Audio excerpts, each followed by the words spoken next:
Thank you very much. All right, Kay, I think you can answer on this point before I allow Jack and Nello to come in. Kay, are you there? Okay, Yes, sure. If Kay is not, can you hear me? okay. Yeah, we can hear you now. All right. Yes, we can. MJ, I do not think, well, there's really nothing to do at this point. All right. Apart from to wait for the next registration exercise. Of course, you can decide to maybe feel aggrieved for the whatever happened that maybe you want to explore legal, but that's I'm talking personally. All right. I don't know what INEC answer. But I'm just saying that you don't have a registration currently. All right, so there's really nothing to do. Yes, Okay. yes. Then the speaker before you say something about INEC has not officially said anything. I do not speak for INEC. All right, so until they come out to say what they give an explanation or whatever. Until then, but I do not speak for them, so I cannot say. I can only offer my personal thoughts about the matter. I don't know if that helps. Thank you. I'm sorry for the misunderstanding. You said I can only wait for the next registration period, but even you said that even if I register again and have a PVC, I won't be able to vote because the picture is not mine and the fingerprints and the thumbprints are not mine. So that already puts me at a disadvantage. This discrepancy already puts me at a disadvantage, and I will not be able to vote. So I'm just wondering if there's anything I can do to be able to solve this and fix this, and if I can eventually, if I'll be able to vote in this coming election. Thank you. Okay, to add to it, to buttress what she's saying, right? Even as much as it seems as if she's helpless right now, is there any portal or anywhere INEC has opened for someone to report this kind of thing? Because yes, this thing is out there. She has identified her own, and there are so many people that will also identify theirs. How can they, reach out to INEC so that INEC will know that these people are alive, they are there, and what can we do for them? So is there any portal that she can report officially to INEC?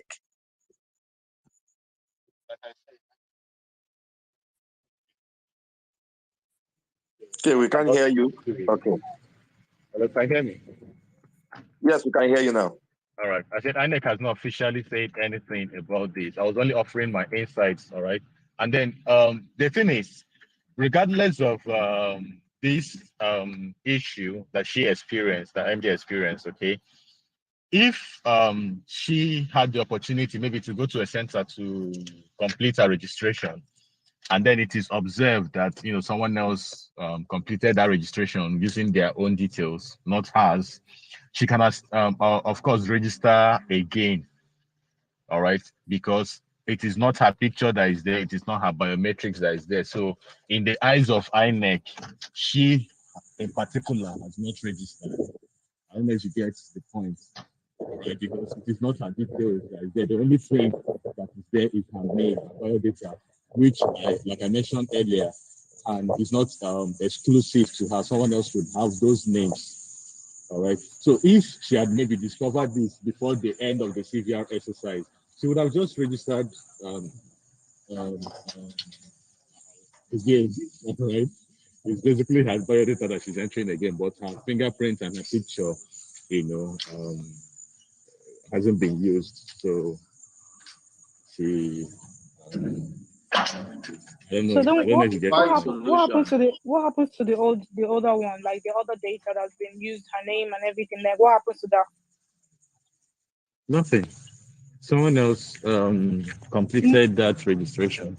So officially, I don't know, but I'm just saying that if she had presented, I mentioned that. I'm sorry. Not necessarily, right? Remember, I mentioned that I had two instances of this same issue. All right, one was from the PVC clinic, all right, which I got the person to register, again normally, and then details were captured and biometrics and everything. Okay, which is still the same thing that would have happened.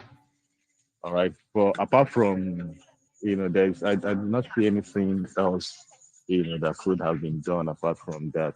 Because anybody else could have those details. But if you now decide, okay, because I've pre-registered, okay, that's there could be a legal ground, there could be something you can do, as that. But I'm just giving my opinion. Okay, if I can hear you well now, hold on. If I can hear you well, since her name and a different picture, a male picture with a gender of I think is a male picture with a gender of a female is there, right? Is INEC accepting those as original and not fake registration as we speak now? Is INEC holding those ones as being good? Because you said INEC saw this, it was from the INEC registration data that they got this information from that they are sharing, but INEC didn't come out with it. INEC allowed a third party to come out and tell us what was happening. INEC didn't take the information and bring out to the public to control the narrative. Now, we are seeing it from a third party that look at what is happening in INEC. Now, my question is, you're saying that for her, she's not registered, so for in front of INEC, she's not registered. So in front of INEC, the picture and the guy with her name, is he registered? Is that one taken as the original registration? I would say yes, because I said earlier, all right, that now this is still not in an official capacity, okay? I said earlier that INEC has no way of verifying the information you submit. For instance, if I say my name is Ismaila Danladi, INEC cannot has no way to verify that truly that is my name. Okay, so it's assumed that whatever was presented is accurate. The focus is actually on the biometrics and the picture, because that is what actually qualifies you to vote. You come and put your thumb, your any of your fingerprints, or they take your picture and match with whatever was presented during registration. It is in that context that I say, okay, whatever was presented, whatever was submitted goes through. Okay, but since she has a legal ground to and then maybe she could I don't know how INEC is going to respond to that, but I was just trying to present as far as the data capturing is concerned. All right, there's no way to say this person is truly this person, or this fingerprint belongs to this person or not, especially if that fingerprint or picture has not been captured initially. So okay, but you didn't answer my question when I asked about auditing. Like, how are you guys now gonna be able to fish out all this discrepancy? I did answer that. I mentioned the automatic biometrics identification system. Okay, which is going on currently. All right.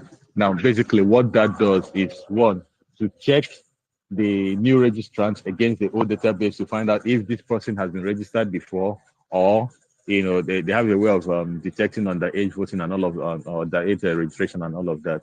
All right, that's basically that happens. It's currently going on right now. And at the end of it, that is when those data will be migrated. Sorry to cut you short. Like, Yeah? would this now basically fish out the ones that the pictures were uploaded, wrongly, and other little discrepancy? Not only Yes, that, really. Not yes. wait, All of those. hold on. Yeah. Okay, sorry. Let me add something to it. Does the INEC system also identify multiple biometric fingerprints? Because based on what we heard, it's easier to bring in people with different names, but I know it's going to be hard to also get fingerprints. As much as you call somebody Santana Milano or something, or Kinlonji, you have to also have a different fingerprint. So does the INEC register also have a system that identifies double fingerprints, not Yes, even multiple, double? Yes, it does. That's actually the focus. All right, that's actually the focus because, like I said, anybody could answer any name. All right, what matters, all right, to INEC basically is whether this your fingerprint is what is there. So when you present yourself at the point of voting, okay, your fingerprint is going to be matched against what you presented during registration. All right. So that was why I said to MJ that if she goes to Imo State now, I said, okay, this is my name, this is my ID card, this is and this is truly me in name. All right, excluding pictures, of course. And then and they now try to match the record, that record against her, it won't go through because it's not her picture, it's not her biometrics. So the focus of INEC is actually on those issues of biometrics, which we know that no two persons share. And I mentioned the situation of someone that registered previously, not even these current this just ended CVR. Someone that registered previously, and they tried to register again because they didn't find the previous registration, and it was not tough because they matched the fingerprint against what's the database, and they found out someone with these fingerprints has already been registered. So that is actually what we do. That is the bulk of what we do as far as data authentication is concerned. It's basically Okay. fingerprint, and then with this addition of facial. That's basically what it is. I don't Okay. think it's So the the best lady to that use asked about what's it called? Doctor, hold on. Doctor, hold on. and then about the because of Go ahead, Kate. the passports, all right. I believe also those ones also will be flagged, right, because they do not meet the requirements. I believe so. And I want to assume, all right, because being someone that has a little experience in some of the pranks, politicians play, all right, it's possible, very, very much possible, that the people that did those registrations are not so many. Do you understand? The 40,000 in quotes or however thousands that were done, they're not up to that number. And I believe that a whole lot of them have been registered before. So what you're going to have is cases of multiple registrations because their fingerprint has been captured before. So that's what But K, right? The fingerprint is just one's finger, right? Which is which of the fingers? How about if I use different name and different fingers? I talked about it when I mentioned the single capture fingerprint scanners, and then the current or what is being used. I mean, if you go to the bank to do your BVN, what you do is the 442. You place 4 left fingers at the same time, 4 right fingers at the same time, both thumbs at the same time. And I did stress that it is impossible. Let's say it is difficult with this method to have someone that the 4 fingers are identical. It is difficult. I did say that if it were the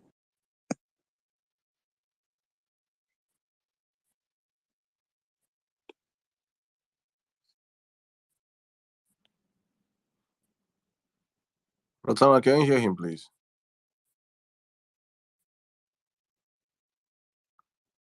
I can't hear him. I I can't. think he's having a problem. Okay, if you can hear us, you are having a problem. Can you, kind of change where you are or go out and come in, then we'll bring you up. Nelu, since Kay is not here, you can, unmute and ask your question. Then I'll come back. I'll come to Jack.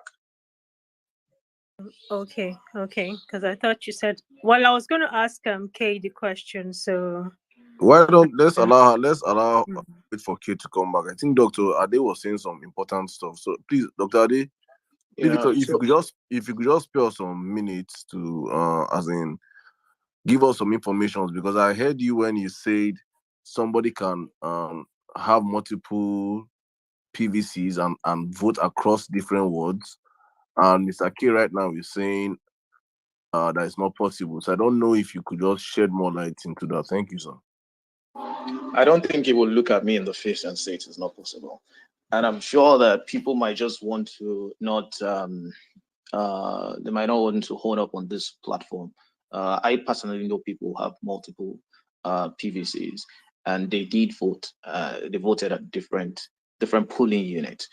The plan or the route or what they probably intend to do is to make sure that the beavers, sometimes they will say the beavers is not going to work. So what they are going to use is the list. There's a list that they bring to the polling unit.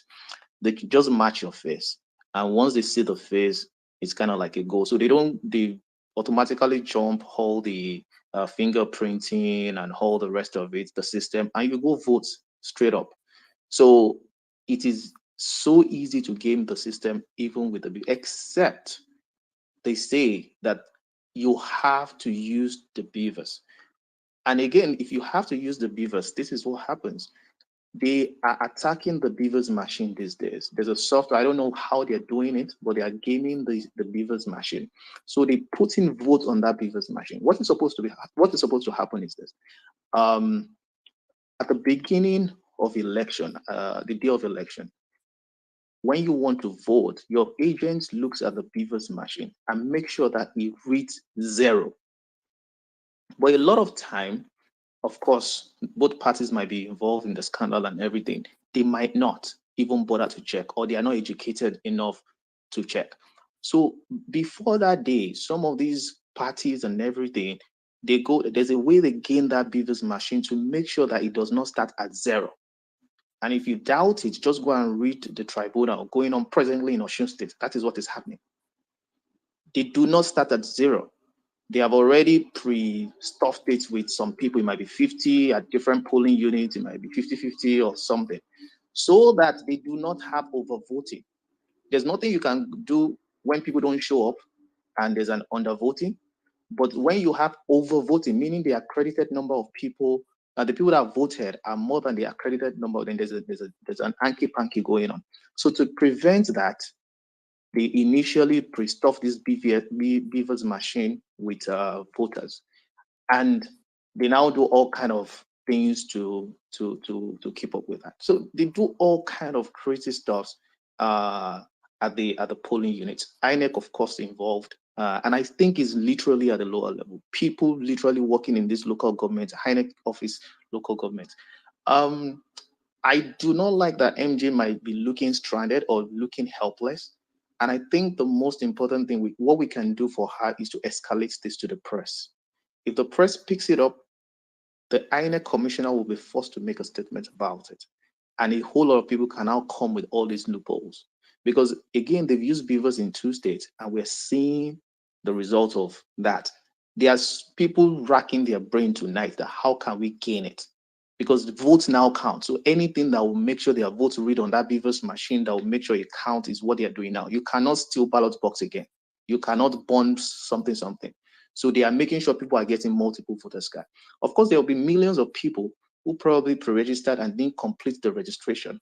I know for sure, because I can tell you that people actually came to meet me. Am I interested in buying? I said, I'm not interested. I'm going into this election free and fair. So there are ways these things go around. But of course, for this conversation, I think we can help MJ. Maybe Akin can help escalate to the press, probably forced to the violence room and everything, then to bear punch or tribune. Once they see it, they will be forced to react. And of course, we'll know the way forward for everybody. But if you have any direct question, what's it called? Might not be able to tell you all this. He will be telling you all the theoretical stuff, but we know the practical stuff. We've seen it. Yeah. All right, thank you. I'm bringing up someone that he said he was in a training. He's contesting to be a senator. Let's see if he could. I've been on this line for oh God. See, you are not showing love here. I was supposed to be after Illustrious. Sir, please don't do that, please. When you come up here, you wait for your time. When we call you up, you speak. Please don't unmute something to you. Please, sir, don't unmute your mic, please. That's fine. Please don't do that. That's fine. Please. You're sure. Thank you, sir. God, you made me even forget what I was saying. So, please, we have somebody coming up that's gonna explain further. Please, if you're up here and you want to speak, please be patient. It's gonna get to everybody. We all have concerns. That's why we are here, and that's why we are gathered here. So please, if you want to speak, please be patient. We'll have everybody up here.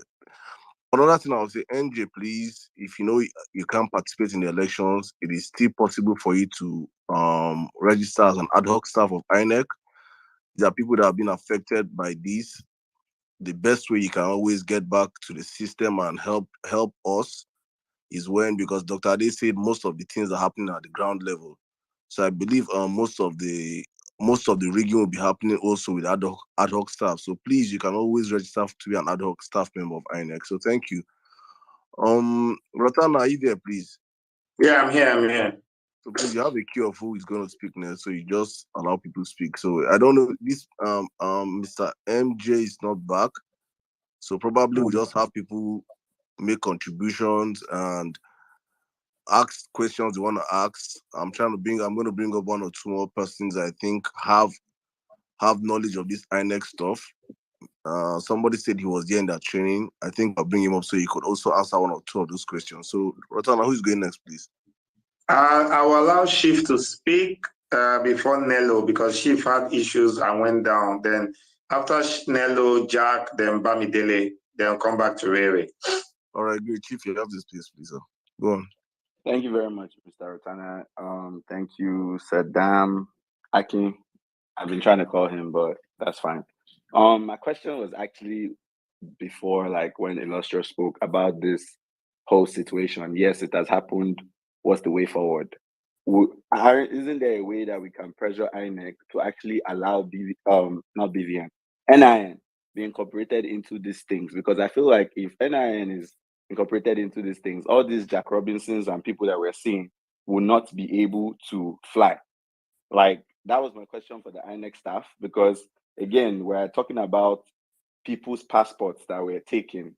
I did this registration just recently, and I remember that when I was trying to even register, they were denying most of my pictures. So how exactly did that person pass the stage of smile, don't smile, and also go to the polling unit wherever he registered with the major capturing? There are questions that need to be asked, but it seems like everybody's just, like, the people that are speaking on it have forgotten that whole process. There was a process to these things before we were able to even see these people that we're seeing right now. They passed through a whole level of process. So that means they didn't bring any ID card to show, or is it that they manipulated their ID cards as well? Even if they manipulated their ID cards, now moving forward, how exactly can we stop this from happening? How exactly can we clean this process out? That's my own question towards this whole INEC situation. I'm already doing the ad hoc because, again, for me, there's no rigging of election in wherever polling unit I stand. All right, thank you. Please, I don't know if anybody want to answer your question, because me, honestly, I don't know anything about the whole process and what's happening in INEC. But I think Dr. Isaiah, you sent me a DM. I don't know if you want to respond to Chief's question. Okay. First of all, I wanted us to deal on some of the main thing that is so much concerned to people about the CUPP expose those things. I can tell you that, having been to their training, I can tell you boldly that INEC officer that did that job have just calmed the governor, and I congratulate him to be such a smart guy to collect money from them to dupe them. As far as I'm concerned, those data they are coming out is useless and will never stand, because by the data from the accreditation, voting, and the ballot marking to counting and transmission, it is the sole duty. This is where professors have been rendered useless. This is where, in those days, if it is the last election, you can vote in 2-3 polling units because it is card reader and it can be easily swung into the system.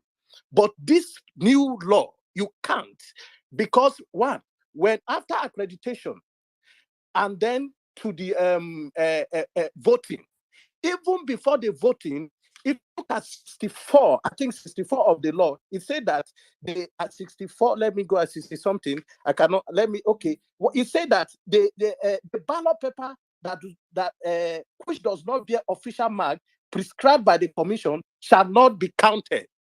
Now, listen, I repeat, the ballot paper which does not bear official mark prescribed by the commission shall not be counted. That is the electoral law.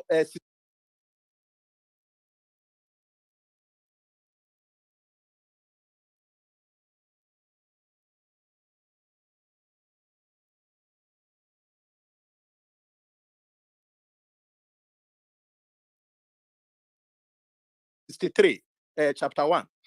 If it is not counted, how can you transmit what is not counted? That is where the poll that does not bear the inscription of INEC must not be used to vote. And after the voting, the counting will be done one by one at the polling unit. And after the counting, you have it transmitted electronically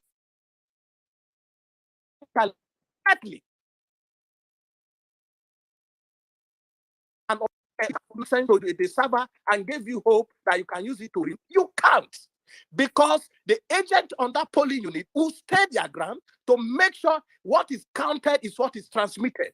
And what it is transmitted, there is nothing you can do about it. So all this process, previous one, 2019, previous election, yes, those their possibility to vote twice, ring it anyhow you want it.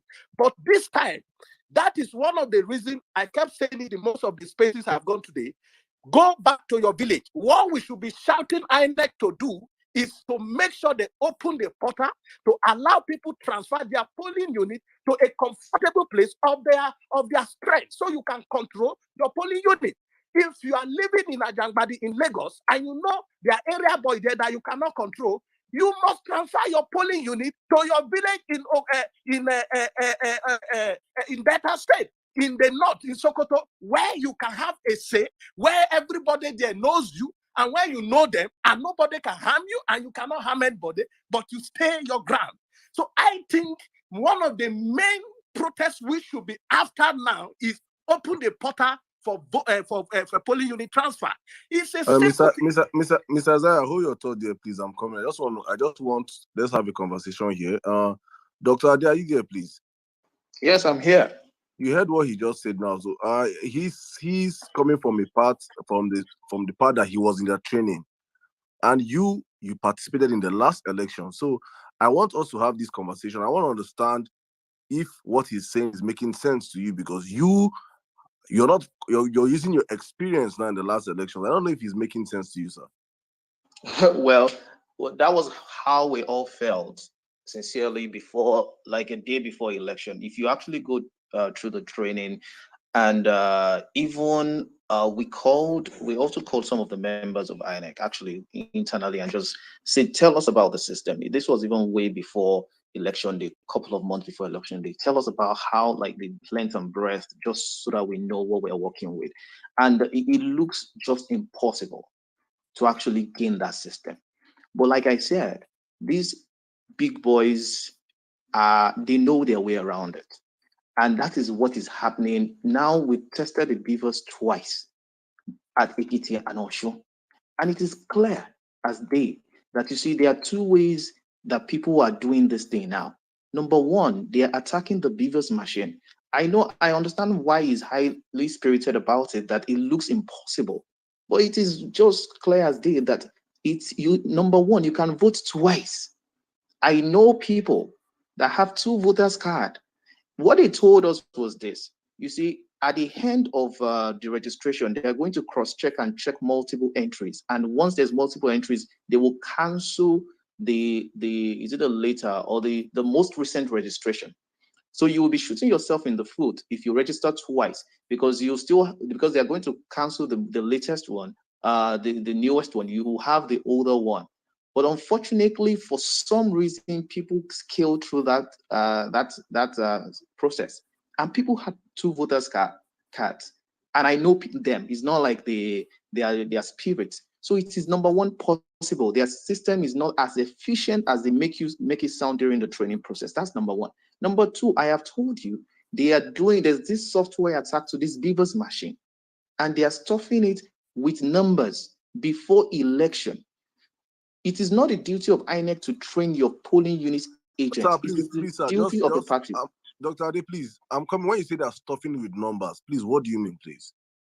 Okay, the beavers machine starts with 0. Is an accreditation machine. What it's supposed to do is check everybody or count everybody that is accredited. So if 100 people at the polling unit, at the end of a voting session, you should have the exact number of people who came for accreditation. If it's 100, it's going to write on it 100. And what that will do is to make sure that in the process of transmitting results, they do not stuff ballot box. Do you understand? Because that's electronic. So you cannot say by the time the result is going from polling units to the ward, to the local government, to the secretariat, numbers are now suddenly 200 because electronically it's going to record 100. Do you understand? So okay, in essence, what when we have a massive turnout now? Let's say, if they stuff the number, they cannot stuff it above what has been accredited, right? There's no way you will know. There's no way you will know. It's only INEC that knows the number of people. Is they tell you that they can, of course, they can't stuff it beyond. Let me tell you how it happens. That question does not. You don't understand. If you understand, you might not. You see, the thing is that if you have 200 people, if INEC tells you in this polling unit we have 200 people that have voters card in this area, INEC will release that list and they'll tell you there are 200 people. It is INEC's word. You can't change it. They said there are 200 people that have voters card. Usually, accreditation, you cannot go beyond that 200 because they've told you you're just 200 people. But we know that on a day of election, you cannot have the whole 200. Some people will not show up. Some people are dead. Some people are whatever. So what people do to gain that system is to go and start the beavers machine with 20 and say, okay, they just first preload it with 20 people so that they can gain that system so that you will not have, when people come and vote, maybe at the end of the day, you will not have maybe 160 plus the 20 they put in there, that's 180. Do you understand? So that's actually what is going on in Osun right now. They sell it. They came to me as a candidate. They're like, do you want us to do this for you? Do you get? So theoretically, it looks impossible, but there are just ways that these people go around it. That beavers does not look, yeah. All right, just thank you, sir. Please hold your thought. Let me bring in Jack here. Jack, are you here, sir? Mr. Jack? I am here. Sorry. I am here. Thank you, Saddam. Hold on, I'll call you, please. Thank you, Jack. Yes, thank you, Saddam. I have just a few minutes to spend. Thank you, Dr. Ademola, for your submission. I think I'm just here to confirm, confirm most of the things you have said. Because you see, INEC, in this country, we have almost all the agencies deceiving the Nigerian people, and they are not just telling people the truth. I'm sure that before this election, before you ran for this governorship in Osun State, you believed some of the things INEC were saying until you experienced it. Now, some of us have seen it on the field, and we know exactly how these people operate. I am also privy to some information, and I can tell you categorically that INEC is compromised, highly compromised. I am pained currently because we don't have INEC officials on this call because I want to ask them some frank questions. And the truth of the matter is that the beavers, I am afraid to say that the beavers had not even solved the problems we need to solve in our electoral process, especially on the day of elections. They make you believe that, oh, it cannot be manipulated, but IT guys in INEC will tell you that these things are being manipulated on a daily basis. So if the Nigerian people must get what we want in 2023, we must pile all the necessary pressure on INEC. Now, let me explain to some of you how these things can happen. So someone will say, oh, but they will transmit the election results electronically, blah, blah, blah, and everything. Now, there are too many things that can play out. But let's assume they want to transmit it, and they are going to transmit. Recall that the way they rig elections in Nigeria most times is during the collation period. That is where they do the main rigging. And you cannot vouch for all your agents that they cannot sell out. So if any beavers machine is manipulated in a particular location, it is possible. In short, the chances are very high, especially for parties that have maybe thugs and money or whatever you want to call it. It is easy for them to get other agents to silence them and get them to do what they want in that particular polling unit. What they usually do, according to an INEC staff that confided in me, of course, I'm not going to talk about the person. This person is working in INEC, the IT department of INEC. He said, and I quote, what they usually do with beavers, maybe just 2-3 days before the elections, just like Dr. Ademola rightly said, they will upload some numbers into these machines, into this beavers machine. So let me give you a typical example. Maybe they can do 200 or maybe 1,000 accreditation in those beavers machine and send them to polling units. And when you get there, maybe 50 people had accredited, and they would print extra 1,000 and assign it to, and say, oh, these are the votes that happened. But if you look at the beavers will tell you that, oh, 1,200 people had already accredited. But in reality, the people that accredited that day was maybe like 200, but because they had preloaded 1,000 accreditations into the system, they do these manipulations. So the ways to checkmate this is, number one, we must let INEC know that we are aware that these things are possible, and they can't deny it. They cannot deny it. We have to let them know that we are aware of the manipulations. And what they don't know is that there are a lot of INEC staff that truly and genuinely love this country, and they want Nigeria to change. This is how we are able to get some of these inside information. They will be ready to kill all of us, because this time around, we are not going to allow the manipulation. INEC machines we must make sure that all the parties have strong IT presence that cannot be compromised in all INEC state offices to cross-check all the machines few hours before the election, preferably 24 hours before we take these machines to polling units. Because I tell you what, whether we like it or not, these people, that is why they will tell you that, oh, you guys are wasting your time, because they know what they want to do. They know what they are planning to do. They will connive with this staff. They can pay them any amount just to win these elections. So we must be careful. We must occupy INEC offices and make demand. This is the only way to rescue this country. Don't ever think that these things cannot be manipulated. I am not telling you what maybe an outsider is saying. I'm telling you what a top director is saying, somebody that genuinely wants this country to change. And most of them will relocate and leave Nigeria before the election, because their lives is even at risk as we speak. So let me tell you guys, the fight ahead of us is not the kind of fight you will sit down in your house and just assume that INEC is this. See, there is too much fight in INEC. They are compromised. And the funny thing is that he might not even be the INEC chairman. To be fair to him, to be fair to some of the staff, I dare say that, some of the problems were not even, this is a systematic fight. The rot in the system is way beyond some of them. It needs maybe extra balls. It needs the cooperation of even the presidency for you to succeed in the kind of fight that needs to be fought in INEC. You need a sincere and honest president for INEC database to get to the level where Nigerians will be able to say, okay, now we trust INEC. But for now, we have to fight the fight. We have to put our lives at risk. We have to go out on the streets and make demands.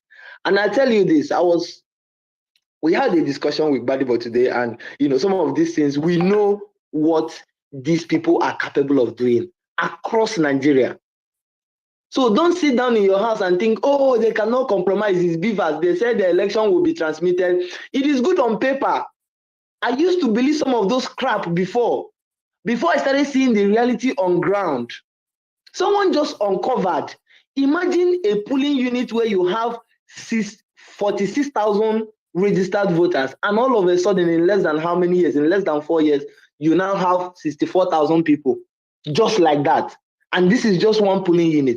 Have you thought about others? And someone will say, oh, I know somebody that have 4 voters card. You're talking of 2, 3. Some people have 4, and they're all valid, and they're all using it. Their name. This is the truth. This is the truth. Most of the numbers you see on INEC database today, they are all fictitious. They're not real. So we must see, while we are canvassing for vote, we want the most credible candidate to win, we are canvassing for vote. We must make sure that INEC understands that we know the games they can play. Right? Like I said, it might not be the leadership of INEC, it might be individuals, running this racket in different places and all of that, moving people from one place to another. We know how these things can be done.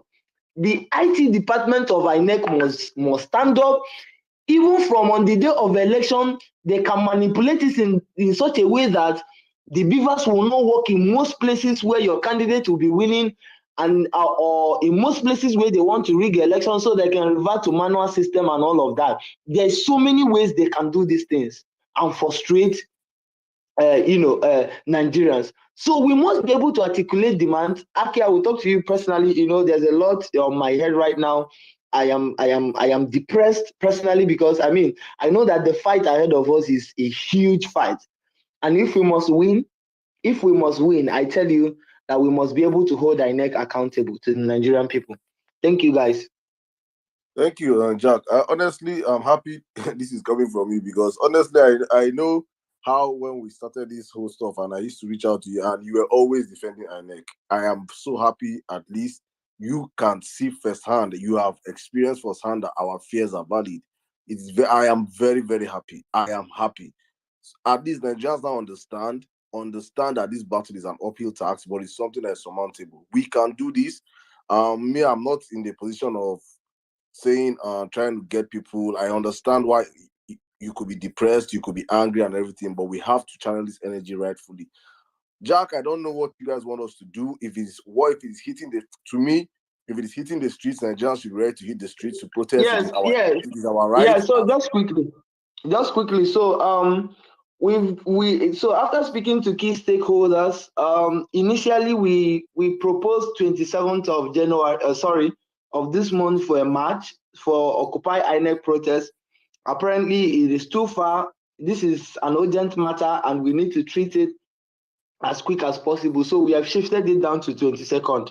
So on the 22nd, we are all going to hit the streets of Nigeria. Any Nigerian young person that loves this country must be on the street on the 22nd.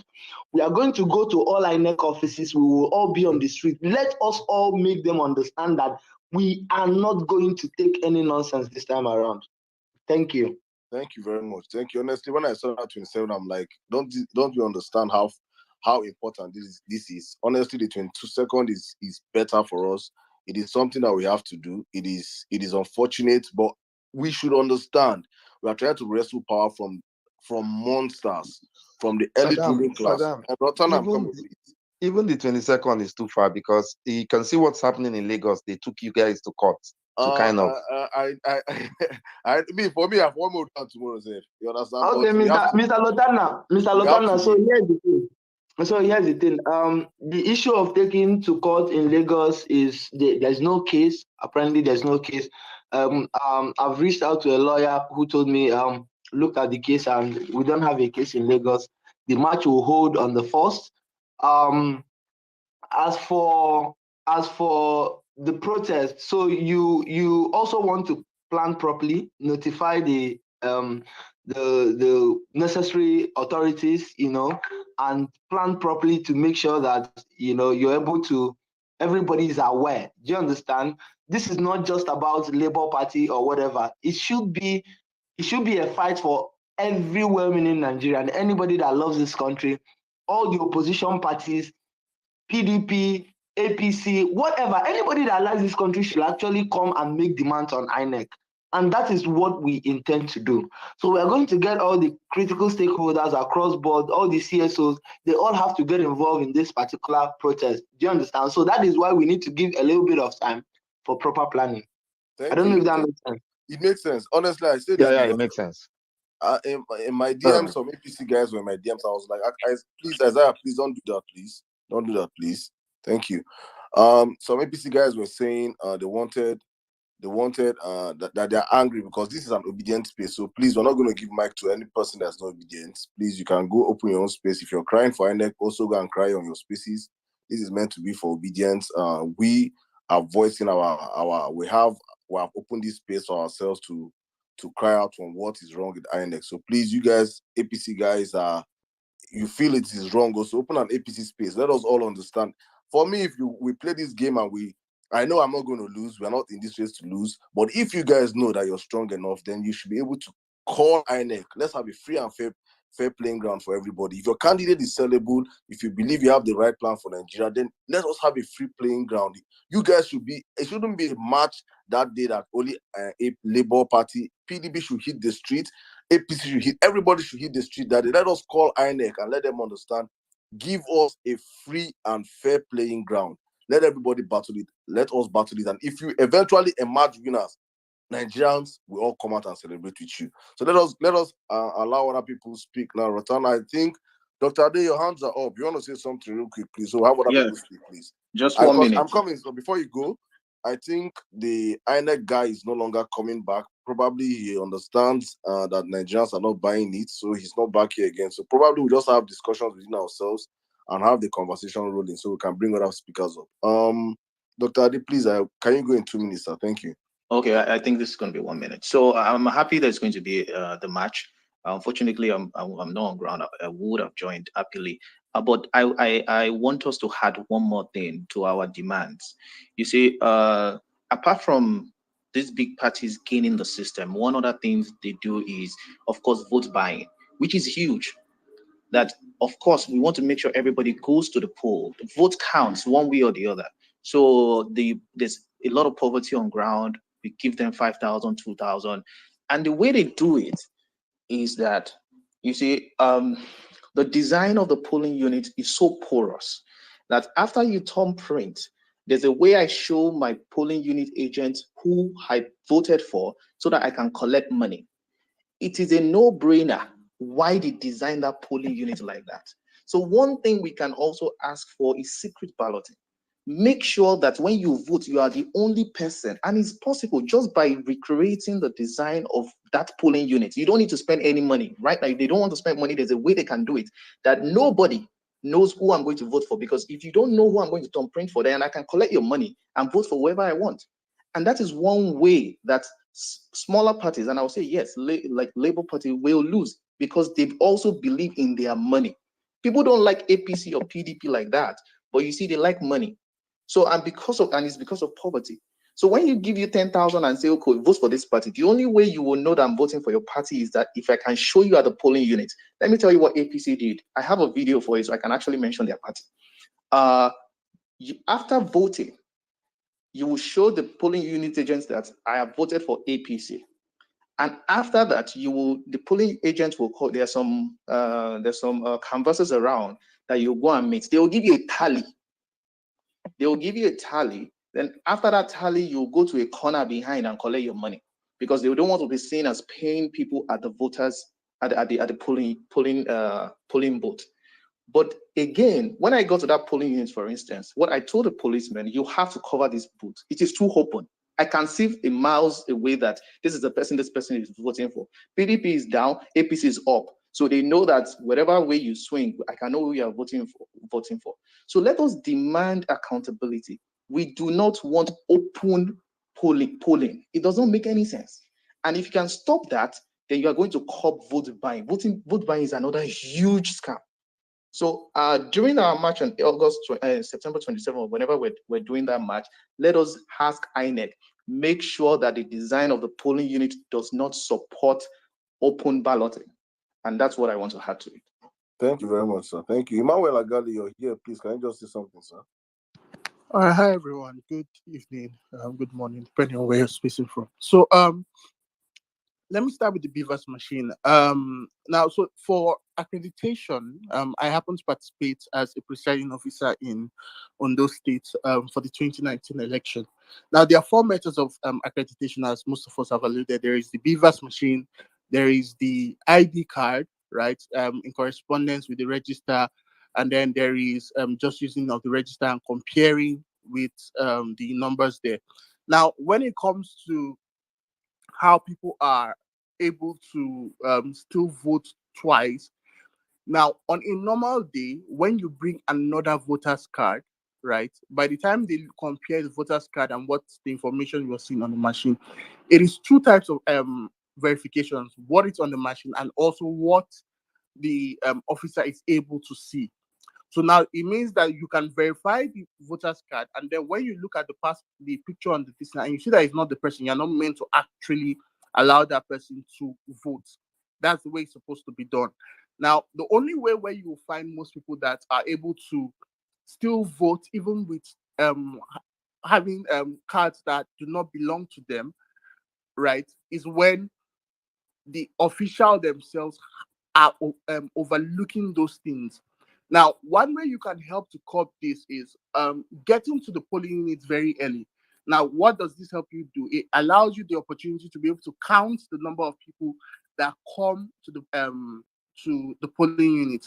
Now, for every election official, normally what you're supposed to do is, for example, at the start of the polling, you have about 20 people already online.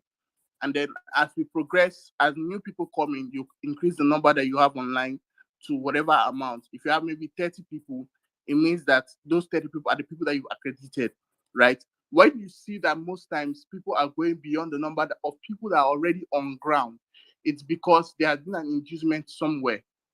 So what you can do as an obedient is to ensure that when you're on ground, the same way the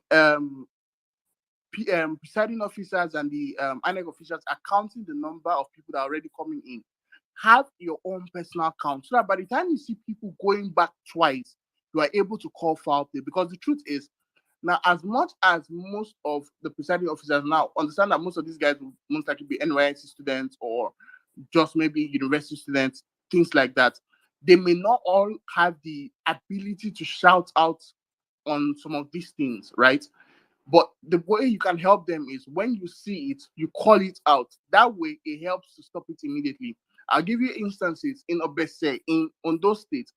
Issues like this happened where there were people who were coming to vote twice, right? And then because of the people who were already monitoring the process keenly, those guys at that time did not want PDP or APC in their polling unit. So they monitored the process keenly, and then when they found people that were trying to vote twice, they called foul immediately. Another way you can also help the process is on your polling unit, when you see party agents, right, coming around the presiding officers during the voting period, call foul immediately, because at that point in time, that's another means of inducement. Now, what will happen sometimes is that you will find out that they would call one of the election officials, whether the presiding officer definitely can leave, because aside from just stamping on the ballot paper, he also has to sign. So the presiding officer is always going to be seated. The APO1 is going to be seated because the person will be checking the register. The APO2 will be the one on the Beavers machine. Now, the APO3 is mostly the one who stands by who is meant to stand by the polling, that's the voting box, right? Where people are supposed to go and do their thumb printing, right? Those are the people that they will probably target, because since they're the ones that can easily move around, they can talk to them easily. So place a keen eye on the people, on the people that are freer. That's the election officials that are much more free, right? Place a keen eye on them so that whenever anything is going, you can easily call foul there, and it can be easily stopped in track before you get to the point where you're now having to start trying to fight battles that shouldn't be fought, right? So that way you can help the polling officials on that case. Now, as for the election setup, now on a normal day, the way the pollings are supposed to be set, it is set in such a way that party officials and election observers are kept at a distance where they can only observe the elections, but they cannot see or know anything, right? For example, if I venture, I'm keeping my voting box to the right, the election officials will almost most likely be on the left at a very far distance. They can observe and see, right? But they can't influence. Now, if we can all ensure that these kind of things are enforced in our different polling units, I can assure you it will help in curtailing some of these things, right? Make sure that if you're going to be an ad hoc staff, make sure that the people that are going to observe or the people who are going to the party agents and all should stay at a very good distance away from the voting box. That way you can help cover all those things, and then you can ensure, one of the things that we also do is you ensure that the people who are going to vote keep their ballot on the box itself. The easiest way for the people to know who they voted is when they raise the ballot paper up, and then you can now say, oh, it's going to the top, it's going to the down, right? If the ballot paper is down, you can't easily know who I'm voting for, because depending on how I decide to put my ballot paper, I can vote anyway, right? So that way you help the voting process. And then another thing now, some of the possible rigging that could be done with the beavers machines, where we say they can impute numbers. Now, ideally, 24 hours to the election, on the election night or the night to the election, what happens is that when the presiding officers collect their different machines, because everybody is giving their different machine, their entire package a night before. So you as a presiding officer, you have to check your machine yourself. Now they'll tell you how to check it, check the number on it, it has to show 0. Now, when you see a machine, now this is the only way your machine can easily fly that way, that people can really do whatever they want to do, is if you see a number on it and you do not call foul on it, right? If you see that your machine is already reading, you're meant to call foul that night. Now, what people do is that, or what some of the party agents do, is that they come a night before or the same night, because to an extent during the election night or the eve to the election, the same area, the same rack center where you have election officials sleeping, you'll also have party agents and people different coming in to those same areas. Sometimes some of them sleep over there. Major reason they want to try and find a way to either both protect the votes for the good ones, and then those that also want to buy votes. Now, what happens is that some of them come into the area to buy into the people that are working there to allow the numbers stay. But if we have people who are credible enough, we can make sure that once you see that your machine is already reading, you call foul immediately on it, and it can be reset that same night, right? And returned back to you. So I think for these few things, I'll just drop for now. Then if there are further questions, I'll come in. All right, thank you, Ima. Let's have Bamidele. You've been here for long, so just please make your submission. Please try and, because if you have a question, I think Ima just spoke right now. He works at INEC, so if you have a question, I think you can also redirect it to him. Please try and keep it as short as possible so we can have other people come up and speak. Okay. Sorry, guy. Sorry, I just wanted to point out something. Like a bullet point to what he has said. One of the major things for any of us that are going to be our party agents or INEC ad hoc staff, the major thing I've noticed now is one of the biggest thing is to make sure that the beaver machine is 0. With 0, then we know we have a level playing ground on that polling unit. So we should all take that home. We should make sure, especially for those that will come there very early in the morning, to make sure that the INEC beaver machine is at 0. So you can go ahead. Okay. Thank you for the opportunity. You see, after having heard all these things, which are not new to me, and you have made the summary, from that summary is where I want to make a suggestion. See, that machine itself, if I will tell obedience now, you see the way Mazi is traveling around the world, I think he needs to get the best, finest people in the IT industry if they can get us something that will make every machine at a single touch, just like a magnetic device, to go back to normalcy. If they have doctored the brain of the machine, it will reset the machine, and every obedient, if there's nothing, wherever they find one obedient, all he just needs to do is to touch that machine. They will make it as cheaply and readily available. You understand? Because you see, on every other front, he who pays the something dictates the tune. Let's not lie to ourselves. You understand? These men, people are not ready to die. Hunger is already killing them. If we were ready to die in this country, by now, Nigeria would have been fixed. Our fear is our own undoing. But at least there's something now that you don't need to, we don't need to fight, Abi. Just as they are bringing the machine itself, you understand, all of us go gather there together. So we'll now know the people that want to sacrifice. Someone like me now, I will sacrifice my life. If I see the machine, I will reset that machine. Once I have a device that can do that. So whatever the doctor, because they must doctor it, let's not lie to ourselves.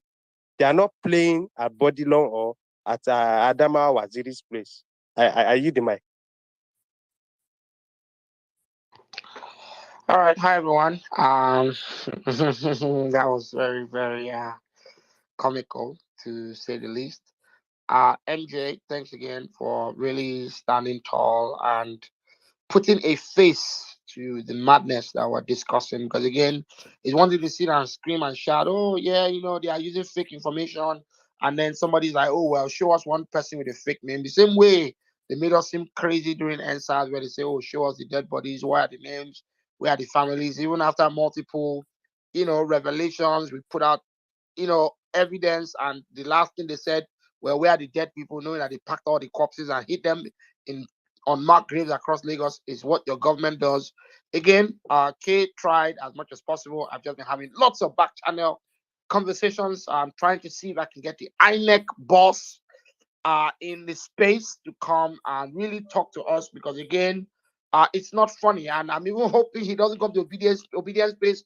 I want him to go to violence space. That's where he needs to go. Saddam, whatever it will take to wheel him in. You guys will probably do a better job than me, because again, we keep it civil here, we keep it cerebral, we keep it intellectual. Yes, you can play this space in your car driving home. With violence space, a glass of whiskey, a cigar in hand, it's always an amazing conversation. But those are the types of tough conversations we need in Nigeria. So we can't leave these people to run off as though, we don't count. And it's only shameful that, again, MJ, we're going to talk, because I'm saying this, you need to take the federal government to court, you take INEC to court. If we're going to have to get you San Femi Falana, I've actually just briefed him. I will drop you my number in the DM. This needs to be a landmark case, because there's many thousands, hundreds of thousands of young Nigerians like yourself that have been blocked off from voting. I mean, even K that was here, I know many nights where K would stay up 18 hours a day helping people to register to vote in Telegram. We helped way over 8,400 people with voter registration in a span of 3 months. And I say this because these were direct cases, and then there were many others that were just, take information, run off, go meet a physical volunteer at an INEC office in Etiosa or in Apapa. And to now sit here on stage and have a human being that tried completing their registration only to be met with a wall, and then to now find out after the fact her name, her data is used to register. Oh my goodness, it's shameful. If you're not upset, then you're not ready as a Nigerian. You're not upset, you're not ready, because this is how we start exposing this government and the rot. Now, the good people that work at INEC, are there bad eggs within INEC that would help perpetuate, aid and abet some of these criminal activities? We don't know. But again, these devices are programmed, they are intelligent in such a way that they capture data of the user, they capture a geotag, and they give you a timestamp of when that erroneous data was merged against a real person's information.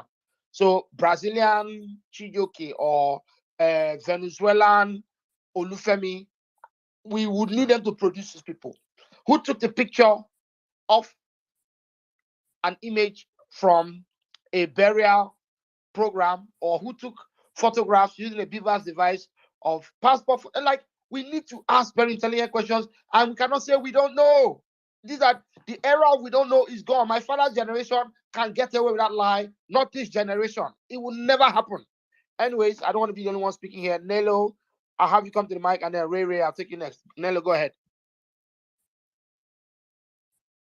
Hello, Akin, Saddam, and everyone. So when I came on, I was going to ask, because one thing that we've been seeing going around is this APC and PDP people buying people's PVCs and collecting their data. They're collecting their date of birth, address, and they're buying their PVCs. And I'm just wondering, how would they be able to use this information? How can they rig with this information when they get it, and with people's card? I don't know if someone can throw more light on that for me, because it's something that is really worrying that I'm seeing, and it's happening a lot. Yeah, I wanted to. Yeah, so there's a lot that's unraveling, and like you, many of us have questions. We're not only going to ask questions, we're going to press, and we will chase this thing to the gates of hell. It's just shameful that you think these politicians will change their ways, seeing the kind of energy, seeing the kind of response from the young demographic. But no, a leopard cannot change the spot.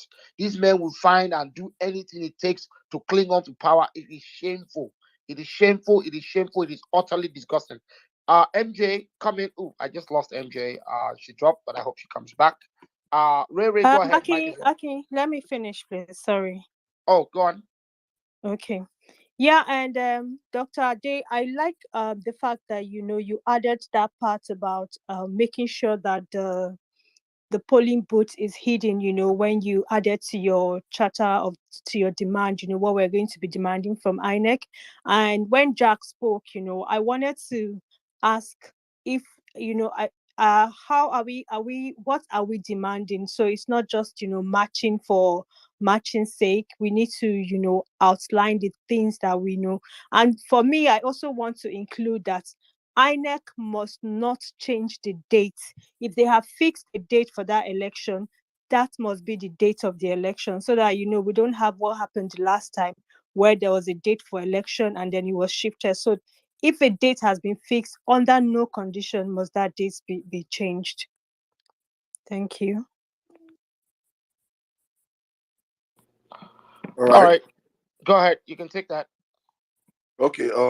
I think Riri is next, yeah?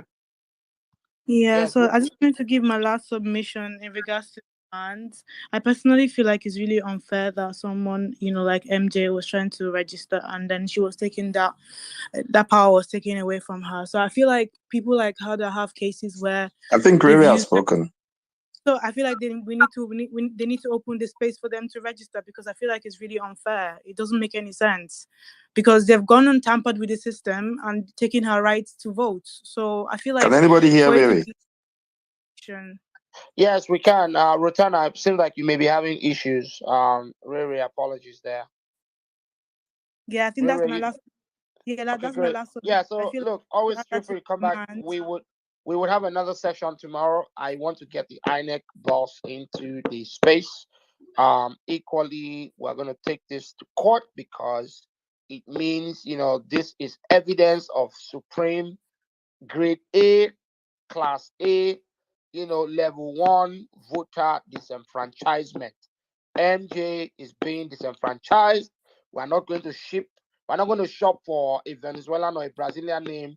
We're going to take one of our own. Someone in Nigeria, lives in Oyo, has her records in Imo, and does not possess a voter's card. There are many MJs across the country. We must make sure all of the MJs walking the surface of the earth in Nigeria get an opportunity to vote. Simple. This is a new fight, a new crusade. Yes, I've applauded INEC. They've done an amazing job. But again, no voter must be left behind. Equally, no obedient gets left behind. If APC, PDP will not take on this fight because it's a righteous thing to do, we will take it on. Trust me, I don't make these declarations and go to sleep. I'm gonna throw energy, funding, whatever it takes. are going to court. They need to have a stay of injunction on even the election itself, on election day, to get more people added to the voter rolls. We will do just that. It's madness, it's madness, it's madness. MJ, okay, I see you're back here. While you come up, Dr. Ade, go ahead. Mic is yours. I don't think I'm the next person. No, it's fine. I saw, it's all right. I'm gonna roll the mic around. Want to keep it very interactive. If you had something to add, that's fine. Otherwise, I'll let MJ come in. All right. MJ, go ahead. Thank you very much. I'm honestly, I'm very, very grateful, and I'm very, very, honestly, I'm stunned. I didn't. This is the type of thing you think can never happen to you. I just stumbled on it, and it's just by the grace of God that I found out. Um, for a lot of people have been, encouraging me to take the case to court, to take the matter to court, but I'm a bit afraid about it because we know how Nigeria is. A lot of things are messed up in our government, and they will drag this case, they will drag it to oblivion. I've somewhat been involved in a court case before, and it took about 9 years. I'm telling you, about 9 years before we could get justice. And sure, if it has to come down to it, I'm very well ready to take INEC to court, because this has been my identity stolen, and this is not a joke. So I just want to say thank you to everyone.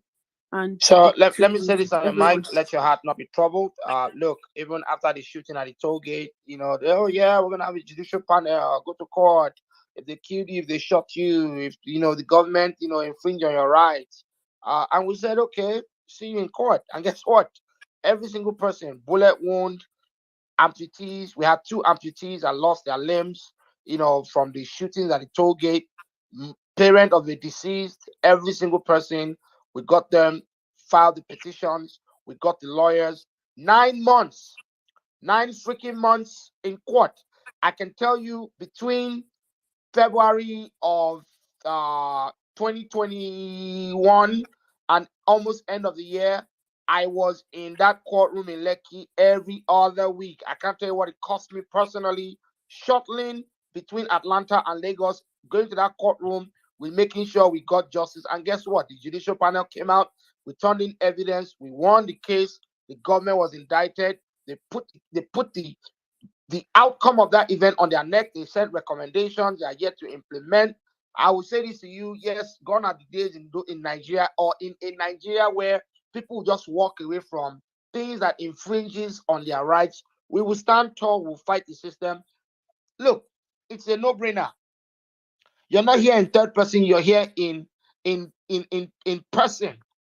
Speaking to also, you're not coming from a pseudo account in a fake email or fake user name that you just created yesterday morning. It's you. So if we can have you stand firm, follow this through, it then means you represent many young and old Nigerians who have been boxed out of the voting process. Very simple.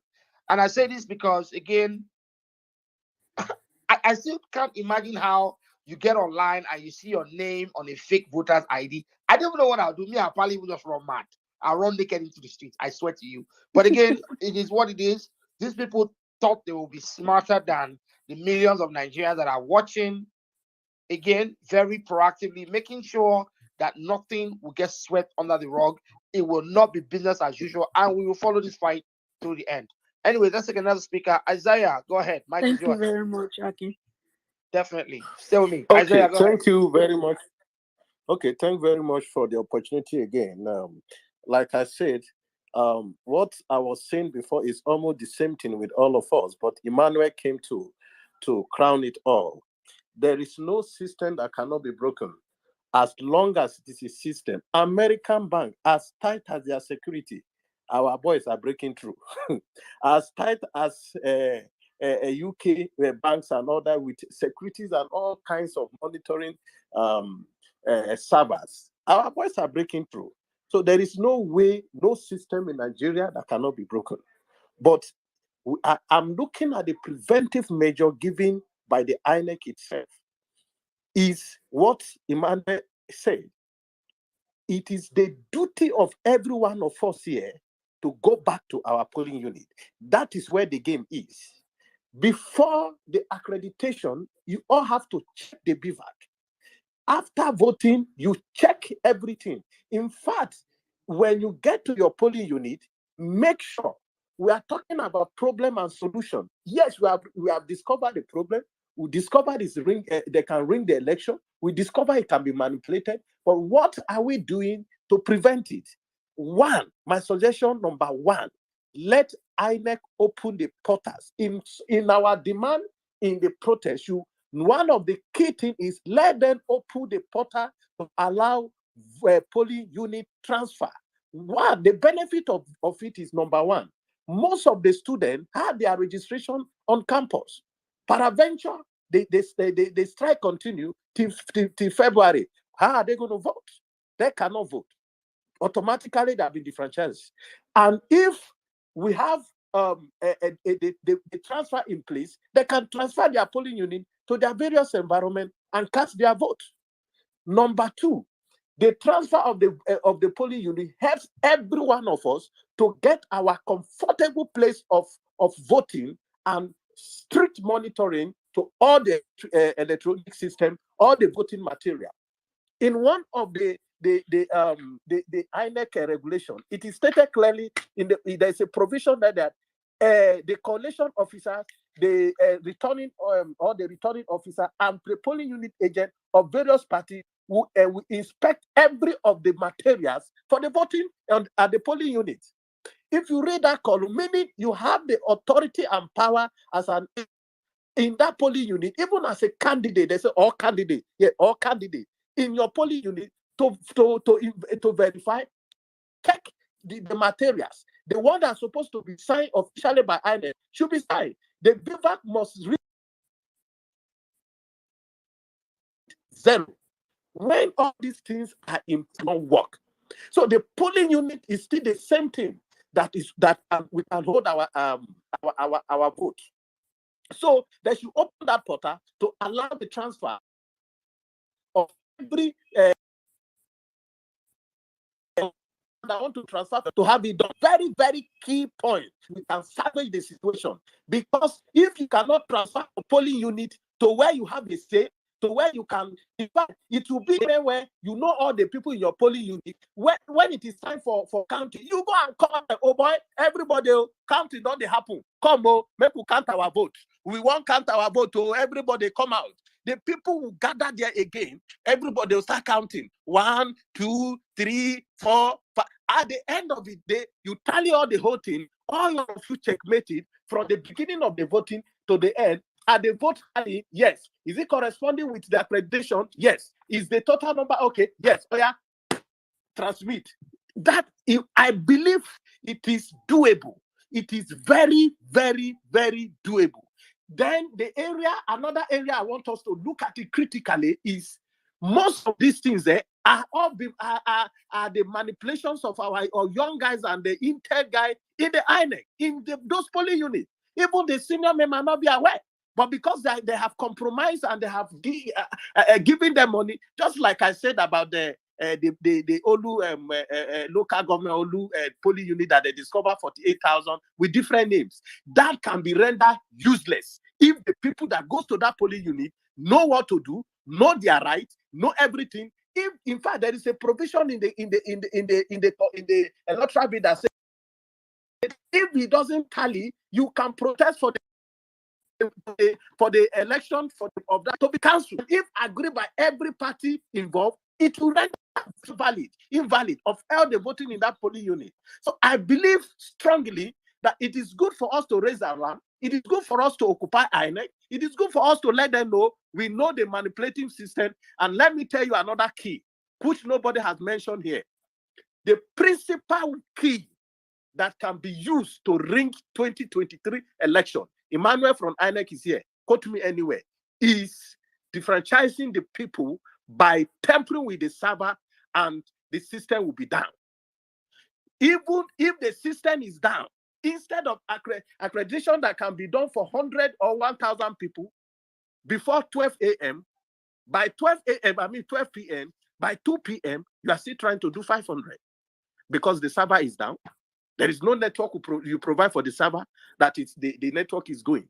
So they will temper with the network that the whole place cannot vote rightly. Remember in 2015, the same thing happened to Jonathan. When Jonathan stood under the sun for over how many hours to get his accreditation, what happened? The system is down. The system is down. 100% internet service is around, but they don't know why the systems are down. At that point, that man has the right to have cancelled the election and say, INEC, you are not ready for this. If you are ready for this, I shouldn't see this in my polling unit. As a president, in my polling unit, standing under the sun for 3-4 hours, and then the voting is not done because the server is down, then the server can be done in other places.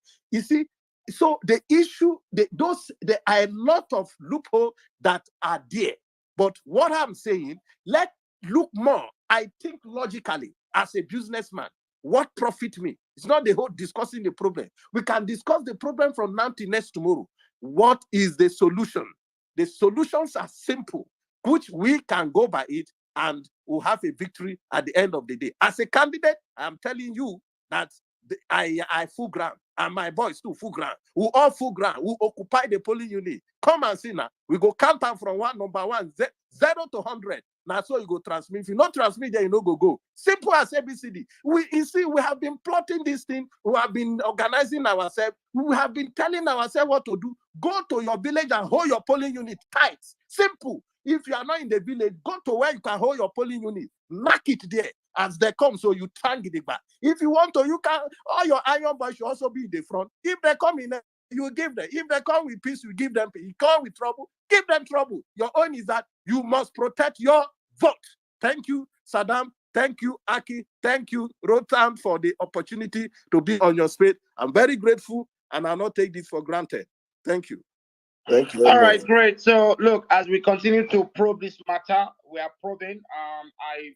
MJ, as I promised, I just sent San Femi Falana a brief. We're going to follow this thing through, guys. At the point where it gets filed at the High Court or whatever court, we'll come back. I'll bring him on. We'll talk about this because for me, this is not funny. I know personally, forget my effort, my energy, but I know people who slave day and night to volunteer to help people to register to vote. It would only make me cry. After doing all that work, some people will be disenfranchised.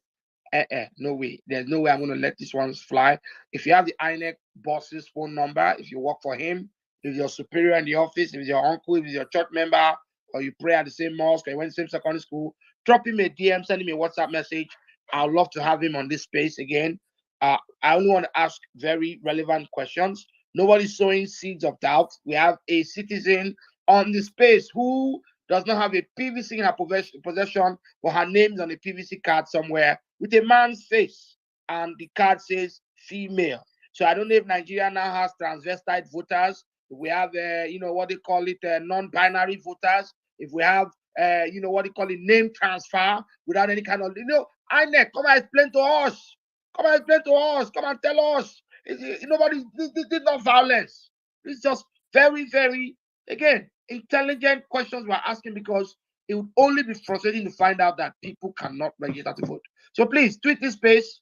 If there are people you can invite, I brought one guy from INEC. He tried his best. He's an amazing individual. Kay will not lie to me. He's done a lot of amazing work. I love him to death. But then again, even with his inputs, with his feedback, it still leaves a lot of questions unanswered. I think, again, MJ deserves to have a PVC card in her possession. If they can take her name after they close off registration and give her name to somebody else, they can give her voter's card back. Everybody agrees. If you agree, please share this space, tweet this space. We need accountability from top to bottom. Lamine, go ahead. Mic is yours. Dr. Adi, I'll come to you, I promise. Hi, good evening, Aki. Good evening, Saddam.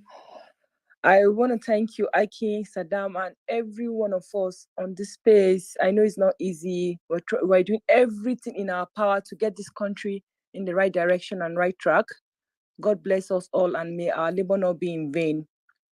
I've always known that INEC is useless, and I've always known that they've been compromised. I've been told severally. Initially, I was so revved off by this electoral. And sorry, a call came in. I don't know if you can hear me. Yes, go ahead. Okay. Yes, I can hear you. Yes. So I'm not going to mention the there is I have a senior friend of mine. She's in the US. She works with the US government. Works with one of those agencies that supervise elections in Nigeria, and she categorically told me that beavers can be compromised. She told me that it was a Kenya guy. That, you see, we underrate our people. We have ICT guys here in Nigeria who can do amazing things. That a Kenya guy came, he did abracadabra in INEC, and they gave him that job. He couldn't finish it. He got stopped and he left, and he was paid billions of naira. Some of this money was from the US to aid all of this process. And this guy couldn't finish the process. Now the beavers process is porous. So she was telling me 6 months ago that it can be hacked. That yes, 40% of this problem is gone, but it can be hacked, it can be compromised, they can use it to rig election. And what can we do? She said, I asked her, okay, so what can we do? She said the only thing is we have to allow, INEC must know that we know that they can rig the election, first of all. So the way we're drumming it in their ears now, we know that election can be rigged with these beavers. Don't lie to us. And we're watching you. That is number one. And like the march they said we're going to do, the march is good. Thirdly, she said on the election day, agents are the most useless set of human beings. I'm sorry to say. I know that we have that, I should forget whether obedient or no, that they compromise. So usually if we have our agents, let's say we have Labour Party agents, we that are not agents that went there to vote, we should follow the agent in our cars to the next, that there are 3 stages to this submission of results after the electronic transmission, that we should follow when they count everybody. Oh, you know, with number of Labour Party, APC know their own, PDP know, all the parties know their own. People should volunteer to follow the agent to the next stage. I don't know what they call them, to the next set of people who they will hand over that first result sheet to, then to the third people. We should follow them stage by stage. And as they're handing over, as they're calling, oh, we have 200 votes for maybe in WIE, and we'll check what we have. Was the 200 they counted? We'll confirm with the agent, and agent hand over to the next person. We'll also follow in our car, not like we're following INEC, but we should follow them bumper to bumper, because this election can be rigged. But it's good that we are allowing them to know that we know they can rig the election. We know that they can, these beavers, we know that INEC is compromised. We know that INEC is not independent. So let's continue in this manner that we're doing. I hope that God will just allow all of this effort, all of these troubles, money we spent, not to go in vain. Thank you so much. I yield the mic. All right, thanks for that. So let's take Dr. Ademola. You wanted to add something? Yeah.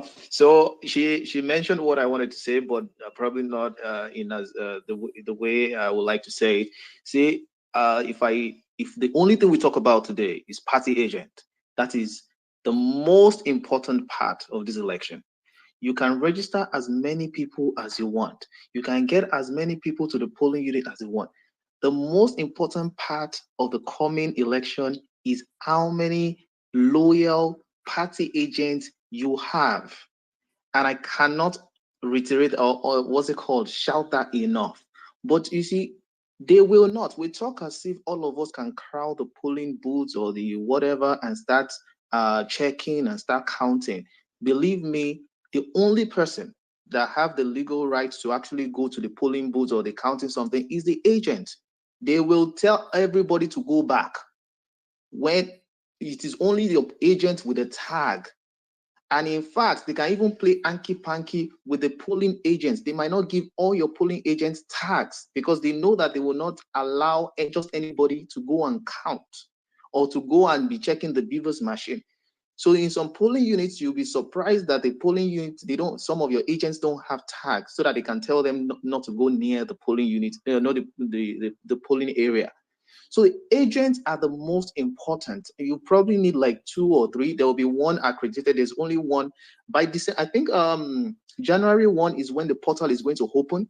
So please, if you're part of the people on the grassroots, start collecting data for your polling unit agent. I think it's going to be open for about 6 days, January 1 to January 6 or something, where you can upload the names and the pictures and everything of your polling unit agents. Look for authentic polling unit agents, because from distribution of whatever material, sensitive materials to the polling units day to transmission of results, they will be the one. Everybody cannot be at the poll counting. And the other thing they do is this: when they are counting, you see, that's another place they rig again. There's a rule about if the thumbprint touches the up or the down border or something, and if they know that you don't have a polling unit agent, they can actually null all your results. They can just cancel it and say, oh, it's void, it's void, it's void. So if you do everything front end, while we are shouting at INEC that we know all this anky panky, back end start getting very reliable polling unit agents. They are the lords, masters, and everything of this coming election. Thank you. All right, thanks for that. Very, insightful. Oguyemi, go ahead. Mike is yours. If you can take a minute. But before you come in, Oguyemi, apologies. Emmanuel has been trying to come in. Emmanuel, go ahead, and I'll come to Oguyemi. All right, thank you very much. So I just want to piggyback off on what Lamin said. So yes, and what Dr. Ade has also spoken about. Yes, the party agents are important. Now, understand that the process for counting, the party agents will only come to the counting area when the entire voting is already done, right? And then the party agents are only there at a distance to be able to see, okay, if a ballot paper is valid or not. Now, people need to also draw close a little bit. There will definitely be a distance from the main table where the items are kept, right? But draw a little closer so that you can also know and see if certain ballot papers are not valid or invalid. I think this is something we might have to do in terms of letting people know what a valid and invalid ballot paper looks like. Now, aside that, also, like Lamin said, it's important to follow them through and through. Now, the party agents are not the one. I need to make this clear. The party agents are not the ones that will hand over results. The results that the party agents get are just personal copies of what the presiding officer will give to them, right? Now, what you should be more concerned about is the presiding officer getting to their rack centers to submit those things, right? So the people you need to actually follow up with are the presiding officers, right? Once the elections are done, follow them in your cards if you can. Follow them if the rack center that they are going to is not too far. Follow them up from there. Now, this was what we did within in-house within us that were presiding officers. We had our own communication channel. We were able to talk to each other. So we already knew to an extent when PDP won on those states. We already knew within ourselves because, okay, oh, you who won your polling into you, who won your polling, you who won your polling. We knew the numbers, and then we're able to use that to even do our own personal calculations and say, okay, this is the winner of the election. So now, this is the same thing you need to do. Follow the presiding officers to their rack centers. Watch them.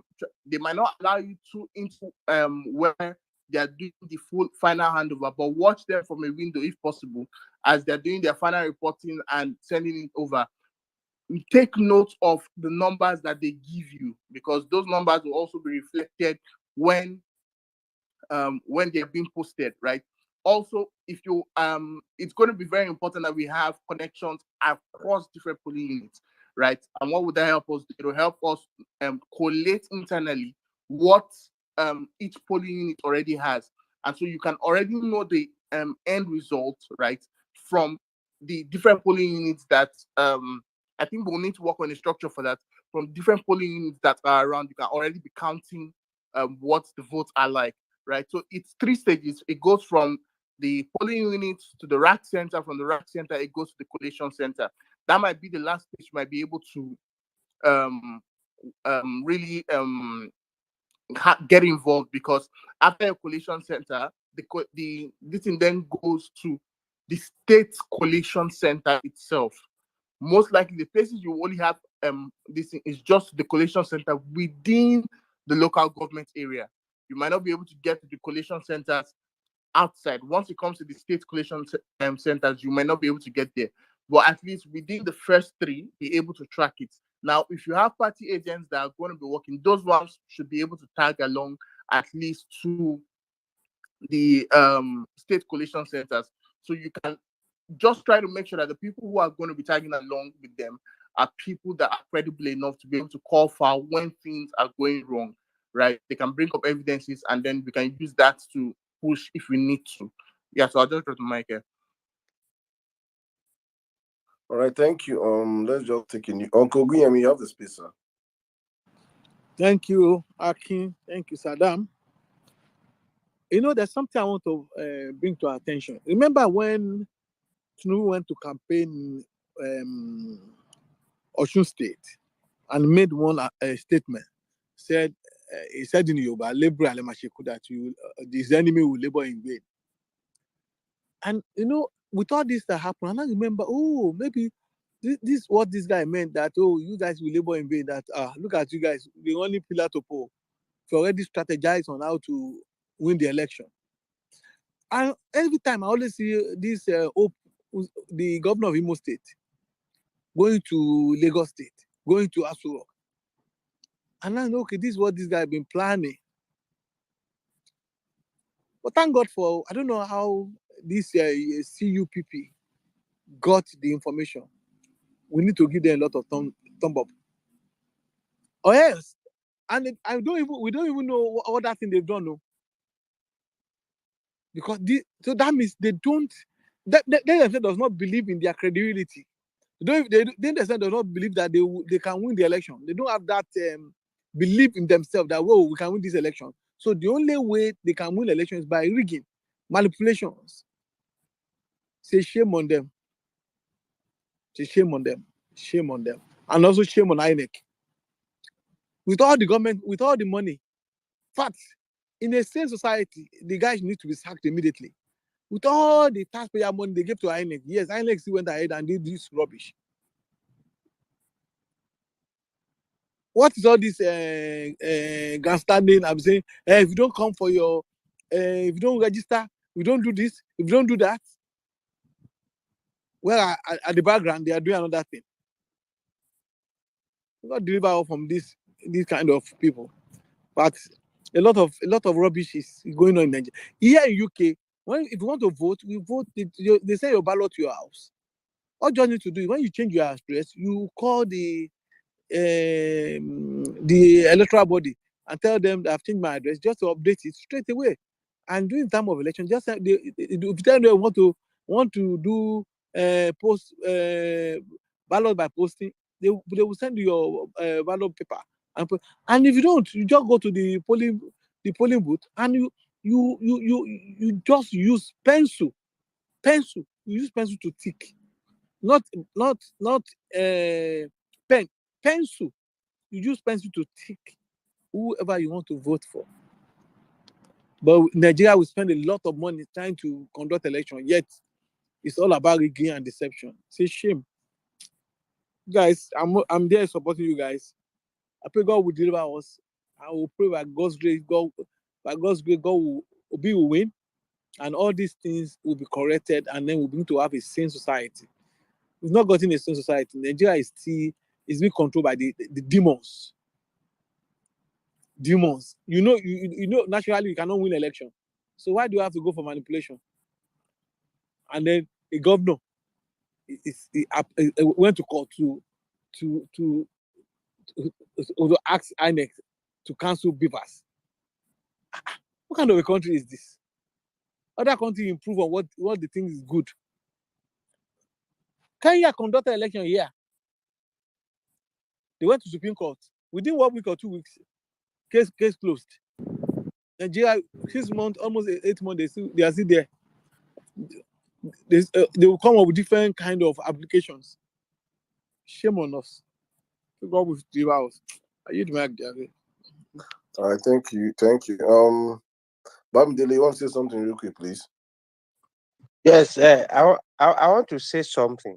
You see, I'm sorry. There's something I'm not really comfortable with. You see, all this. I can I can tell you, I've been seeing elections, and I know that there's a high level of all this grandstanding hierarchy. You understand? Someone like me now, I believe anytime I hear committee, the first thing that comes to mind is failure. Because when people fail and they are waiting for announcement, it makes me feel we are not educated. We are just certified. People cannot go there. It's only agents that will go there. I can tell you categorically, sir, if you lock your car door, come to somewhere around Lagos Airport Hotel and park your car. There are these boys we call Ikodo boys on the other side of Ikeja. If you know what I'm talking about, they have devices they will use to tap your door. It will unlock by itself. I said this thing, somebody said the other time I was comical. I am not comical.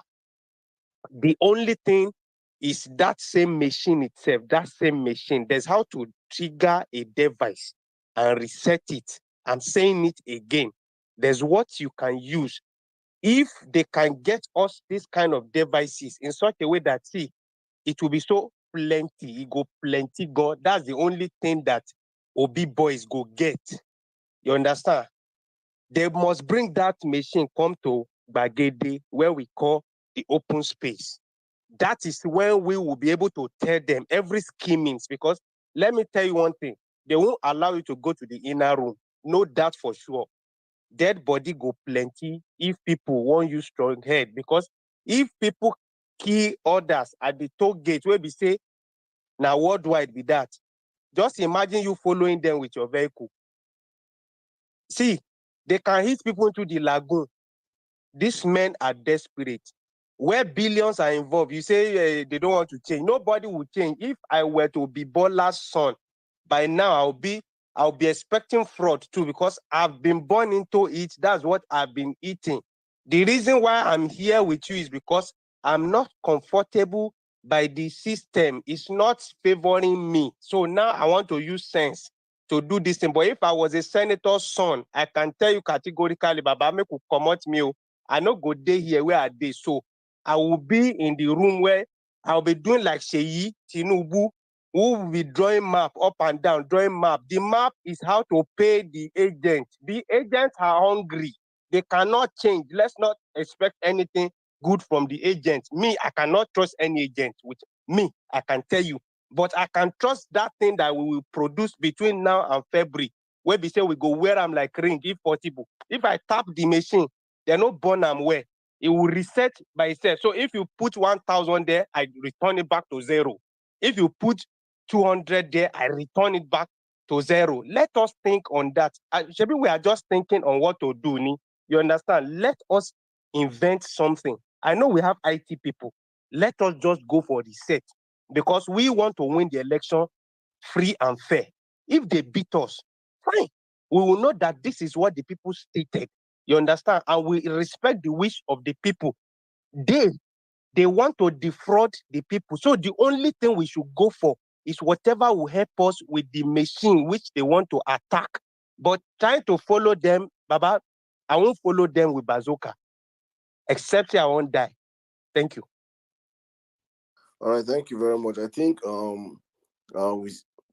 there should be the protest people are saying and clamoring for. I think they say 22nd of September.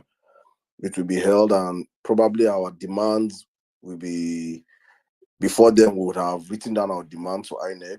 I think it's going to be holistic. It should be something that everybody can see, and it could be done as quick as possible. I don't see any reason why we should be thinking of shifting the election date.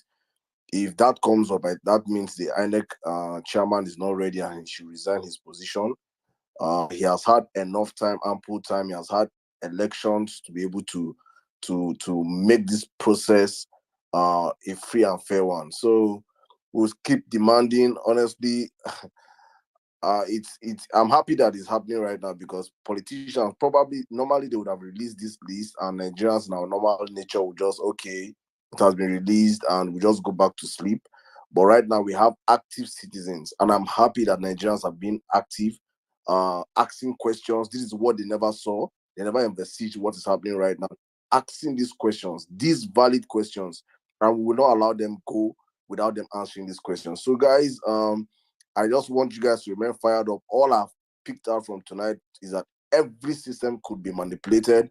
Our job is to make sure that we, on our own part, hold INEC responsible.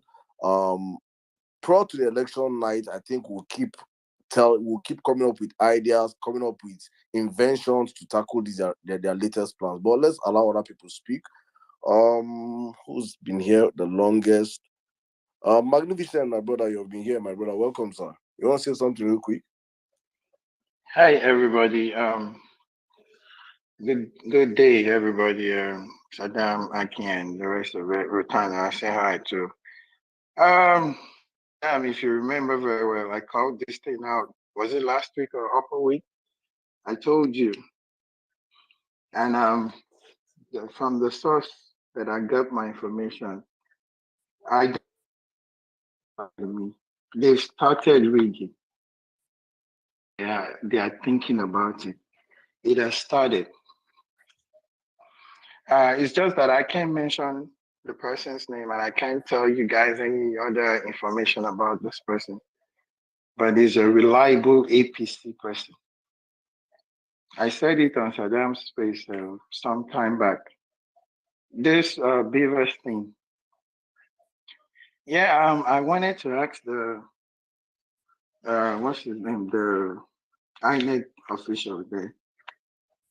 Okay, why can't they calibrate the machine before use on the day of election? Because my understanding was that they will calibrate the machines before they take it to the polling booth. And that's one thing I still find funny, because if you calibrate the machine before you take it there, they can always tamper with it again, because the person that calibrates this thing would definitely be taught how to put in info. So if you calibrate it in the presence of the people, they would see it. You will show everybody there that, okay, this thing is reading 0. We want to start. You look at the list of the number of people that is assigned, that is supposed to come and vote in that polling booth. And you would see the number of people and see that, okay, we have 200 people here. This machine has been calibrated. And the agents can count the number of people that are coming in to do the accreditation. And at the end of the day, for those that did not come, you subtract the number of those that did not come for accreditation with those and from those that came, and you will get a total of number of people that are supposed to vote. And when the voting starts, you can tell the number of people that voted for this party and that party and that party, and you submit it right away to wherever it's going via internet or whatever. And if you don't have access or internet, somebody can always give you hotspot to do that. That is that. Okay, now I'm gonna tell you guys this for free. APC has the list of all the people that registered in the northern part of Nigeria, polling booth by polling booth. With the names, they know the people that are going to vote for OB, the name and the age. They can tell polling booth 221, whatever, according to how they read it. I'm telling you guys how this person explained it to me. So if you go to Sokoto, when they look at the age and the name of the person that is registered in this place, they can tell who belongs to APC, who belongs to PDP, who belongs to LP, NNP, NNPP. Okay. I'm coming. Let me come here, Magnificent. How did they tell? Is they see? How did they know that, please? The name and the age. Ifan Yozo is registered in this polling booth and is 21 years old. Abdullah Karim is registered in the same polling booth and is 42 years old. Who would Ifan Yozo vote for? So now the point is this. I asked the same question and this was the same explanation. When they come for accreditation, they would find something wrong with Ifeanyi Ozo.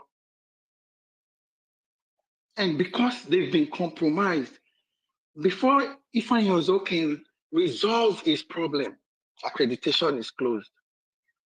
Now they will tell you, oh, you have to do another verification and go and do the paperwork. Bro, if Ifeanyi Ozo does not accreditate, then the next person will not.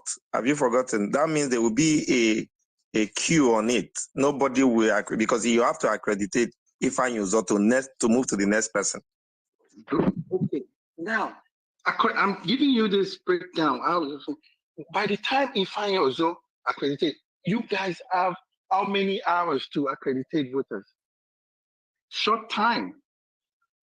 So Ifeanyi Ozo will do the paper one, right? And then at the end of the day, sorry to interrupt. So for a situation like that, right? What would happen is if peradventure the Beavers machine cannot accreditate the person, right? What would then happen is the person's name and number will be checked against the register. If his name is there on the register and his face and his details tally, right? On the ballot paper that is given to him, normally the PO is supposed to write a note on it. On the register also, there's going to be an indication about it also, so that when they're doing the final counting and records, you can take those things into account, and your final reports are also supposed to reflect it. So for cases like that, I might not get worried. Where you should be worried is where Ifeanyi Ozo might come to vote and his name, his card, everything is not ringing under the polling unit. That is, they fully pulled him out of the polling unit. That's where you should be worried about. But as long as his name and his details are still under the polling unit, to an extent, is that possible? Doesn't have much to worry. No, it's very possible actually. They switch. They would switch that name. They can switch the name and tell you, oh, this is not your polling unit. Yeah, that's very possible. That is what I'm telling you guys. So in cases like that now, where somebody's name isn't under the polling unit, right? What they will tell you today is, depending on the number, if we look at the ID card, right? Your ID card normally shows the polling unit you are supposed to be under. If peradventure the polling units on your ID card tallies with the polling that you are there, but your name isn't showing on the register and it's not showing on the Beavers machine, then for that person, actually, he might not be able to vote. What he will have to do is to take it up with the main INEC office. But Emmanuel, yeah. Remember that I think 2 to 3 weeks before election, the names will be put out on the polling units and tell people to go and check and confirm that their names are on the polling unit. So that thing again is also for us to go to our polling units, I think a month or thereabouts, to check and make sure that our names are there. Yes. So see, those are not the problem because what we are pointing out, what we are pointing out are numbers of 1, 2, 3. That is not, look at the one that is the problem is the ballot stuffing, where you moved from 6,000 to 46,000. Those are the numbers that will really change. And that's where we should look at. The one person in one polling unit, 2 persons, believe me, system failure and the rest that is connected, even in the banks that also need your money, are also having such downtime.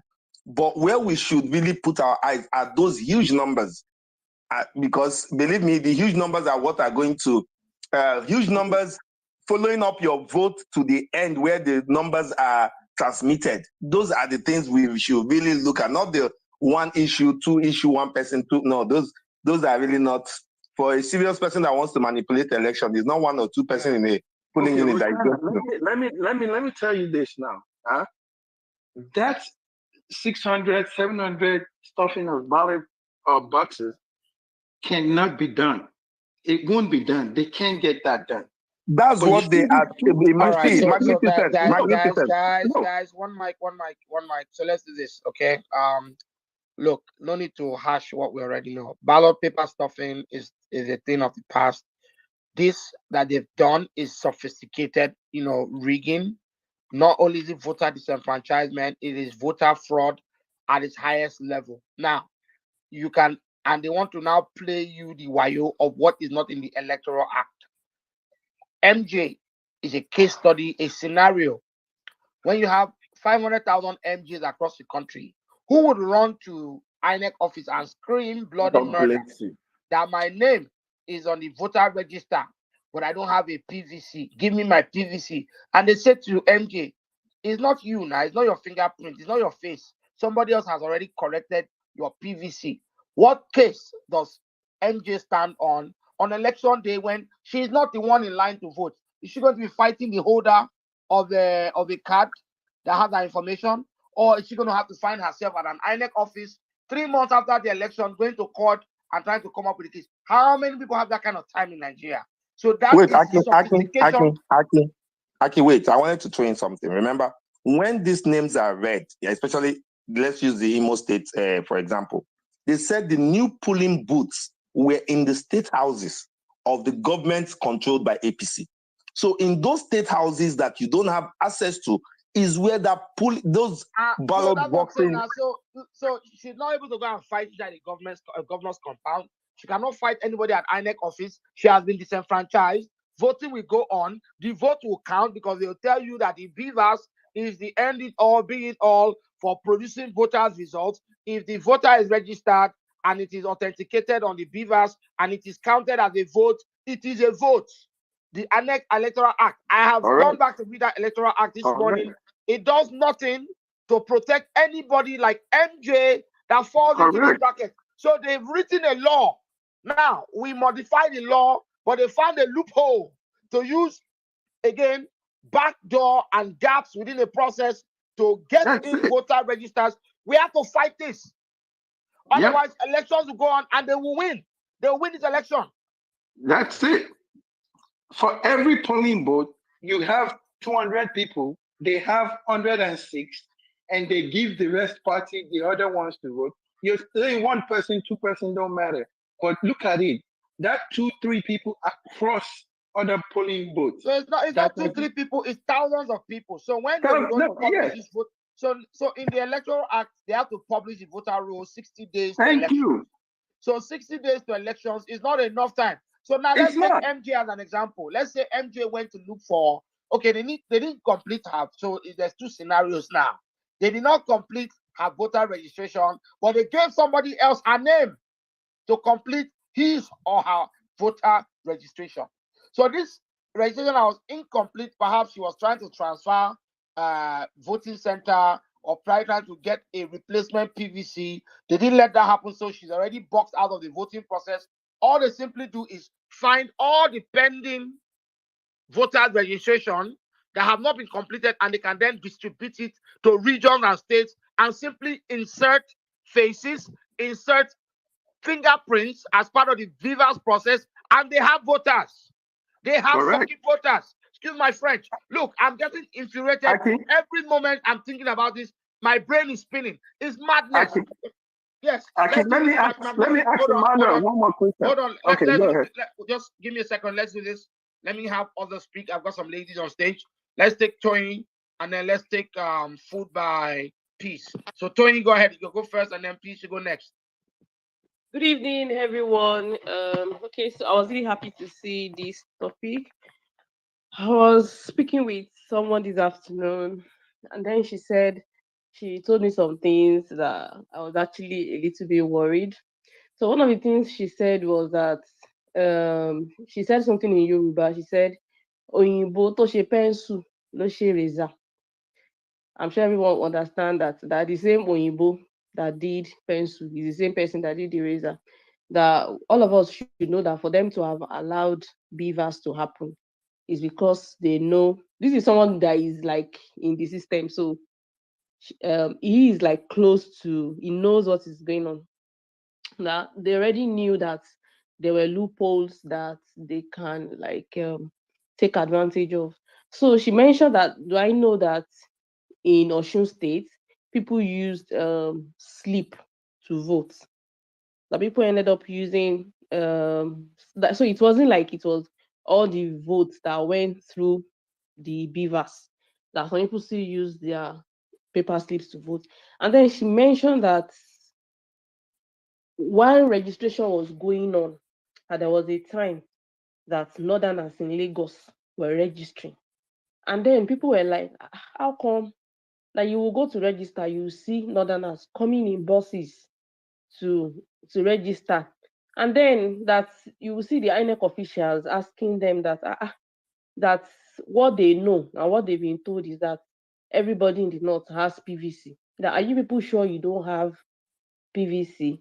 And these guys will say, no, they've never had PVC. And then the INEC officials are telling them that if you've had PVC and you register again, it's not going to come out to them. Like, oh no, they don't have. And she was telling me that, do I know that those PVCs actually came out? That so as what they were realizing is that there's when most people that register in the north, I don't know how true that is. Probably there will be somebody in the north that can confirm or deny this. That most of the registrations that they did back then, they didn't capture biometrics, no fingerprints, no pictures were taken. So it is very so they can come to register again and get PVC, and the system will not detect it because their biometrics were not previously captured. And so it is possible for an Adamu to be in Lagos, use his brand new PVC that he just registered to vote, and then somebody will use his PVC somewhere again in Kano or Kaduna. And she was then like, again, that she's very sure that all these beavers that we're talking about that is only going to be in the south. Nobody is going to be using those things in the north. And so I just kept thinking of it that now, okay, those of us that are in the south, we can say, oh, in our polling stations, we're going to monitor, we'll stand there. Who is going to be doing all that for us in those core northern areas?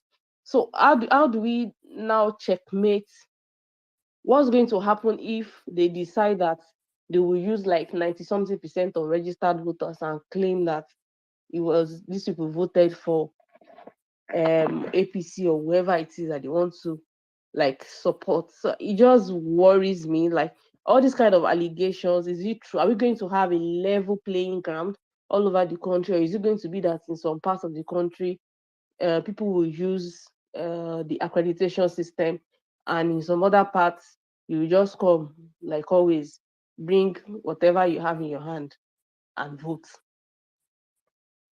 Thank you.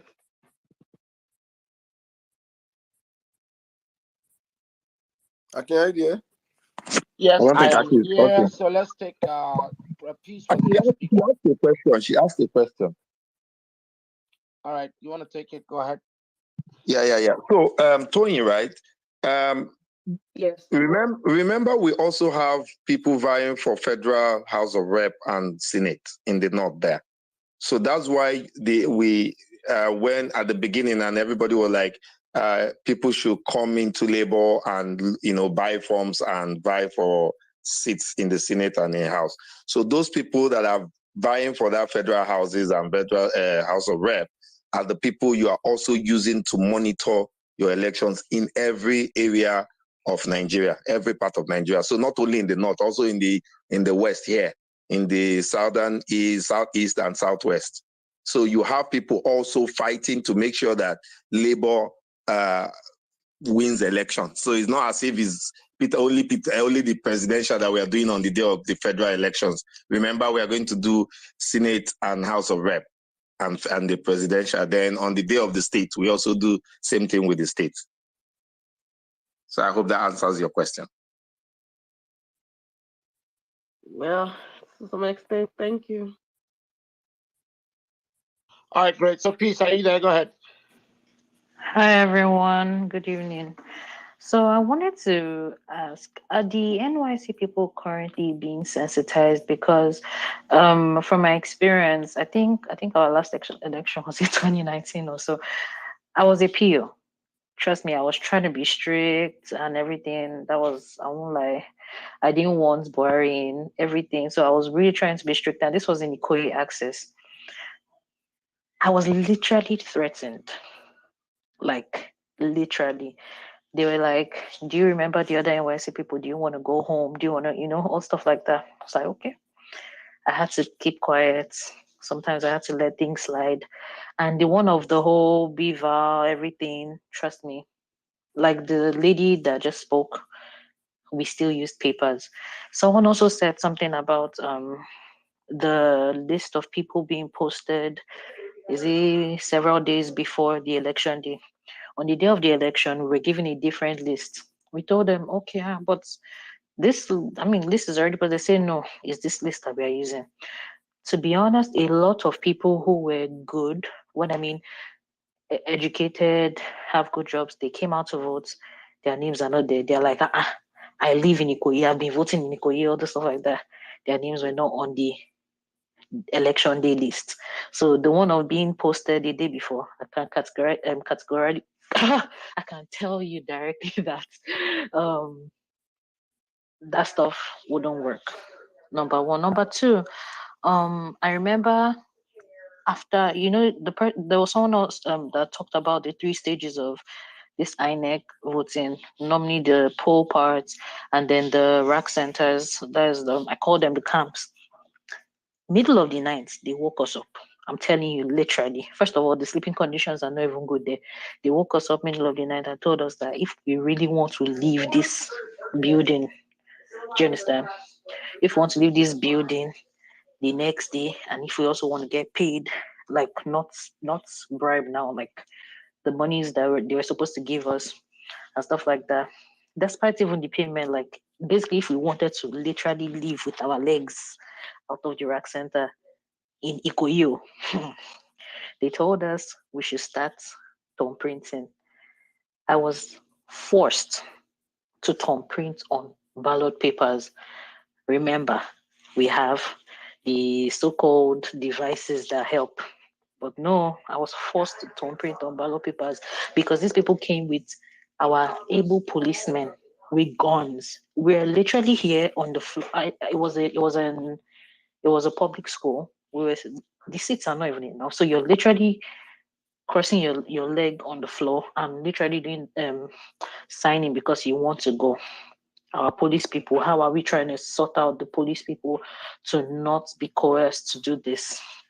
Then I was thinking, I think someone also said something related to that. For every system, it can also, for every system that exists, it can be broken. There are computer guys in this country. How are we trying to get them on our side to be able to, okay, if they say now we're going to be using the devices, oh yeah, hoo-ha. That person also said it. How are we trying to see that these computer guys, these tech guys, are actually doing this for us and trying to, as they're trying to hack the system, it's just like putting up the firewalls. Do you understand? How are they trying to, get into the system to actually protect every single thing that's happening?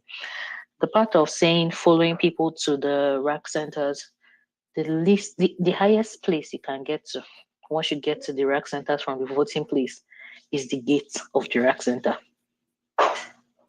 That's the highest part you can get to.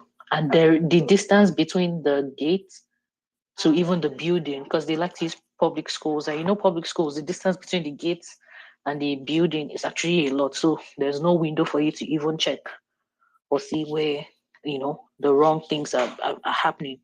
So I was thinking, could they put like game cameras when you identify the rack centers to be put? I don't know if you guys know those mini cameras. Can they be like game cameras so that if something like what I went through, in the middle of the night, because that's when they do it, in the middle of the night, they're forcing these coppers or the INEC, like basically the people who are going to be doing the election stuff, if their game comes to actually, evidence of what is happening, then it will be good. Long story short, this is when tech needs to really come in, because if you're saying ballot papers, the ballot papers are going to be there and they're going to force all the POs and everything, and we will literally be coerced because we want to, or rather, the people who are going to be there will literally be coerced because they want to leave. It's not a nice situation. So these are just my little 2 cents. Again, the points are game cams if we can afford it. If we can't, it's fine. But or something, just mini cameras that can actually catch the acts, because it's in the middle of the night, things happen before you now even get to the state coalition side. So I don't know if this helps, but that's my own stuff Thanks about it. for the revelation. Look, we hear lots of these stories. You're already risking your life doing, performing a task that, I would say again, is the Lord's work, with your reward being somewhere else that you may need to travel far to claim if you can never get there. I invited Ikenga Ugochinyere to the space. I was hoping he would join us here before I even got K from INEC to speak, because I wanted him to be on stage, K to be on stage, and equally have NJ, who's a victim, not just someone that could not get her PVC, but her name ended up on a PVC device. Equally just spoke with San Femi Falana. He's really excited that at least young people are choosing to be proactive, take the destiny of this country into their hands, and see that we emerge with a system that's better. So I think MJ, we would probably work with you. You need to write a public letter to INEC in your state. We need to publish that letter here on Twitter, on every social media platform. The news networks and the media houses obviously have been gagged, so don't expect them to do debating, but just trust me, this will not get swept underneath the rug. Behind that, we will follow up with a very strong lawsuit. If you're a lawyer and you're in the house, you like to work pro bono on this case, the SAN would equally love to push it. I would be very glad if you could drop me a DM in the inbox. This is the Lord's work, and we will do it marvelously, because again, it's just all shades of wrong. It's all shades of wrong. Where we walk around, jumping, limping, happy that we found a way to really give these politicians a dose of their medicine. Here they are trying to believe they can outsmart us. I think we need to respond in a very strong way. I'll be hoping Ikenga Goshere will come in. But again, I just found out he's a member of the PDP running for House of Reps. Again, disobedience space, if he finds it difficult coming to the space, I hope that's not the case. I invited him. I was very polite. But again, we keep it moving. Let's take Idris. Idris, go ahead. Mike is yours. Wow, thank you so much, Aki. Thank you, everybody on the space. It's been a very interesting time here. But I must be honest, I was quite almost depressed with with some of the narratives. People expressing shock, people expressing disappointment. What the hell were we thinking about INEC? Come on, guys, this is INEC. This is APC, PDP. Were we thinking that, it's going to be some kind of honest Secretary of State in America conducting the election that would damn his party and do the right thing? No, hell no. This is war by other means, guys. So maybe it's good it happened. Maybe this was the kind of awakening we needed. It's important that we take it from here and know that, as we said, this is practically war by other means. INEC is up to no good. INEC is messed up. They messed up the 2019 elections, and they are poised to mess up the 2023 elections. Structure is not just party network. It includes INEC, the courts, security, a whole ecosystem. I mean, we're just hearing Federal High Court has asked INEC to put Akpabio on the ballot, regardless of the entire provisions of the Electoral Act and what the state rec in Akwa Ibom did to uphold the law there. A court sitting right in the heart of Abuja has asked that INEC. It's not like INEC was not aware of that court process. So this is a whole ecosystem. And that's what we are up against. So when I hear the kinds of, oh, we're disappointed, oh, INEC, oh, we march on INEC, oh, God help me. This same INEC used to be NEC.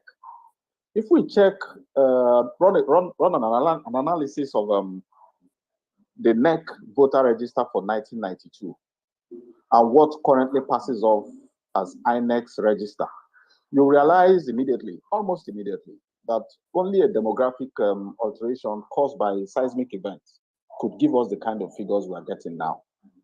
And then the INEC staff that came up trying to explain, trying to bloviate and speak through MJ's predicament. I'm so sorry for what has happened to you, MJ. But that is INEC. And the man's, I don't know his name now, the INEC fellow, it was quite provocative. It was absolutely, absolutely annoying. This is the same INEC that, I mean, they started the online registration thing, and then suddenly they were telling us, millions of our compatriots up north were registering. And then when we talked about voter transmission, they said there's no network up north. What's going on? So only solution is we must get down to the polling units. We must canvass for votes at the polling units. We must protect our voters at the polling units and police the results. Okay? I'm so sorry again to MJ. What has happened, there must be legal consequences. I'm thinking quite frankly that with the introduction of the beavers as an IVED equipment or voter enrollment device, the PVC itself has become practically redundant. So if we're going to make a host of demands on INEC, why can't people just show? Beavers registers you or accredits you on the basis of your thumbprint and facial recognition. What the heck is the need for the PVC anymore anyway? So the whole INEC structure is geared towards voter disenfranchisement. If you're on the register, to hell with the PVC. Once the beavers picks your print and your facial recognition, I believe you're good to vote. And INEC should not, under any basis, prevent anybody who's on the register from voting on account of non-possession of PVC.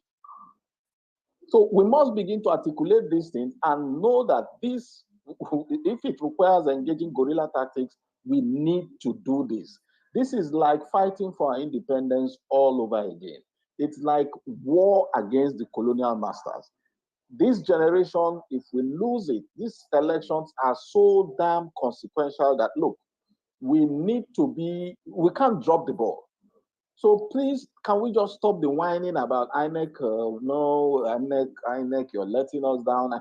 INEC is structured to let us down. Each time Mahmoud comes on TV, you look at him, you see the man is gone. He's not a free agent. So we need to get down to brass tacks. What is the basis of the PVC now in the light of the beavers? Of what use is it? I need some education on that. If the beavers can take my thumbprint, it can do facial recognition, what is the need for the PVC? Or it's just another roadblock against the people of this country? What's going on? So we need to begin to articulate all of these and make sure the march I hear, is it 27th, 22nd, or whatever it is, we need to articulate a whole catalog of demands and then seek explanation. I don't know, you said this case is going to come up again tomorrow. We're going to try and get INEC chairman. Hell, by all means, let's get him down. What is the point of the PVC? What does INEC have to say about a case like MJ? Where are we getting names like Tillman on INEC register in a place called Omuma? And by the way, this is not just Imo State. Ugochinyere was just lucky to stumble on this. This has gone on right around the 36 states, and particularly where APC is in control. They did this whole thing while the whole registration was going on. Only they just got caught, in Imo State. So what happens to MJ? The girls put up appearance to get registered. They took her details, only for the details to show up somewhere else. And then they say, no, what the hell is that? Who does that? So I'm glad, Akini, I must thank you. I'm very grateful for the work you do. I'm a solicitor here. If there's anything we could do, by all means, yes. So this just can't continue anymore. And please, I can't overemphasize this enough. Enough of the whining. INEC is not there to do you any good. The courts are not there to do you any good. The security folks are not there to do that structure. That's the whole ecosystem of structure. They bought the judges, they bought the security guys, they bought, if they can, they'll buy the communication networks. Okay? So enough of the whining. This is war. This is war. I'm so sorry that Labour Party, maybe they don't know what's going on. Half of the executives are themselves running for office, trying to latch on to somebody's coattails. We are not doing this for Peter Obi. This is nothing to do with Peter Obi. He's fortunate. We deem that he's a fit and proper person for the office. If we mobilize and get him elected, and he gets in there and begins to behave like the rest of them, we will drag the hell out of him. That's the only way we build our country. This energy must be sustained, and the only way to sustain it is to be woke, is to be alert, is to take appropriate measures when we need to take appropriate measures. So it has got nothing to do with Peter Obi. It's for us. It's for the people. It's for Nigeria. God forbid he gets in there and begins to mess up like the rest of them, becomes another Jonathan, becomes another Buhari. We will do the needful. In fact, his own is going to be worse. We will drag the hell out of him. So we must mobilize against INEC. INEC should explain why the PVC is still an essential tool in the electoral, in its electoral architecture. INEC must explain to us why, if I registered, I can't show up on election day. They catch the BVAS takes my fingerprint and accredits me as a voter. Why shouldn't I be able to vote? And then the idea of packing up all these ghost names on the register is a non-starter. If we are active, if we are woke, if we show up on election day at the polling unit, we take the accreditation, we vote. Somebody was getting it wrong. You don't. If I don't get accredited, I don't move. I don't leave the line. You must tell me why I'm not accredited. The machine can't reject me. Okay. So we stay on the polling unit. We ensure our people are there to vote. We ensure they're allowed to vote. Secret balloting, absolutely important. We vote, we police our results. The essence of, we don't need to get to rack. That's the whole essence of the electronic transmission. We get guys who are ready to monitor the INEC portal and follow the results up to declaration. Thank you very much. Thank you for the time. Sincerely, I agree with every submission, because I don't see why in the central bank portal today, you get it from Q, you do one transaction a quarter. Absolutely. Hold on. You do one transaction a quarter and you cannot come back. It knocks you out immediately that quarter. That after all, you have to come back after that quarter. So why can't we just, you've taken my fingerprint, you've taken my facial, you can even take my optic, my eye optic and this thing. And with that, why do I need to carry a card around? Because my fingerprint is already a card for me.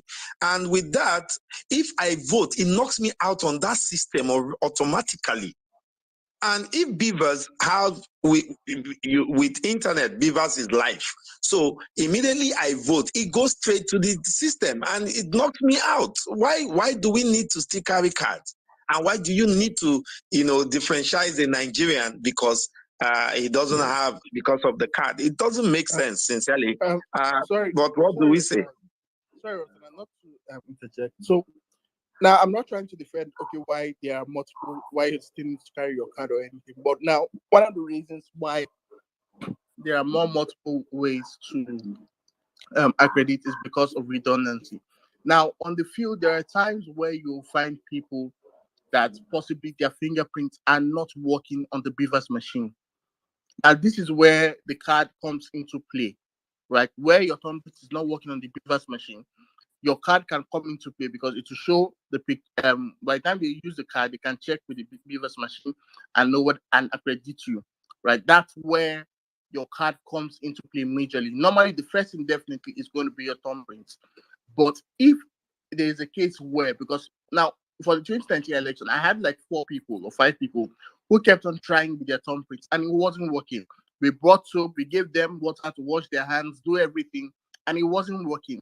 Now, if you would you have expected that someone would tell them to go back during an election where they wanted to vote? That would have also been No, I'm so exemplified. sorry. I'm sorry, please. I'm so sorry to interject, please. But Yeah. that's the essence. That's the essence of the bimodal voter machine. If your print doesn't go, your facial expression works.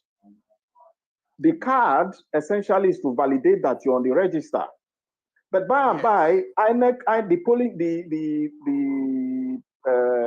the EU or polling unit officer at the time has a manual register there with your name. So if I would like to come in at this point. Yeah.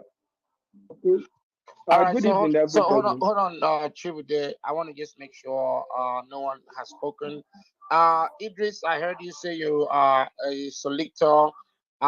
We have a task to put out a very strongly worded letter to INEC in Oyo State and equally federal INEC. I don't know if you'll be more than would be glad to do that for MJ. All right, great. So let's get in the back channel. We get to work. This is Yeah, how we'll be glad to do citizens that for MJ. take action, and we need to take this thing all the way. I just invited someone into the space, try to get his thoughts. He's with the opposition, very strong voice. Because again, this is not an APC or Labour Party or PDP problem. This is a Nigerian problem, and we have to tackle it down to its roots.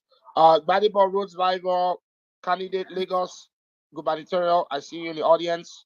We'd love to hear from you. Feel free to come up. Chibude, go ahead. Mike is yours. Yeah, good evening, everybody. I've been following up with the conversation for quite some time now. Yeah, I partook in the just concluded Ekiti state election. Like Idris was mentioning, he said he doesn't think that the voter's card is necessary. I would say it's very, very, very necessary because it's the first point of identification and it contains the polling unit number. Like the polling unit I worked, it was what 002. So if you come with your card, the first thing I checked because I was in charge of the beavers.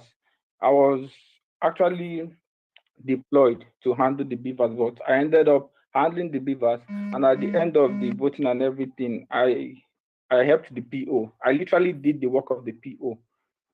So the voter's card is very, very important for identification. But before you get to that stage, because this election, the state election, opened my eyes to so many things. Like when I got home on Sunday morning, the 19th, I was like, what's the fate of Peter Obi in this forthcoming election in 2023?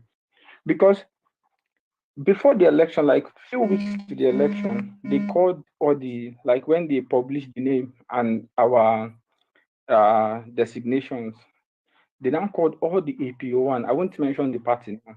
Now they were making a deal. They said they will get voters card, and what we're going to do is that we're going to snap all the voters card according to polling unit and have the pictures of the images on the voters card, that is the photos on the voters card, on our phone, because you can only accredit a voter by 2 means. It's either you use the thumbprint, and if you work in, let's say, in a very rural area, most of them are farmers, so they have issues with their thumb, due to farming work. So what you do is that you now use facial recognition. You have to snap them. Then you try to accredit, because without accreditation, you cannot vote. Because at the end of the day, the number of accredited voters has to tally with the number of total votes cast. So what they now told us was that before the election, they will get voters card. They're going to snap it according to polling units.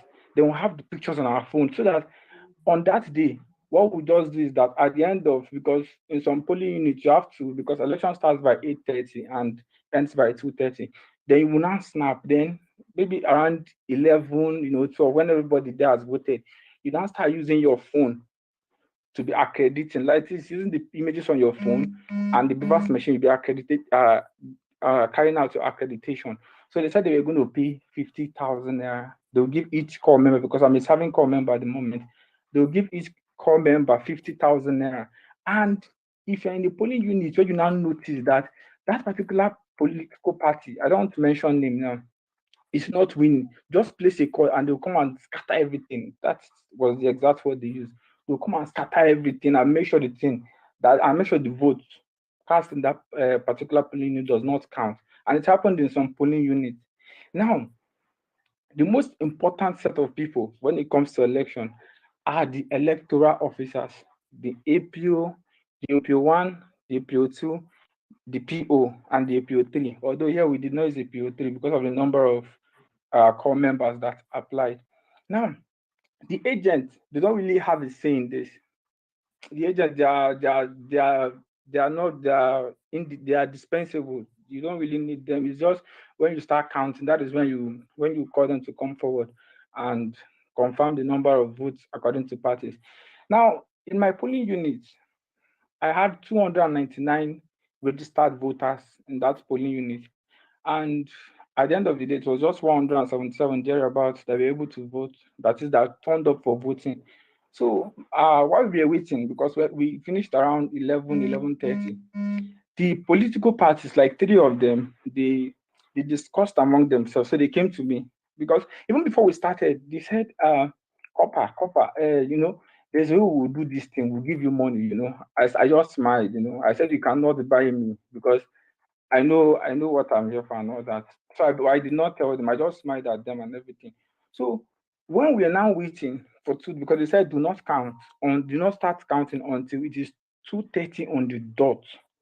So the 3 political parties, they came together. So they came to my desk. They said, Papa, we want to give you money. So I'm trying to answer a question that somebody asked a while ago. We want to give you money. They will go and bring voters card. We'll bring it here. They will use that voters card. We'll just be casting votes. Then at the end of the day, we'll give you money.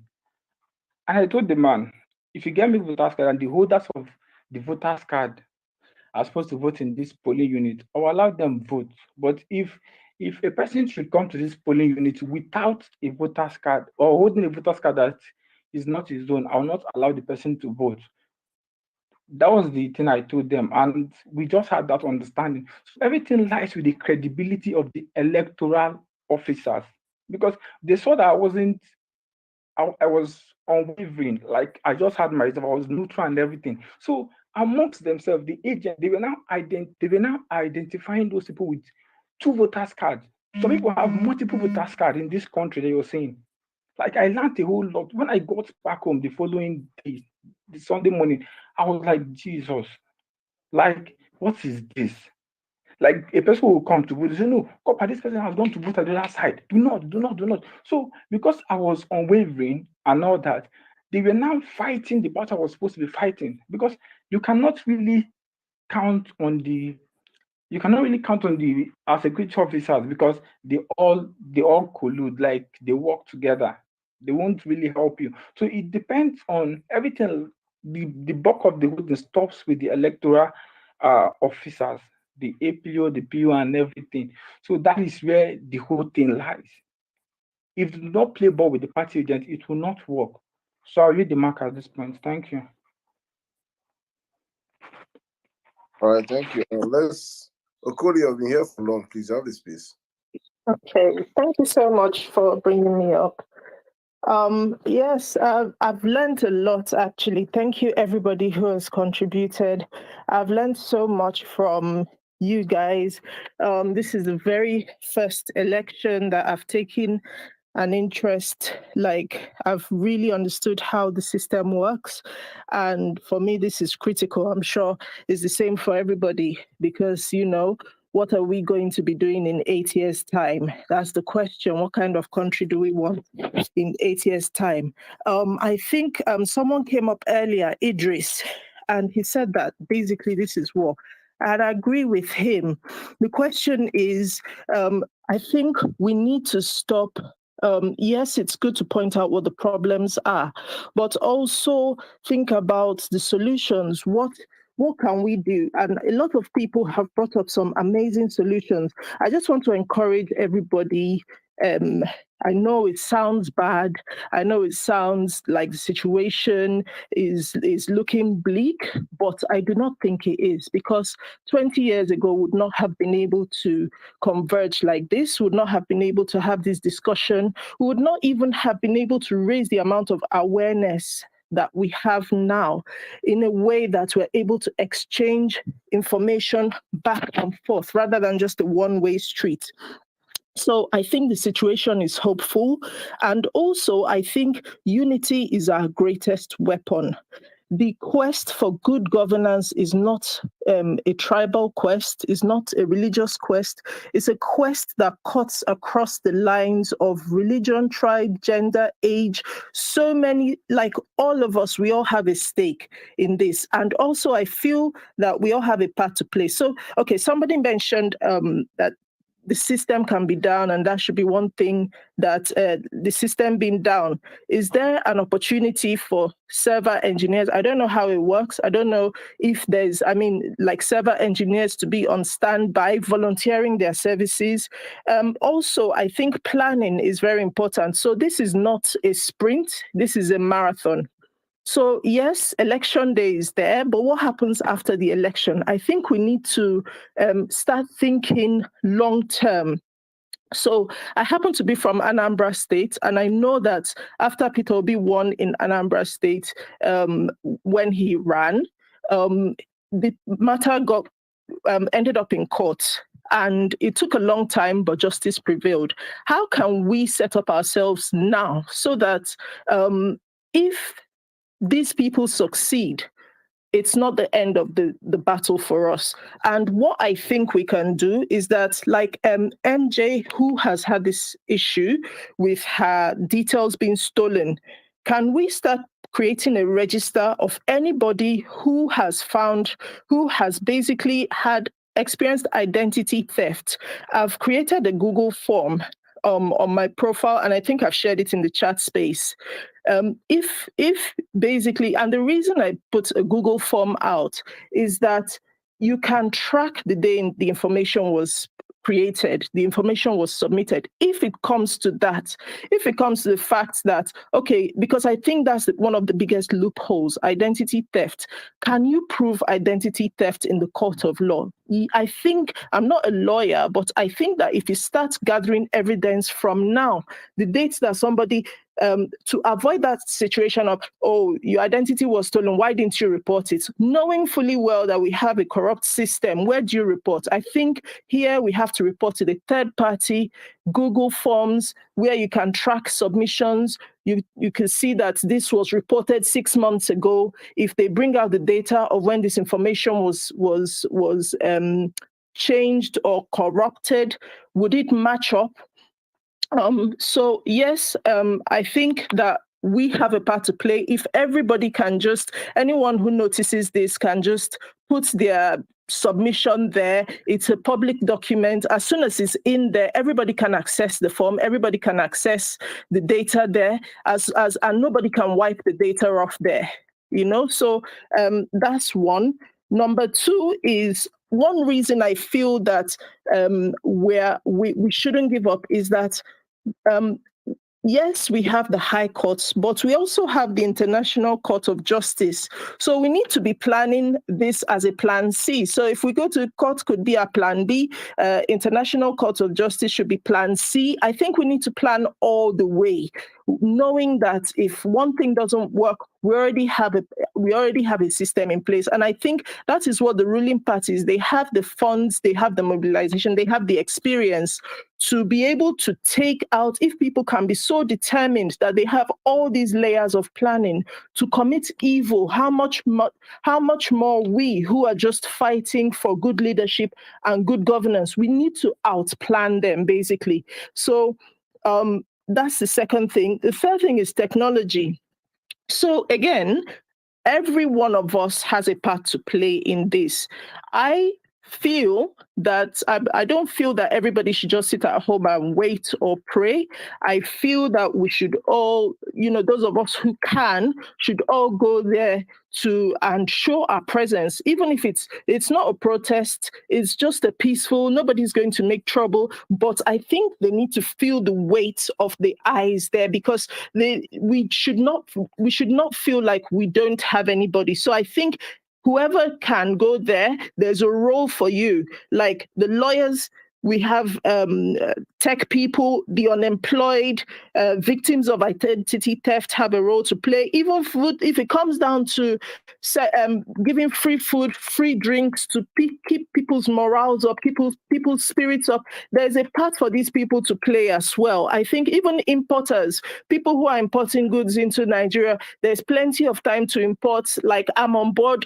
We have a store in Lagos. We are happy to put our skin in the game, import whatever spy cams or whatever needs to be there, and distribute as far as we can. So there is we all have a role to play, and our unity is one of our greatest assets in this. I don't think that all these things about the situation being hopeless, I don't think that they are they're really true.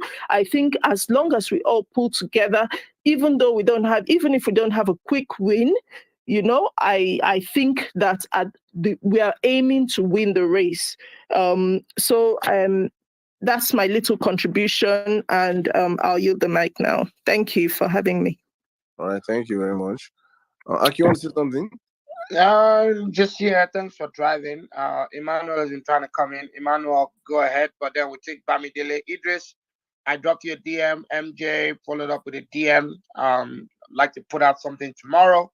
If we need to publish it in the national dailies, anybody knows what the national dailies charge, please drop me a DM. This thing is not going to die. It's not going to get swept underneath the rug. Yes, the INEC chairman has put out a press release. It's good, but it's not enough. We need to keep people on their toes, keep them honest. So please and please, if you've got resources, again in terms of skills, you write. We like to draft this thing overnight and really put it out there, because again, many times we read about these things, we go to sleep, but then to have someone who is a victim, okay, strong defendant, this is how we reopen that door. We're getting more people to get registered to vote because people have been disenfranchised. A Nigerian who did everything right to now find her information on the PVC card. It doesn't end here.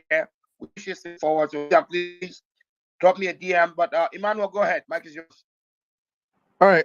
So I just wanted to advise.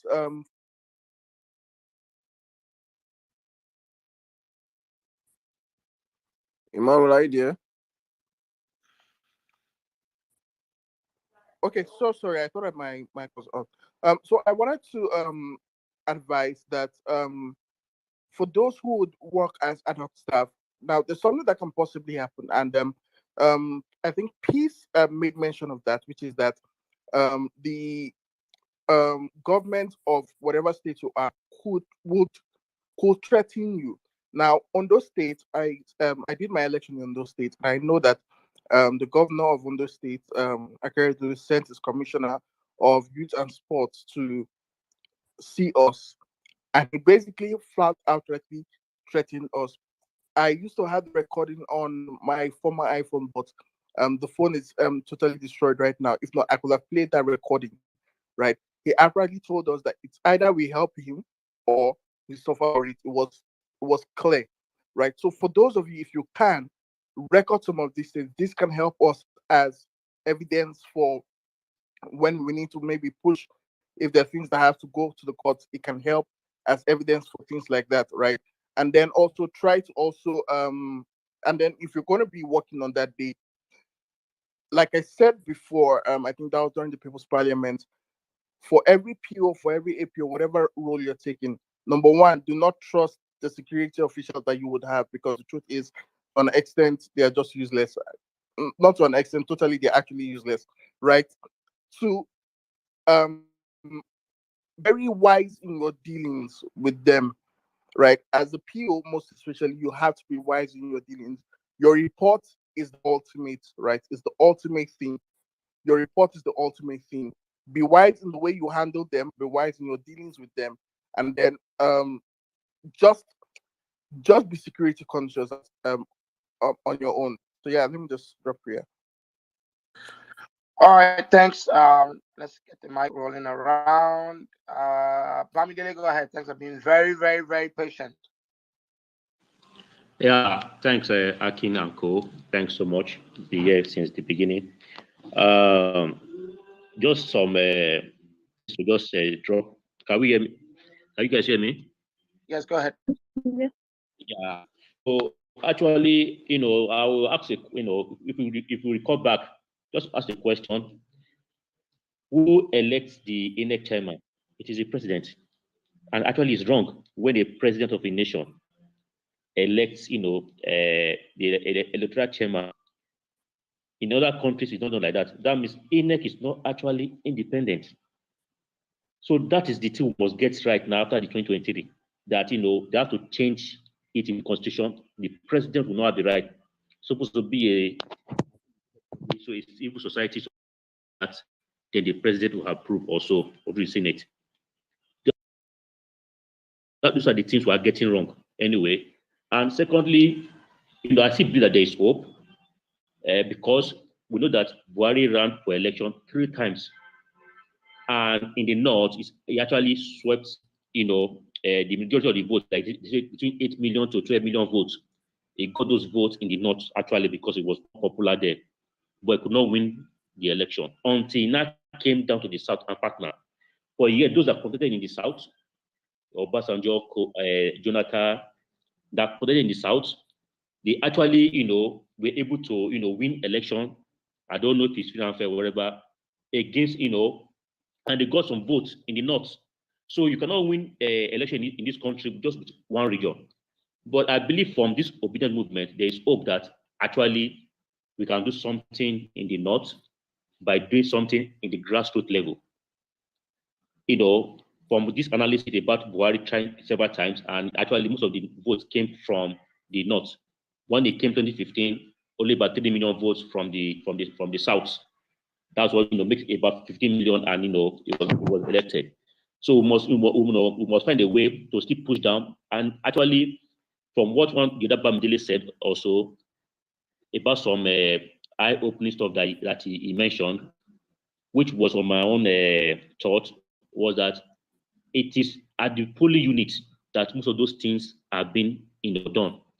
So when we have number of people that we accredited to vote, that the VBAS, were able to accept.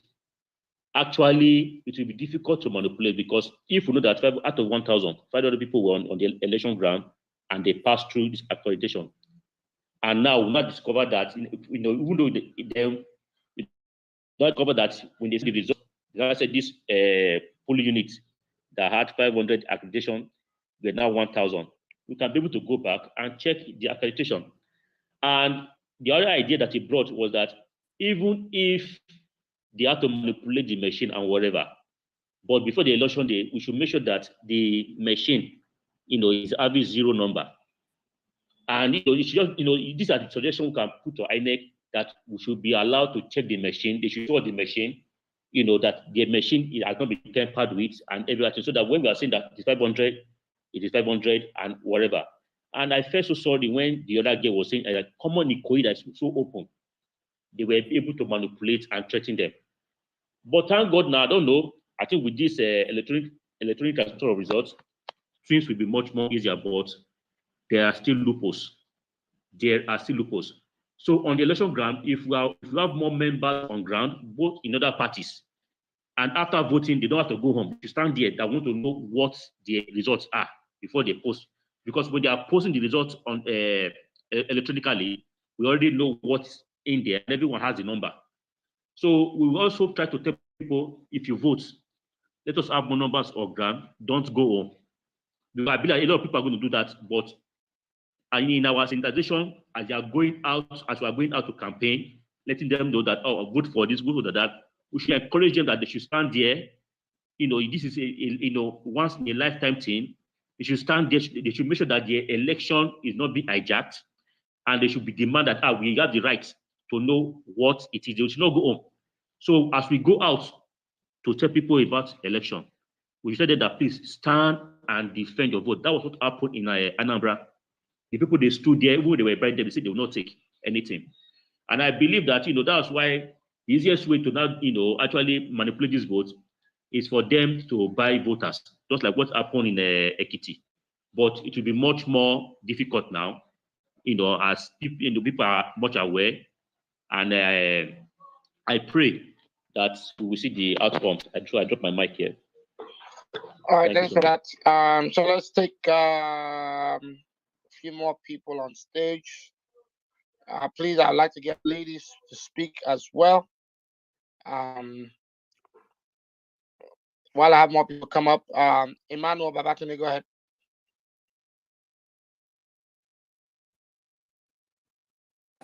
Hi, Aki. Hey. Good evening. Can you hear me?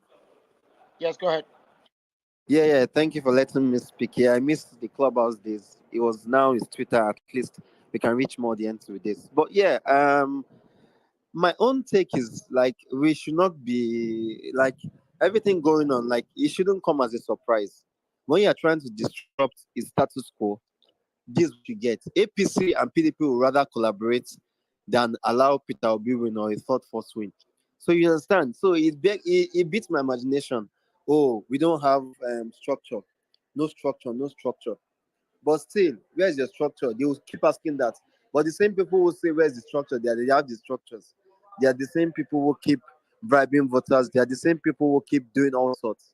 They are the same people who are scared and they have to start doing shenanigans. You understand? So the thing is that sadly there will always be what you call it. There will be violence. We know what happens. And you understand, it's easier said than done that when you stay and count your votes, there are some areas that you live in. For instance, some areas, for instance, if you are voting in a place like Oshodi in Lagos, for someone like me now, no matter how I want, let's say I'm even in Lagos, I'm there. Let's say, just say hypothetically, I'm in Oshodi now, I'm voting. No matter how much I want to protect it, when people come out with machetes, if we are not enough there, I will probably not stay, I will probably run away. So we need to devise a strategy in which, in strategic places, you understand, there's security provided because you can't trust the security agencies. They see all these things, they see polling agents who are bribing voters, but they turn a blind eye because you understand. For them, I don't think there's any incentive for them to even do the right thing. And even if they do the right thing and arrest, one of at the top can just call and say, okay, this person should be released. So we know how this thing works. So what I would just advise people is that first of all, like do your own part. You understand? Let's not say we've won it yet or anything. As many people as you can convince them. You understand? We know that we are facing an uphill task because we are battling with the federal government, battling with INEC, battling with everybody. And I'm sure they will come and justify, oh, we are not trying to rig, is an issue. Because I was watching, I think, was it channels or so? And the guy, the INEC spokesperson, I think was Channel, so arise.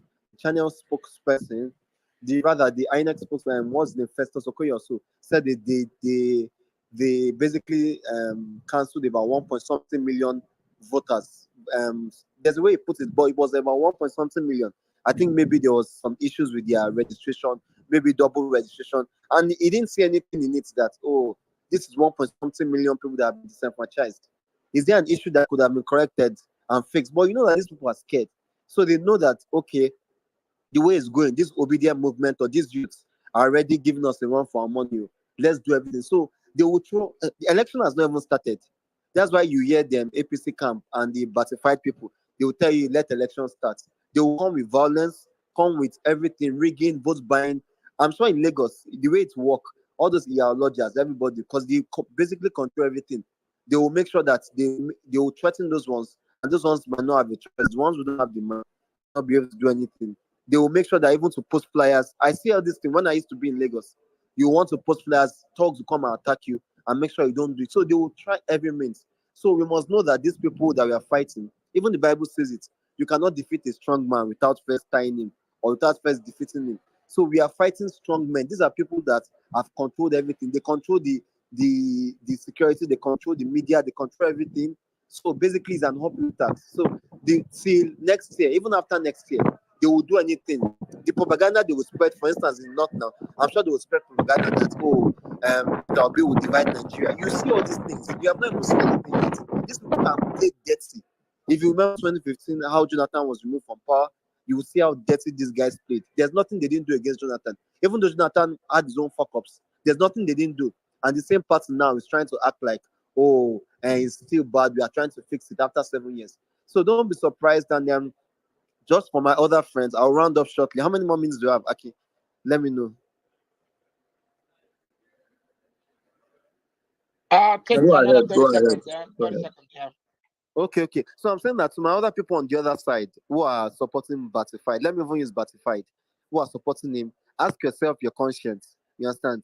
Ask yourself, truly, are you supporting him because you are paid or because of any reason? Because let's be honest, it's not, most people supporting Obi are not supporting him because, oh, he's an Igbo candidate or because he's one of the South. No. I'm sure if you bring out Okorocha from the Southeast, even Igbos here will disown him 100%. Or we bring out Opuzodima or Odius Okalo. So we are looking for someone who gives us a sense of, at least, that a sense of accountability. But is it Tinubu that said it's my time? That basically, when you look at him in every video, the man looks fragile and frail. Even Buhari that we are seeing now, Buhari even works healthier than Tinubu. So is it someone that, oh, a night before election brought volume van into his house and is claiming that it's my money? Is it someone that doesn't want to take accountability, or someone that says he's richer than the state? But when you ask him every time, what business do you own? Do you own this business? He basically disowns it and says no. So how does he have so much money? So there are so many things people know that people will not even want to see on this platform. But the fact is that we know we can win this election. So don't be perturbed or be scared that, oh, they have the money, they have the structure. Trust me, let it be that these people will have no choice than to rig. Or you understand, let's give them a run for their money. Because if we relax and say, okay, let's relax, then we are shooting ourselves in the foot. We have this golden opportunity and we can do it. Whether you are abroad, even if you're abroad and you can't vote, you can convince your friends who you know and Nigeria to vote. If you're in Nigeria and you want Nigeria to change, yeah, you should do what you can do. But if you are okay with the status quo, then we can just remain. But for me, this Nigeria is not the Nigeria of my dream. Other smaller countries I've traveled to across the world, you see and you're wondering that this is not better than Lagos. You understand? It's not better. For those of us here who have traveled to a few countries, you are wondering that Lagos can be better than this. But mismanagement and everything. So may God help us. May God help us in this next election. We can do it. We are already doing it. And I believe that we will see the Nigeria of our dreams by the special grace of God. And lastly, you see that Tinubu is not campaigning with Buhari's record. They are using Lagos State to campaign. Lagos State that filled the trash all over the streets. That's what they are using to campaign. So they know they failed. So don't let anybody deceive you. We can do it and we are winning this election fair and square. And if they try any rubbish, they will see that the youth, we can't take it no more. We have to resist oppression. And it starts now. Thank you so much, Aki. I will speak later if I have the opportunity to. Thank you. All right, thank you very much. Honestly, I'll just say something before the next speaker. People are in my DMs feeling so depressed and everything from what I've been hearing here. Honestly, I'll say this: if there's somebody's take that really spurred me this tonight is Idris. Is you guys understanding that this is a battle. It was never going to be easy. It's you thinking that it's going to be an easy ride. Just pick up your PVC, go line up and vote them out. It was never. It's a marathon. We have to have battles. We keep fighting. It started up from when he did not get the ticket with PDP. No structure. Here we are today. Next week something else might come up. Next 2 weeks something else might come up. Next month, see, we'll be having obstacles, man. It's not easy. But you just have to understand that as it comes, we keep surmounting, we keep moving, we keep pushing. To rescue Nigeria is a must. If you understand that, you should understand that there is no message that comes from any quarter, be it INEC, be it APC, PDP. All we can do is keep reacting, keep pushing, keep fighting, and at the end of the day, we know our goal. Our goal is to take back our country and make it work for we the people, not for some selected elite. So please, guys, for all of you that have been feeling down by what has happened, probably to MJ and to others out there, it is not something that is impossible. It is still possible. I believe that if we turn out our numbers, we have the numbers, we have the people. That is the most important thing. elections is about people. Can we turn out those numbers? Can we convince those that sitting on the fence to come out and vote? Can we turn people that are presently in the camp of our rivals to come to our side?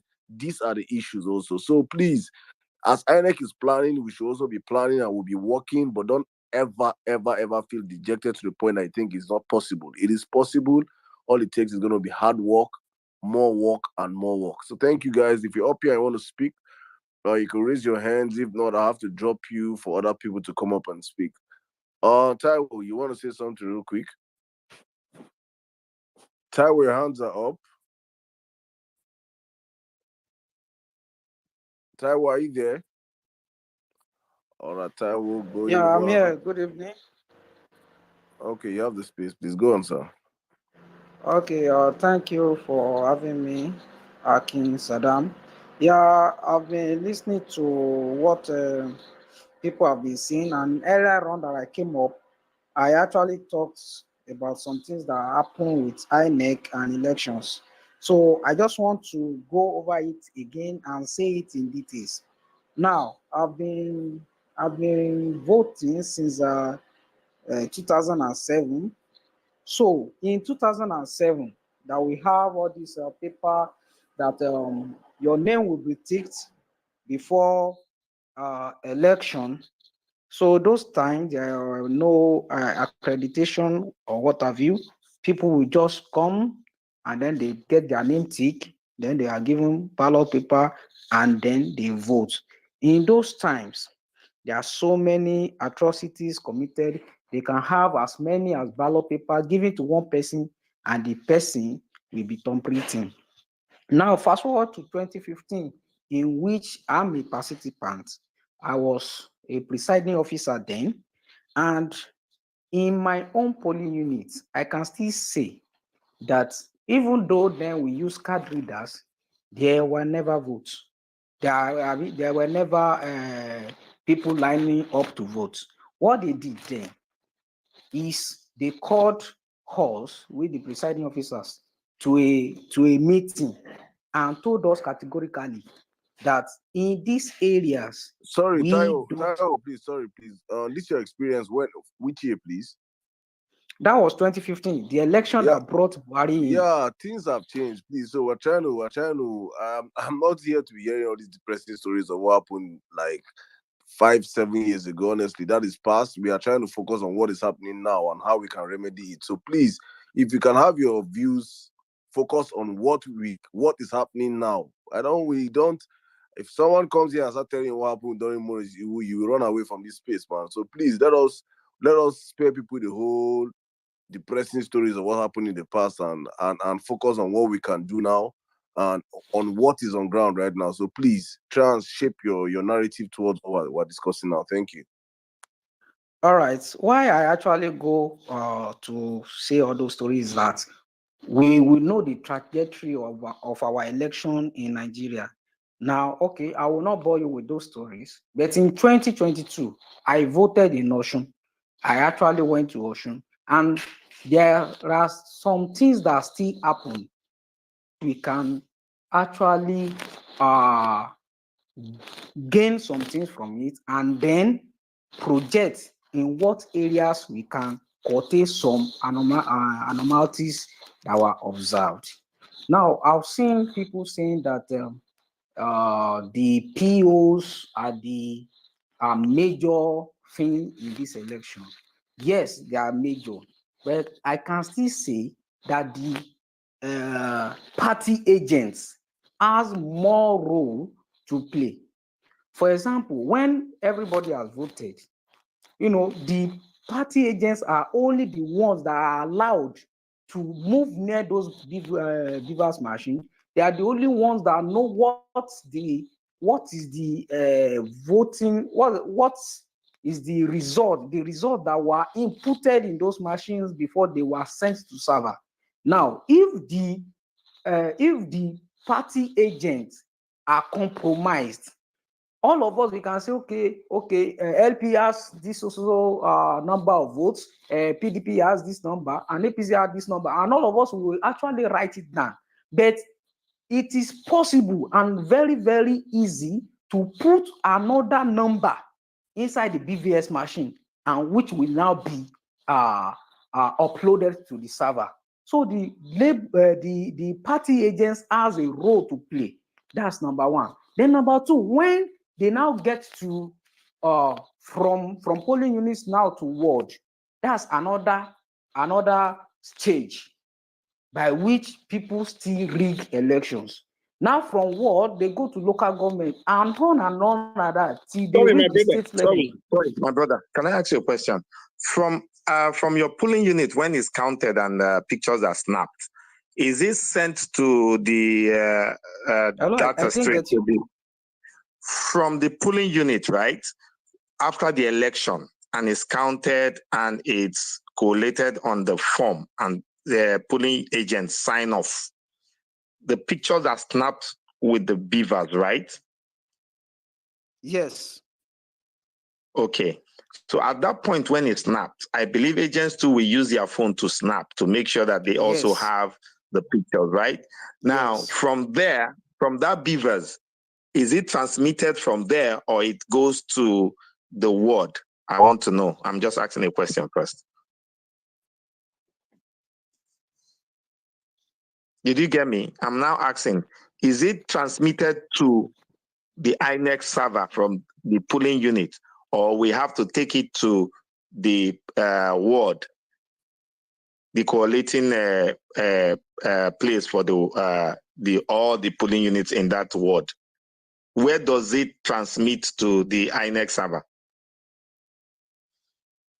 Now, with my experience in Notion, I didn't actually follow them to the ward, but with my experience, when the votes were counted, is only the party agents that were allowed to move near, and at that particular point, anything that they want to do, that's where they do all the malpractices. But you guys are seeing them because it's in the open. I remember we will be far from the table, but we are seeing why they are counting, and afterwards they snap the picture.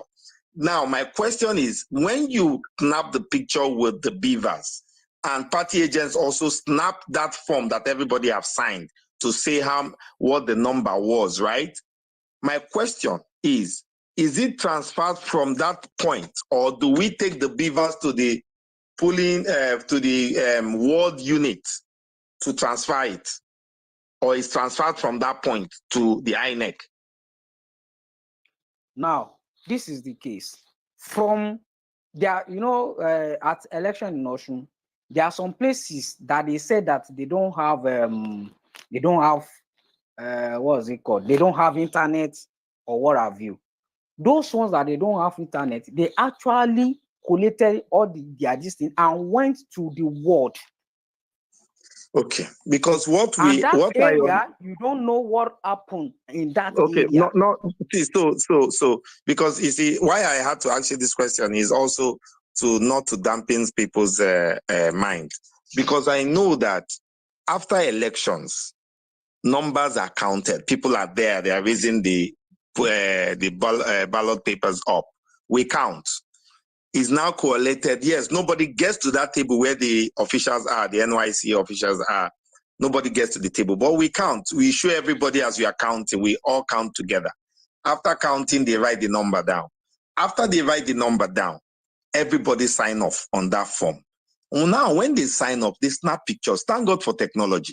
As you are finished snapping pictures, we will now gather the labor official or the labor agent and take a picture that he has snapped and circulate those pictures. So we are circulating pictures from our polling unit, Whether you now move from that side and you want to tell me, how would you bring another paper and snap when it's now different from the one all of us have snapped in that unit?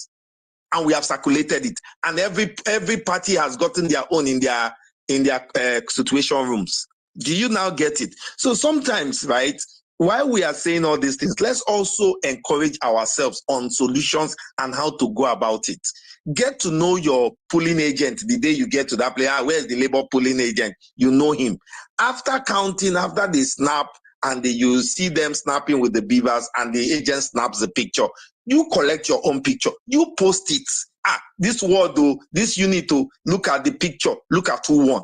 From there, we will all connect. It's technology. Let's make use of the technology we have in our hands, and let's don't have this defeated mentality. That's what I'm trying to do here. I want to encourage us. We can do it. We are doing it.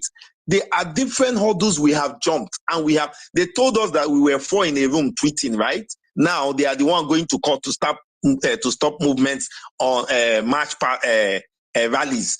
From 4 people tweeting in a room, they are now taking it to court to stop rallies.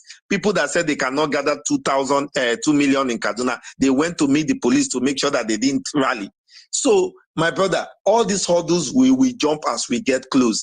And part of jumping it is this revelation that just happened, that we are now dissecting and finding ways around to solve the problem. So nobody should be down. Instead, we should go back, take our thinking caps and think out a solution and massively pursue those solutions. More will come. But believe me, we are resolute. We will chase it with everything we have. We will keep dealing with it as it comes up. Come 2023, Peter Obi will be announced as the president, and Dati will be announced as the vice president. We will do it. Yeah. So nobody should give anybody stories that will make us go down. We have gone so far to back out now. Thank you. No, what I'm actually saying is not to discourage anybody. It's just to enlighten us and see that there are ways at which these people can actually rig this election, and we need to block all those loopholes. That's what I'm trying to say. Thank you. All right, thank you very much. Madam Bolanle, you're welcome. You have the space, man. Thank you. Hold on a second. Right. Good evening, everybody. Your voice is Can you hear very me now? low. Very low. Hold on. Can you hear me now? Can you Speak hear up, me? please. No. Yeah, we can hear you, but good voice has been activated. Okay. I'm not sure what's going on. I am so close to the phone. Are you using a headset, man? No, I'm not. I'm not. That's why I'm surprised. All right, give me a minute. Let me see what's happening. I'll come back up. Okay. Okay.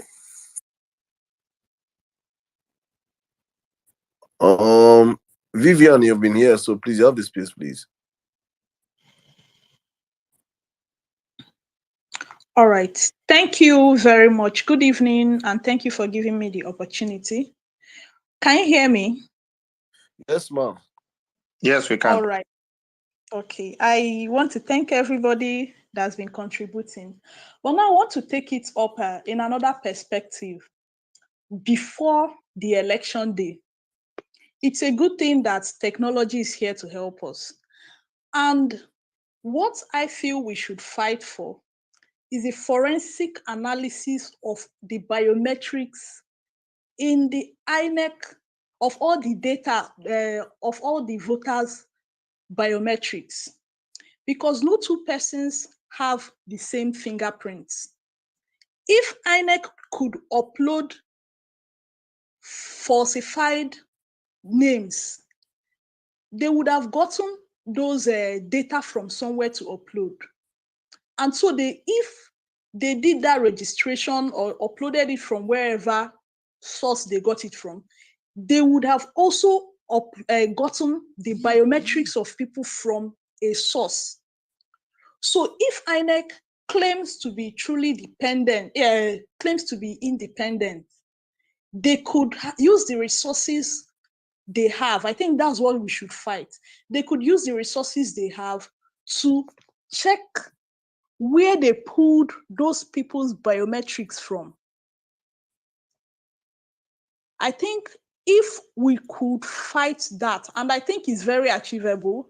They have the resources, we have the security agencies and intelligence that they could work with to do a forensic match of all the fingerprints that we have.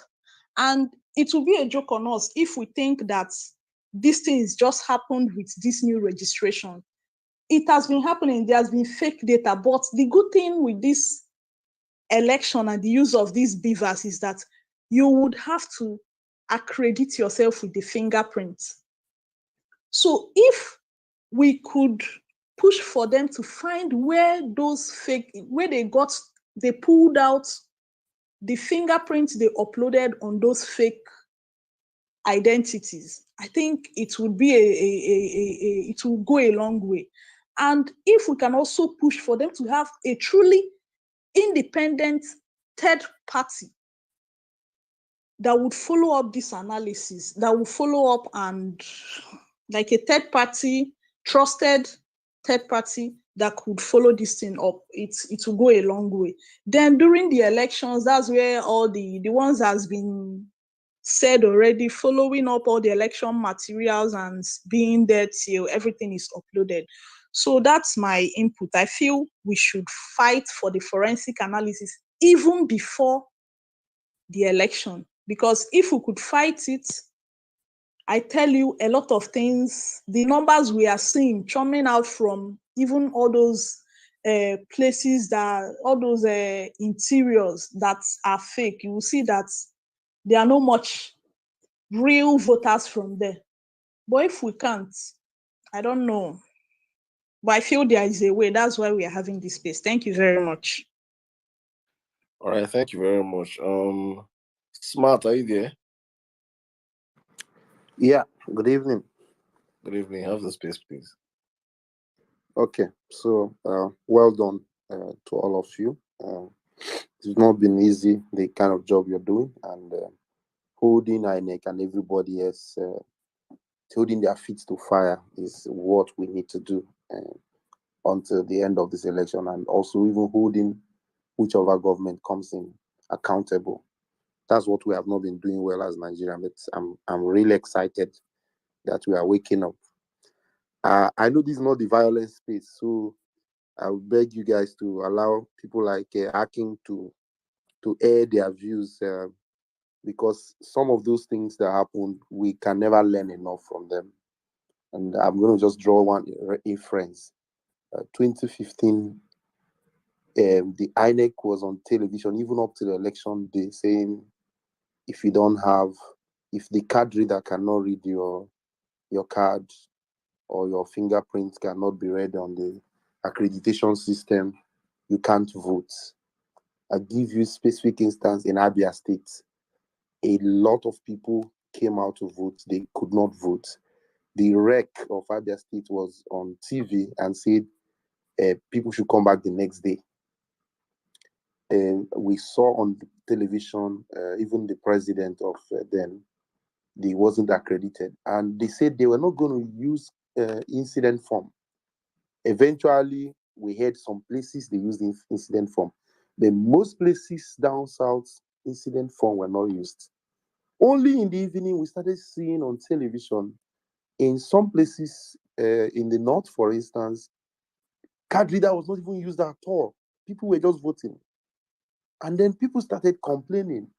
And weeks later, when people were even talking about going to court, the same INEC came and said it was not in the Electoral Act. In fact, when some of the people went to court, even in 2019, INEC was there supporting, and all the people, learned people, were saying the card reader was not in the law. So it's not compulsory that any voting that did not use card reader does not violate the law. Then why did INEC insist that people must use it? And when you look at the electoral officers, and I'm talking about 2023 now, they are trained by the same INEC. Why do we have different standards in different locations? So if INEC say, if Beavers doesn't accredit, no votes, can we ensure that it happens like that everywhere? Is there something we need to do to encourage people to insist? Because I suspect that sometimes some INEC officials are intimidated, or maybe some are just too strict than others. So at the end of the day, it's almost like we are running different countries, where some set of rules are used in one polling booth, another set of rules is used in another polling booth. I think this is important. These messages that you are spreading, both on Twitter and physically, is important to let people know. Let us continue to say this is what is required, and we will be dragging INEC out to be explaining what is required, so that in the election day, when some of their officers begin to do something different from what has been explained. And the good news is the electoral law is available. I have it on my phone. I encourage people to download it. Accreditation is just three sentences, three articles. Very simple. What needs to be done, so that nobody can intimidate you. And people that are saying they should not use a card reader, they should not use card. It's already there in the law that you need to bring a card. So, except they change the law, let's be arguing with what the law says. But the law has said if the person does not, if the accreditation does not work, there are things the specify will be done. But it didn't say we should now do away with the beavers. So these are the things. So if there are units where they don't use beavers, then those places will not count. And these things people need to hold INEC accountable. I think the other thing is the agents we are talking about. In other countries, there are electoral volunteers, and even those volunteers they are paid. So agents are not freedom fighters or freelance workers. So whoever is supporting uh, Labour Party, they need to plan to recruit agents, even if they are your supporters. But make sure that they are mobilized to be able to do this as a job. And so when you give someone a job, then there is task and target that, okay, this is what we expect from you. You must send this by this period. You must send this information. So that is how you do make sure you monitor what you're doing. Of course, all of us that are freelance, we will monitor as much as we can. But those ones that will wear that badge, agents, they must make sure there is available election fund to pay them salary for that day's work, because a full day job that they are going to do, and let them do the work they are paid to do. I think the protests that people are planning, it's a good one. INEC has been forced already to issue a statement. It doesn't end there. We continue to hold them accountable. And I think there is nothing better for someone like Buhari to do than to give himself a good name. I mean, Jonathan, nothing else that is making him more credible now than that he did a good election. And that will be the last act of Buhari in government, to conduct a free and fair election. And that's how history and posterity will remember him. So if there are Buhari people here listening, it's a good advice to give him.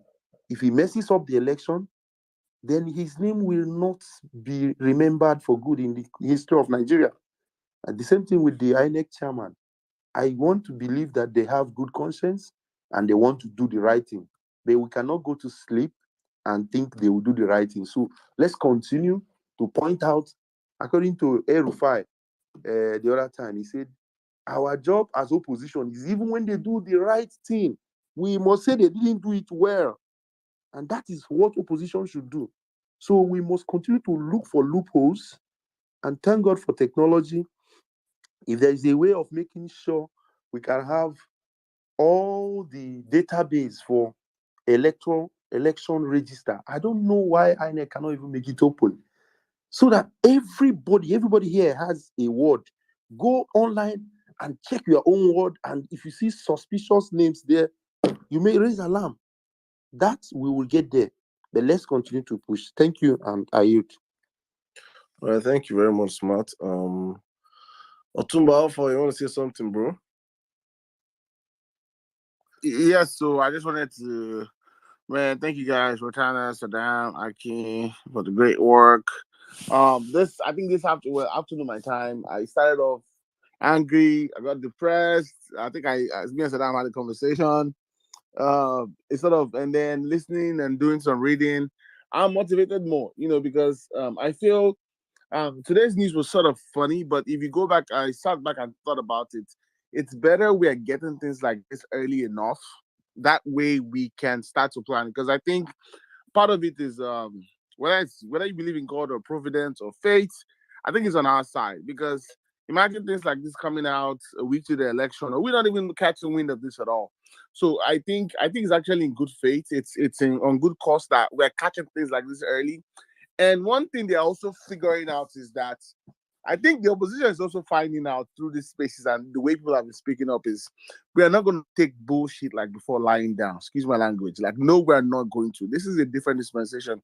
This movement, generally, people are more people are woken up. People are smart. There's so many smart technical. Man, I've had some technical. I thought I understood technical analysis. I've had some technical analysis in my life. I'm like, whoa, man. There's some super smart people in this country. A lot of super smart people in this country. So yes, so we know their game. One thing I want to say is, this is the time where community organizing comes into play at the local level. So I think it's time to where obedience in each polling area, you need to start identifying yourself, whether you form a WhatsApp group or whichever way, in little blocks, because I would love this can be done before the election. That way, when you go to your polling unit, you're going there as a unit. Whether it's 10, 40, 50 of you, it's a different ballgame when one person is just watching than when 50, 60 people that already understand, okay, we are all in the same polling units. We are going to watch. We have numbers to whether a situation room or whatever, or lawyers, like we are going to record videos. So there's going to be designated video recorder. Like certain things it has to be attached at each polling unit to where. So please, I don't know whether Labour Party, I know they are going to have party officials, like someone I mentioned, where other obedience, once you identify the party official, when 30, 40 or 50, 60 or 100 of you go and tell him, yo, we know you are the party official for Labour Party. We are obedient voters. We are Labour Party voters. So he starts to understand, okay, wait a minute. Even if that guy is planning to whatever, once he sees that 60, 70, whatever the number of people that are there, like, hey, yo, sir, we already know you. You're Labour Party official. Once you get his number, once you take a picture of that election result, send it to our WhatsApp group also. Like, distribute it. Let's start keeping records. So I don't know. I wish Labour Party has an initiative where I remember. I think 2012 we had Obama's re-election where it was down to each. They had cell leaders. At very minute level where on your street or 2-3 streets down the road, you sort of know who are your voters among them. So please start identifying yourself each other. We have so many. I was worried before. I'm not too worried in the sense that we have so many legal bright minds that are tackling this at even levels we can't see. Well, there's so many things that conversations that I'm starting to hear about people going back and forth at a higher level to INEC. I think I listened to someone on Channels TV today. Was it Channels Are Right saying it's time to allow a third party company come and verify, validate what INEC has done. Whatever Mago INEC has been planning, they understand we've turned up the heat on them. Okay, this is a different situation. So please don't lose faith. I won't lie, I didn't lose faith, but I was sort of, this afternoon, there was like a cold water moment on me, but I'm gingered back up. So please, and it also tells you something. They know they've lost this election. I know this is not the violent space. They know already. They know they are losing this. They know they've lost this election. So right now they are finding every means they can to deny people's will, and we are catching them, and we've caught them, and we'll keep catching them. So please don't lose faith. Keep up the good work. Thank you, guys. So Thank you very Otumba, much, Saddam, a quick one. Let me just add something now. Otumba, see, this is the reason why we at Niger Life Matters, the Peter Obi Nation, we started the movement of cell groups where you find people around your streets, around your polling units, and you guys form a cell, because we find out that that's the best way. If from now you guys start, mingling, knowing yourselves on WhatsApp group, meet offline, you become as one block, and it's easier for you guys to be able to know yourself on that day of election, protect your votes, even find ways to, bring out chairs, food, drinks on that day of election, because you have already formed like a knit between the group. So we encourage our group We have over 13,000 members, going almost 20,000 members, and we have cell groups and around the whole 36 states of Nigeria, and we are still recruiting, because the whole idea is for people to know themselves in their polling unit. Know your polling unit, form a cell group in your polling unit, form like a defender of the universe or defender of the votes, together, plan the day of election, what you guys are going to do, know yourself, so that when you start seeing outsiders coming, it's easier for you guys to protect the vote. It's easier for you guys not even to sell your vote, because, you'll be like a watchdog over yourself. So if you guys are interested, please join our movement. We are creating more cells. We have our database to know how many people that joins ourselves, and we kind of vet ourselves before the election. Yeah, so if you're interested, please DM me. I will send you the link to join the Niger Life Matters movement. Thank you very much. Rosanna, I think I've seen one of the websites. I don't know.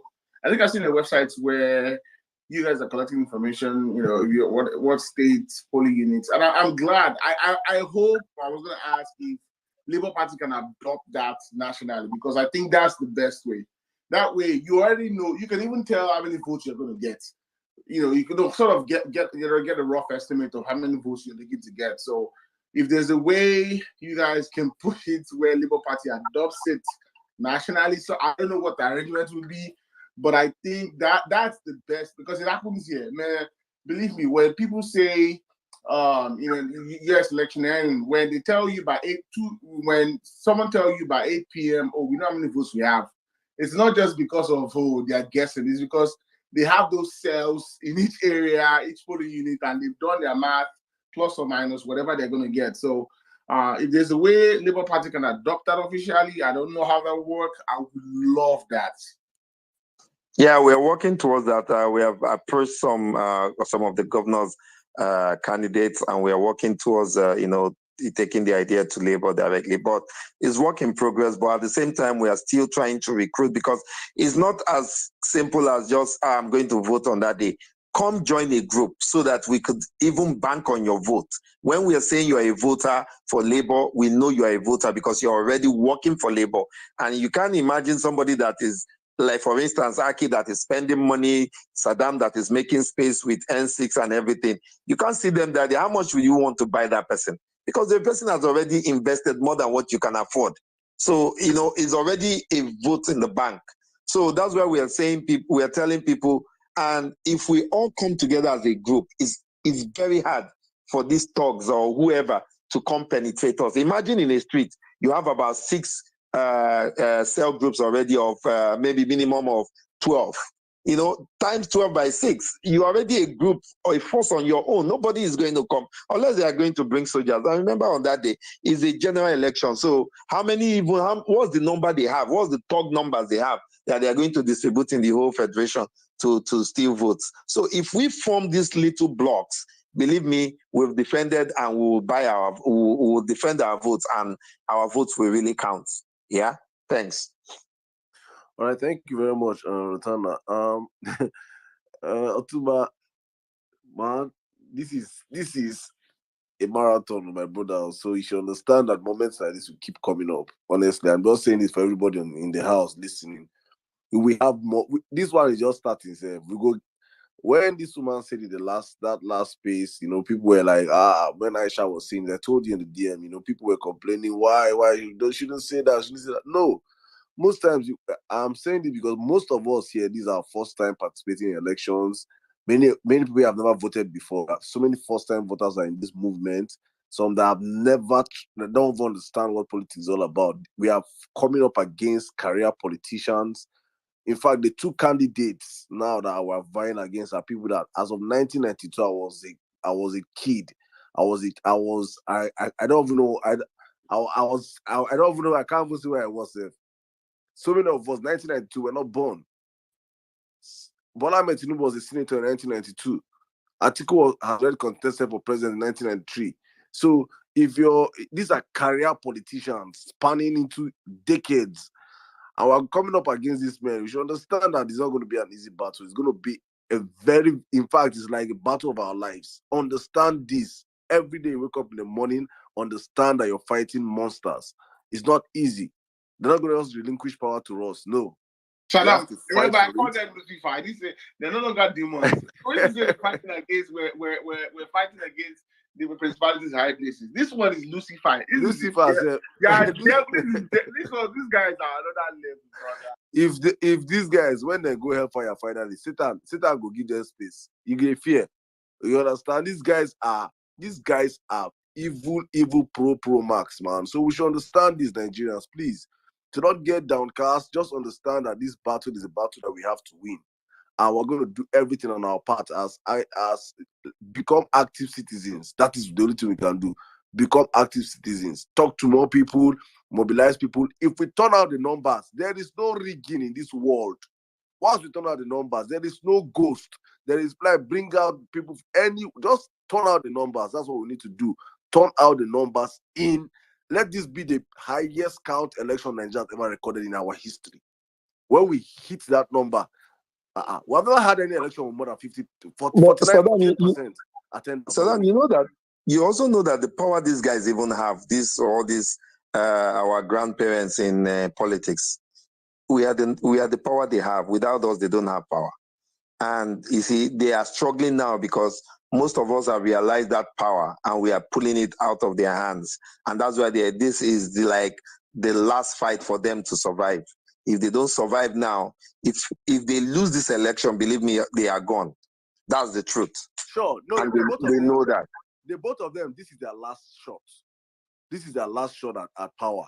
They are both octogenarians. They are getting close. They are closer to heaven or hell than living. Yeah. So this is their last shot at power. So it's a fight to finish for them. So we should understand that these guys are going to spend all the money they can spend, do everything possible to win this next election. But guys, please, on our own, just be active citizens. If you have people around you, talk to people.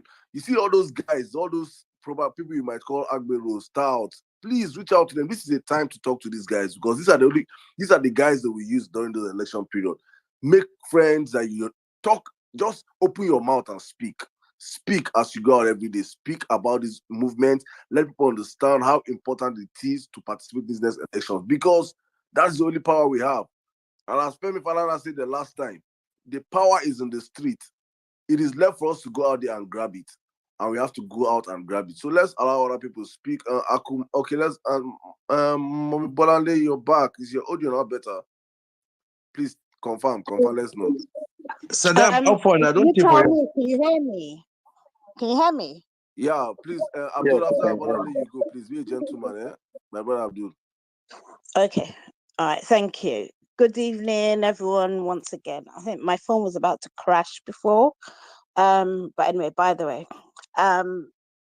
like everyone else, I was kind of disheartened when I saw the stuff about the voters register and all the rest. You see, I mean, I'm in the UK. We don't use technology. It's pencil, paper, manual counting, blah, blah, blah, and you're done. So for me, I had to okay, right, they're saying this, let me go and find out a bit more about it. So I did, and yeah, and INEC has come up with this, them saying that they still have to finalize the register. That's not it, blah blah blah. We can't say for 100% whether or not that's the truth. However, we also don't want to put ourselves in a position where we lose before we've won.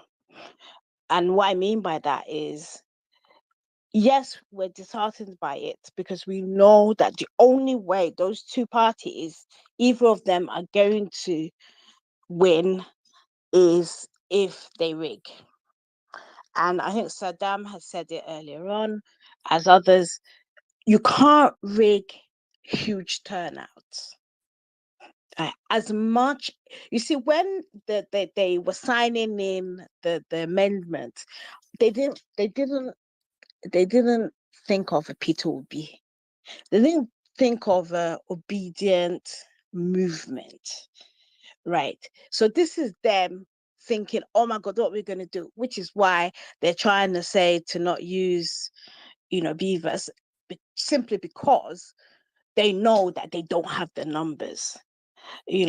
I don't want us to get stuck. I don't want us to have too many hang-ups about that. Yes, it's a worry, but we have a lot more to do.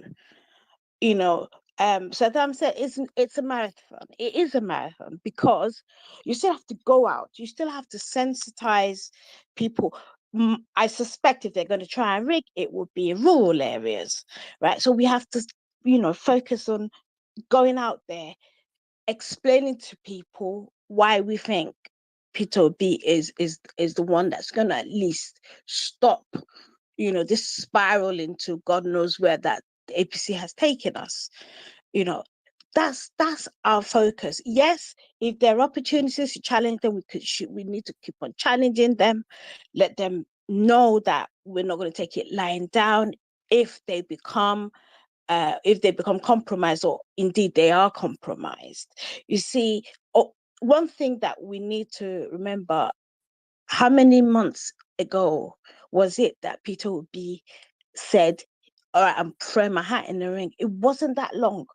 And see how far we've come. We've got 2 established political parties running helter-skelter, right? Because all of a sudden, there is somebody who is challenging the status quo.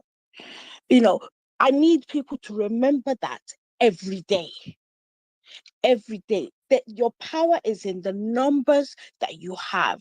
Will some foolish young people vote for APC? Yeah. Will some vote for PDP? Yes. But the vast majority will not. And so therefore, that's where our focus is. I saw the poll they did and stuff, and I looked the numbers in the north. I don't know what the sample size was, but even then, we still have a lot of work to do. We can't take anything for granted because the actual campaigning has not even begun, right? And I expect they're going to bombard, they're going to spend the money. Right, they have the money, but we have the passion. We want a difference. We want to make Nigeria work, right? And that has to be your guiding star, wanting Nigeria to work, not just for yourselves, but for your kids to come. So yes, we will checkmate them everywhere they come. INEC will feel the heat. We'll feel that. And also, I need us to remember when Obi, when he was impeached, somehow this man got back in there. When they then denied him his full 4 years, this man then went again and he won on both occasions. He's not going to be like Atiku that buggered off to Dubai. No. So if we have somebody who we know is not scared of a fight, right, then we need to be a bit bolder. We need to, not panic. We need to remain focused, right? And I love I don't know who was saying it. Was that you, Saddam, that was talking about sales, or was it Rotana? Talking about those sales. That's wonderful advice, right? When you go, because I remember the last time I watched Nigerian elections online was back in when they did when Adeleke was running the first time for governor, and blatant, we saw. But it's because they're seeing few group of people, mostly older people. Because if you remember, most young people are not politically active. They don't vote. They're not involved in that system at all.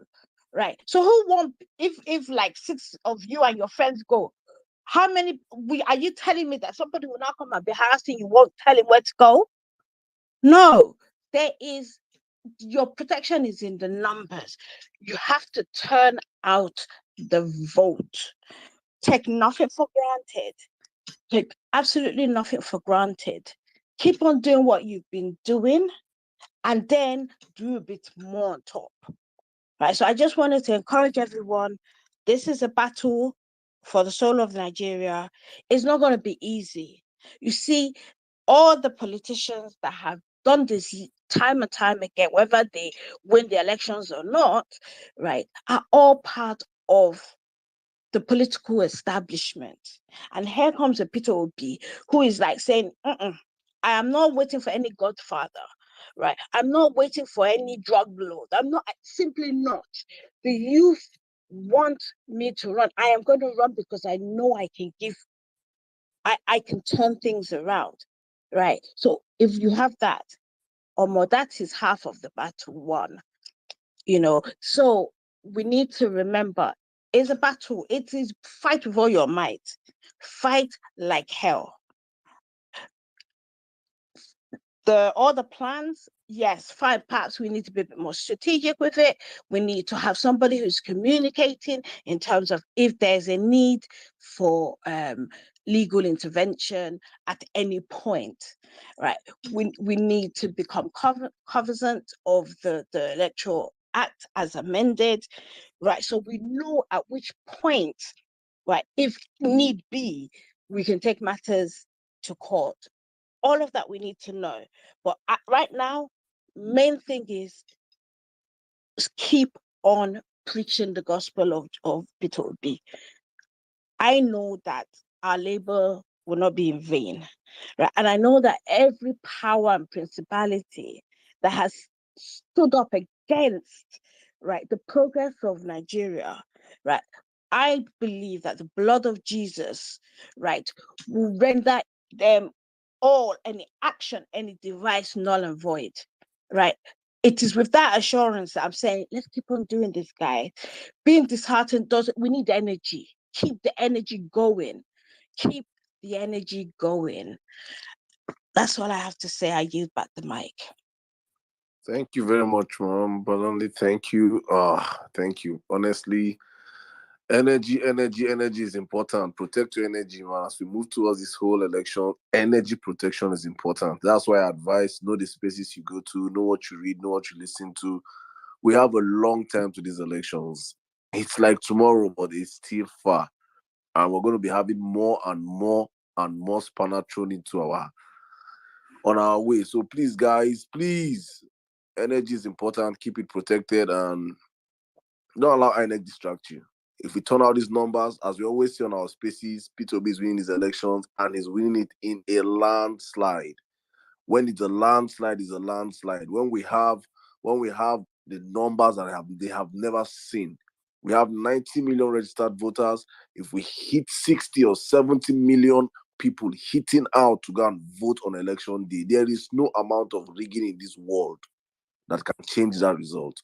So Nigerians should understand that is our job. Talk to people on the grassroots, keep evangelizing, keep preaching the gospel, keep talking to people, keep winning hearts, keep spreading this message. Peter Obi is the easiest candidate to sell, honestly. It's a very, very easy job. These guys are up against him and nothing. So guys, please don't allow this INEC news bring you down. It's good we are discussing it. It's good we hear from experts in the field that have passed through the electoral process. It's also good for you guys to understand that it is just starting and more worse than this will come. But our ability to stay focused and eyes on the goal, which is victory come February next year, is what will keep us in this race. Let's take on the next speaker. Abdul, my brother, you have been here for long. Thank you for your patience. Thank you for being a gentleman. Thank you. You have the space, sir. Rotana, please, can you check your DM? Good evening, Akin, Sadam, Rotana. You guys are doing a great job, man. Because I'm in the Northwest, and I must tell you that the support for Labour Party is increasing day by day. Surprisingly, because I had issues with network, so I just went back to my Twitter. I had to restart my Twitter page. I went to some spaces. They are discussing Peter Obi in some other spaces. Do you get? So I thought they were saying that it was 4 people tweeting in a room. But why are they now discussing it in their own group? So I think this awareness is getting deeper and deeper. And like the last speaker said, the lady, yes, some youth will still vote for PDP or APC, but a tremendous amount of educated people will not vote for these ancestors because we have seen what they have in 21 years. And I want to talk about the topic. This INEC waiting be this. I want to boil this down to leadership. If you have the right leadership, bros, INEC cannot be saying that you have, how can I have NIN, I have BVN, and I'll still go to INEC office at 3 a.m. to write my name down. You go and do capture. Okay, I'm not an ICT expert or computer guru, but it doesn't make any sense that anybody that has an NIN should go and queue at INEC office to get a PVC. And Professor Mahmoud was like, even if your PVC is not working, the only way that will stop you from getting vote from disenfranchising you to vote is when you don't go with your face. I agree, yes, with the facial recognition and what have you. That's by the way. Like the copper said, there was a copper that said he gave us an example with the Osun election. Yes, the agents have little or no to say in some instances because the electoral officers, the POs, the APOs, the IPOs, they are the ones. Because I've been in the field 2003, I think the presidential election 2003, I was a PO. Surprisingly for me, you know, there's a 1 week gap between the presidential and the gubernatorial. The agents of social party A, after a week, they've switched to the other party. The same agents, that's the strongholds.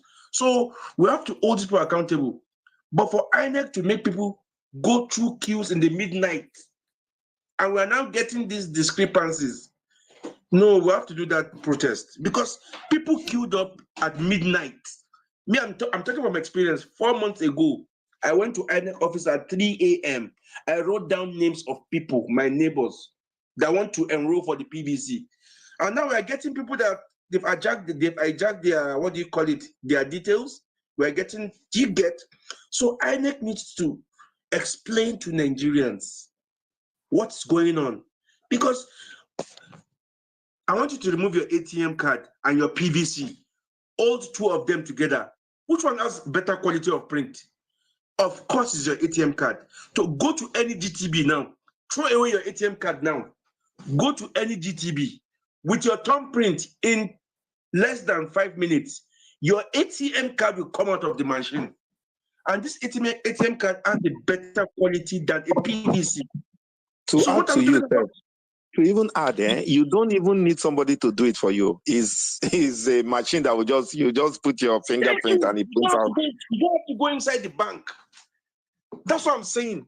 You don't have to go inside the bank. Just put your thumb on the machine and the ATM card comes out. So why can't we do a PVC like that? You're making Nigerians follow queue for hours. I told you from my personal experience 4 months ago, I took people in my car to INEC office, GRA Zaria, to write their names down. By 3 a.m., we risk armed robbers on. Do you get? So look at the tedious tax to do this. And at the end of the day, we're getting. And the fact that they say that the beavers can be, I totally agree with the last 10 speakers. The beavers can be hacked, the PVC can manufacture.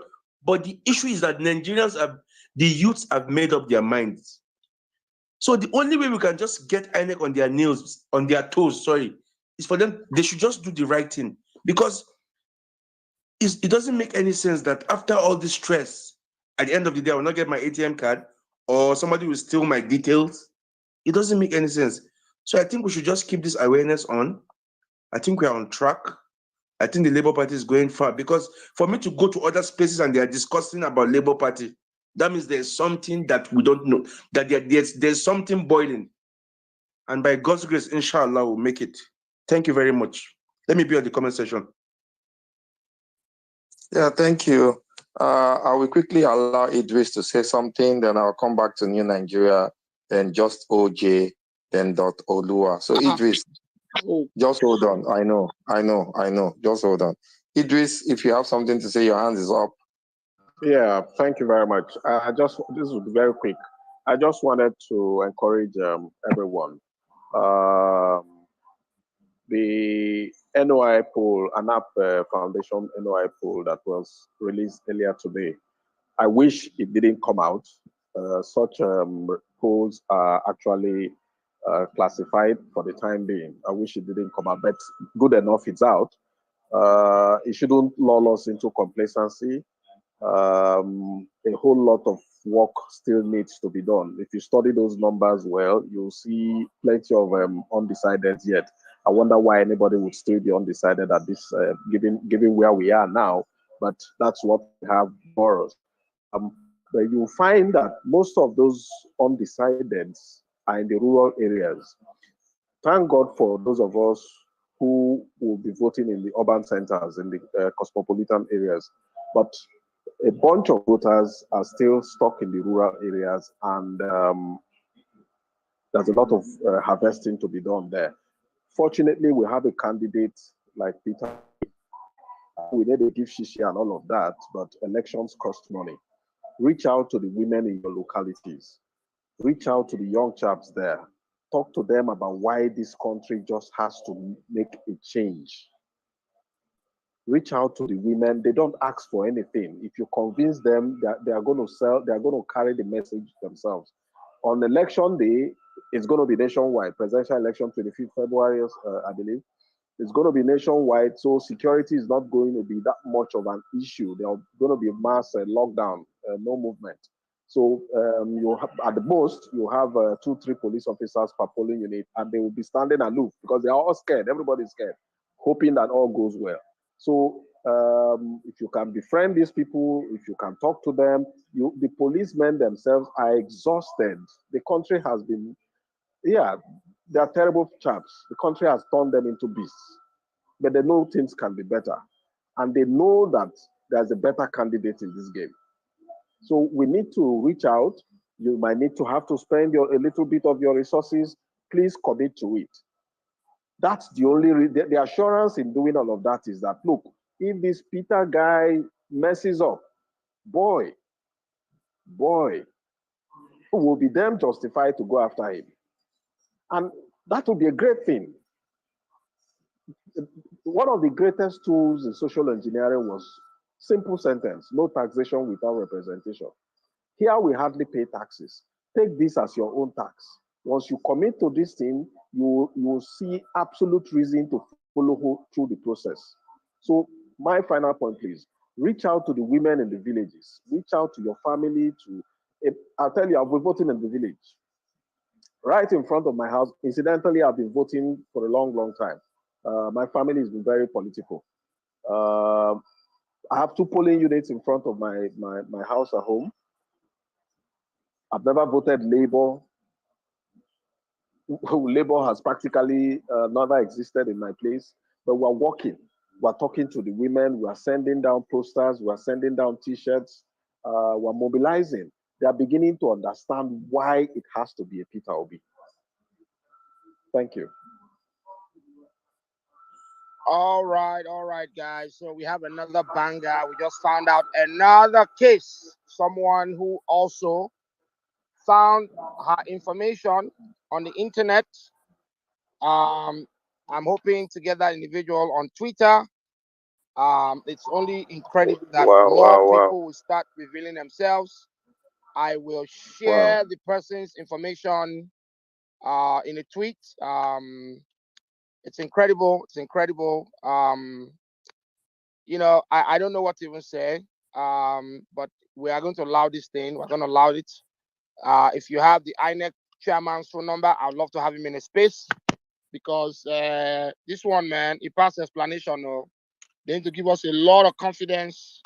Also, we'll probably do everything to make sure that we get every single person can identify in the media talking about it, because it's not a question of John Doe's. These are actual real Nigerians that were deprived collecting their PVCs, but the PVC registrations ended up in Imo State. Why Imo State? Question mark, question mark. We need to get to the bottom of it. I'm actually going to post the, I'm going to tweet this record in about 2 minutes. I'll post it here on the Jumbotron. But it's shameful what we're seeing happen in our country. It's like there's no end in sight.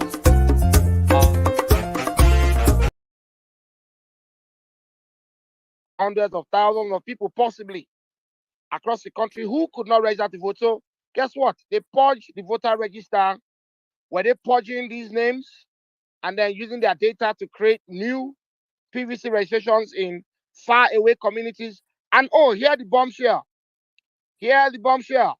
This other person by the name of Joy Temitope Aderugba lives in Oyo State, Ibadan. Same situation as MJ. So it's something about swapping vote. So the same voter register that they took from Oyo, they basically sold it to the people in Imo State and they use that. But anyways, let's bring MJ in. MJ, go ahead. Mike is yours. Good evening, everyone. I just want to say thank you to every single person here that is listening, that has helped me push this issue, this case to where it is now. When I tweeted it, I never expected that this would be the result. A lot of people on this space are asking for INEC to sorry, excuse me, for INEC to explain this and explain that, but let's be real, guys. This is Nigeria. INEC is not going to explain anything, and you could tell that from when K was talking, when he was in the space. For everyone who was, you could see that even if he didn't necessarily agree, or even if he agreed with what we were saying, even if he repeatedly said that he wasn't speaking for INEC and he was speaking for himself, you could see that he was doing everything in his best to minimize the damage towards INEC and to also protect the interest of INEC. Because let's be real, this is his job. Every INEC person that we bring on here that is not the boss and then or that is an agent of some sort will want to protect the interest of their job, because this is their job on the line. If INEC find out that they did this, they said this, they will be cut off, and it can ruin their livelihood. And even if the boss, INEC boss, comes into this space, and I honestly, I want to commend Akin for the work he has been doing, and Saddam and every other person for the work that the resources that you have put into this. I'm very appreciative. Even if the INEC boss comes into this space, he will deny it. Either he will deny it, or he will give some sort of excuse, or he will give some sort of warped statement that will take the blame off of INEC. And this other person, I even found out from, I posted the original tweet on my WhatsApp so that my friends could help me retweet and get push this issue out there. And somebody from my church contacted me and said, like, one of the names on that list is a friend of hers. And the person contacted me and told me that she had even registered. She completed her online registration. They gave her a slip, and they told her that she should come back in a few months to collect her voter's card. I think that was the person Akin was talking about, Mrs. Adeyemo, Joy Adeyemo. Yeah, so I just posted it on the Jumbotron. So guys, we have another banger. But go ahead, MJ. Thank you, and thanks for being courageous. Many people run into a whole hide, but guess what? We're going to put this in on full blast. It's incredible. It was not just what MJ. Go ahead. I'll share more I later. am extremely grateful. I never expected this. Honestly, for a moment I just thought, okay, let me just don't let me not do anything. But the fear of what could happen if I didn't do anything, I can be implicated with this. And even the INEC guy said it, that even if they give me PVC and I try to go and vote, the vote will not register because my name has already been taken. They've added another person's picture and another person's thumbprint, so I can't even vote safe. So this thing can lead to a lot of damages and a lot of harm towards me. And if I never found that tweet, I would have just been confused, like, what is going on, why are all these things happening? So we need to push forward. We need to work, because Nigeria is not going to be the country that is supposed to be, unless we the people work, unless we the people take action into our own hands, unless we decide to say enough is enough. We can't let these people keep tossing us around. The reason why why INEC can take data from from Ibadan, from Oyo State, and publish it in the list of voters in Imo State is because they feel like nobody can do anything. Like nobody can sue them, nobody can do anything about it. That's why they can do something as that. But I'm very sorry, excuse me. I'm very happy and I'm very glad that the youths are coming out to to vote. The youth are being active in politics, and that was the reason when Peter Obi came forward to contest and said he was going to be a president. That was the first time I had hope in this country, to be honest. And that was the initial reason why I decided, okay, let me get my PVC. All the previous years I didn't care. But this, when Peter Obi came forward and said he's going to be, president, he's aspiring to be president, I decided, let me go out for once and vote. Let me get my family, let me get my friends to vote. And now, even though, I physically can't vote because of this issue with INEC, I am still, and anytime I can, from any moment, any resource I have, I am still, pushing people to vote for Peter Obi, because this is we deserve a good president. We deserve a good president. It's our right. We can't keep going on like this. If we let these people keep, if we let these top people keep controlling our top organizations, they will drive this country to ruin. And when this country is beyond repair, they will carry themselves and their children and go and stay in whatever abroad country, while we are left to face the consequences. So that's all I have to say. And I just want to say thank you to every single person, to Aki. Honestly, I'm very, very grateful. I don't even know where to start. I'm very, very extremely grateful to everyone who has retweeted, who has posted about it, to Reno, who made the tweets blow up, to Aisha, to every single person. I am very, very grateful. Thank you so much. Over to you.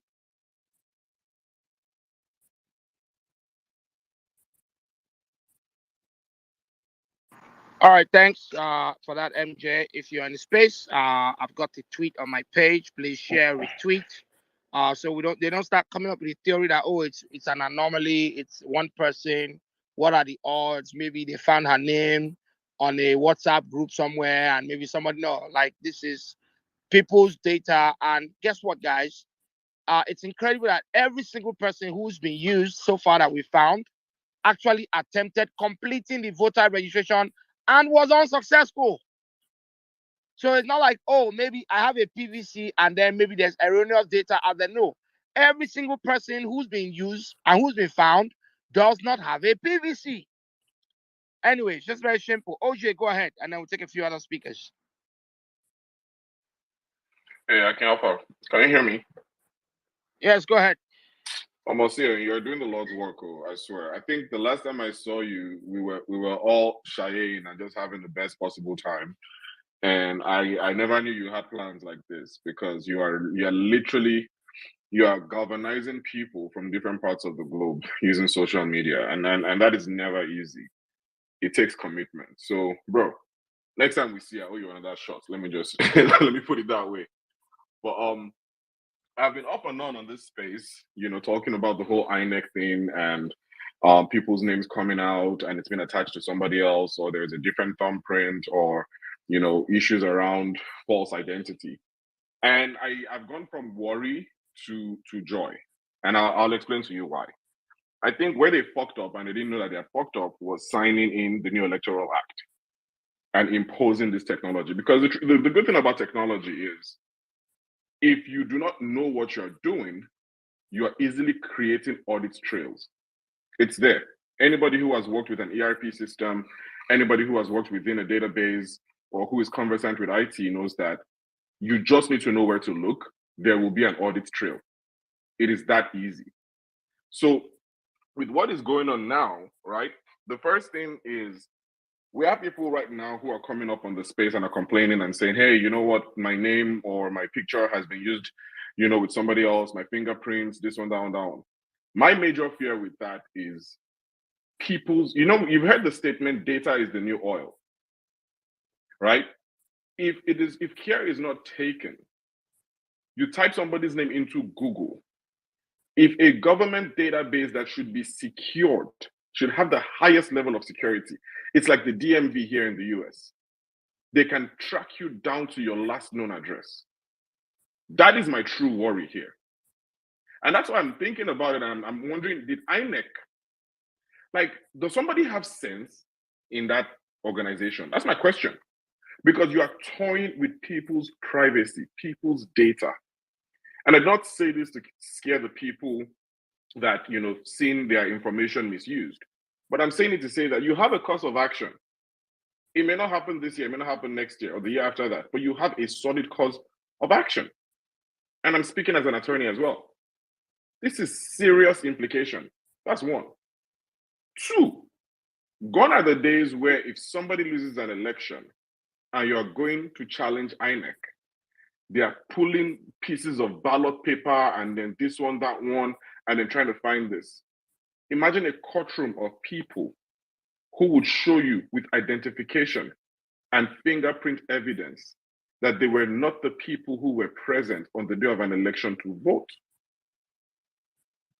Let's just think about that. And that's why I keep saying that they have literally created an avenue for themselves to be audited without even knowing. Because the lady who is in Ogun State, but her name showed up in Imo State, if somebody should vote against her name and she didn't vote, they will compare the fingerprints from that vote to the lady's fingerprint.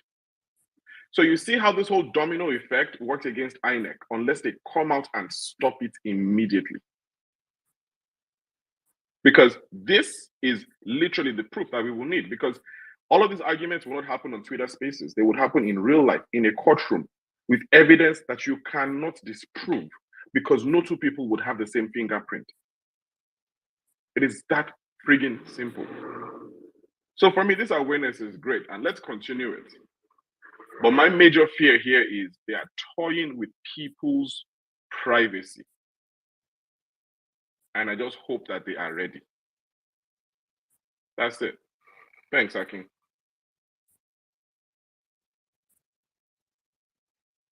Thanks for that, OJ. Aku, go ahead. Thanks for being patient.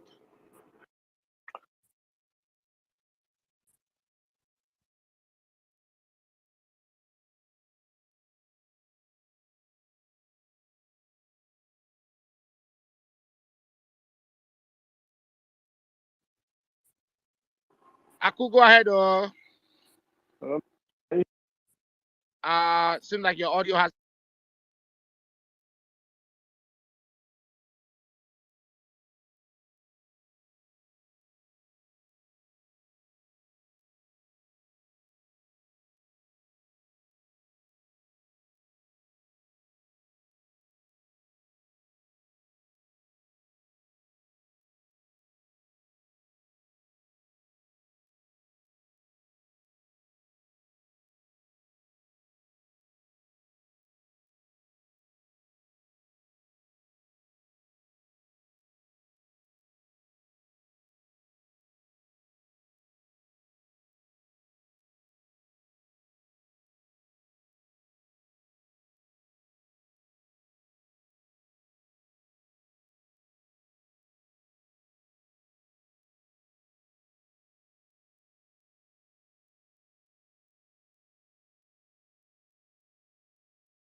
The statements. I was in a space with him, so try to gather more information.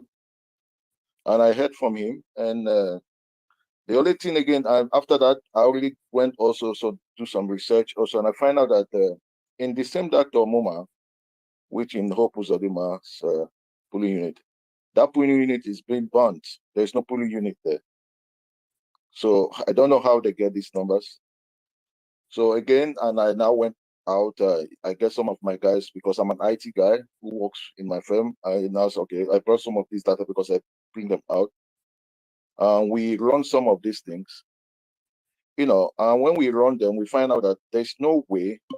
I really don't know. It's so shameful, right? In Nigeria, where I really don't know how you can even capture duplicate. It doesn't need to happen. Even your fingerprint, as soon as if someone has been captured before, it needs to be dictated. If someone has not been captured before, it needs to be dictated. Even the picture, everything. So all these things is just fraud. So INEC is aware of this. They know it. Anyone, and they were saying that, CUPP is not aware of it, that even they want to take him out. I say it's a lie. It's a coup.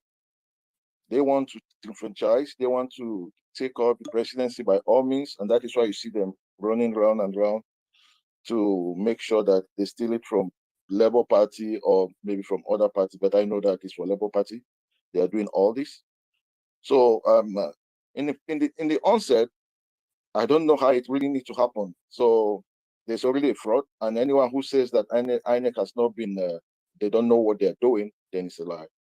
INEC know what they're doing, and you can't tell me, as someone who is in an IT space, from all the years I've been working, there's no way if someone now put in a data in a system, the ID of that person needs to be captured. The name of that person who created that ID or who made changes on it, or maybe there was an incident or there was some changes, the ID needs to be there. So it's so easy for them to be able to know who did it, how the data comes in, or how the data left, so and so on. So they know what they are doing, and it's a shame in a country where we are just staying and we allow these people to play with us. They just play and they do what. Even in Europe here, you see that even like someone like Abike, she fight everything possible that we are not able to vote because she did it. She did it. She fight us. We did everything because she's the head of NIPCON. We are leaders from different locations of Europe and other places. But she fight it so that we cannot be able to vote, to have this diaspora voting. So even to be part of the commission, they blocked it. So they did everything possible so that this thing will be there. And if you watch, I was listening to this guy in what is his name? This little guy in Channels TV right now, and he was saying a lot of shit here that the system is free and they build the system and this, that. So how can you build a system so where this system don't have any quality gate? This system don't have any way you can be able to checkmate the data before they go into the system. So it's not possible. So they know what they're doing, and I'm just saying that the youths, we should not allow that. Whatever it takes, we should bring it up and fight for it. But there is no polling unit in Hope Uzodima's what. There's no. It has been burned down. It's close to my place. It has been burned down. There's no polling unit there. So I just rest my case. Thank you. All right, thanks, Josie. All right, Aku, go ahead. Mike is yours. Seems like your network is better. Yeah, thank you very much, Aku. Aki, so hi everyone. Yeah, on this topic, of course, we will have to continue talking. That's the most important thing. I don't know. I've had a lot of people talking like they're being demoralized and stuff like that. Well, this is not a game for the faint-hearted. That's the truth. You have to really gather your mind, and that's why I've always been telling people: if you hadn't expected these things right from day one, I don't know when you would have done that. So expect all these things, but know for sure that what you're doing is, making a whole lot of sense. If you think about where you were before and where you are today, I mean, you should give kudos to you. I'm not saying that you should go and relax. No, these guys are working 247. So you need to work 248. That's the truth about it. No matter how they try to put out some of those posts they did that, Peter B is winning in the polls and blah, blah, blah. I don't even take those things. I need the actual work. I want the work. Let's be seeing it, not what people are actually putting out there. So I'm just saying that I expected this. And I also expected every other person to, share the same view because, of course, these people will not relinquish power just like that. These people have been in power for so long. And you're talking about not just political power. What about the economic power? Look about how many millions of dollars have been siphoned in this country. So when you look at these things, it's not something that wants, you can just wake up and just take it off from somebody who has been feeding from that. But again, I want to let you guys know something. This might be an opportunity for us to permanently correct these things. Over the years, right? We've been having issues of, all sort of voters buying and stuff like that happening every election cycle. Ballot snatching, we talk about citizens from other countries being registered, and of course, I'm also hearing today, right now, that, data breach, our data being breached, our privacy actually being breached. And you're asking yourself, where are all these things coming from? Of course, it's from INEC. It's not going to be any other place. So I had some people trying to exonerate INEC chair, all of them, even though if people are saying that he doesn't know what's going on, I don't care. INEC is INEC. But again, what are we doing about it? We have a match on the 22nd. Honestly, this is not the kind of match that will be going and be, dancing and all those kind of showing the kind of food. This is a match where we need to carry our stoves and our mattresses. This is a serious thing. This is our life, the soul of this country. That's what we're talking about, because these people have taken everything from us. The only thing we have right now, the only hope we have now is P2P. So do not be demoralized. This is a time for you to also have, put on more work, put in more work in everything you're doing. Every field you are in this movement, put in more work. Extra work is needed. So we have a protest on the 22nd, I believe. I urge everybody, some of us, even if it's money, let's be contributing. Let there be food. Let there be everything there. Let things be happening. But let these people know that we're not here for jokes. But like I said before, this is an avenue for us to, permanently correct some of these errors that has always happened, within the INEC over the years. So it's on the good side, not on the bad side. And if you know where you're coming from, like I said before, you will know that, P2B was the least. Nobody rated him, up to the fact that they called him Twitter president and stuff like that. They can only be the president of his region. And then here we are today. It means you're doing a lot. On their side, they are panicking. Because if they're not panicking, they won't be going extra mile. And I want to say this thing, this affects regardless of your political affiliation, whether you're PDP, APC, because today, the evil you support will definitely turn back to you tomorrow, especially when it's not on your side. So this is a game for everybody. And again, I want to also say that this is not for the presidential election. This, for me, in my opinion, has to do with most of the politicians who know for sure that they're not going to win this election.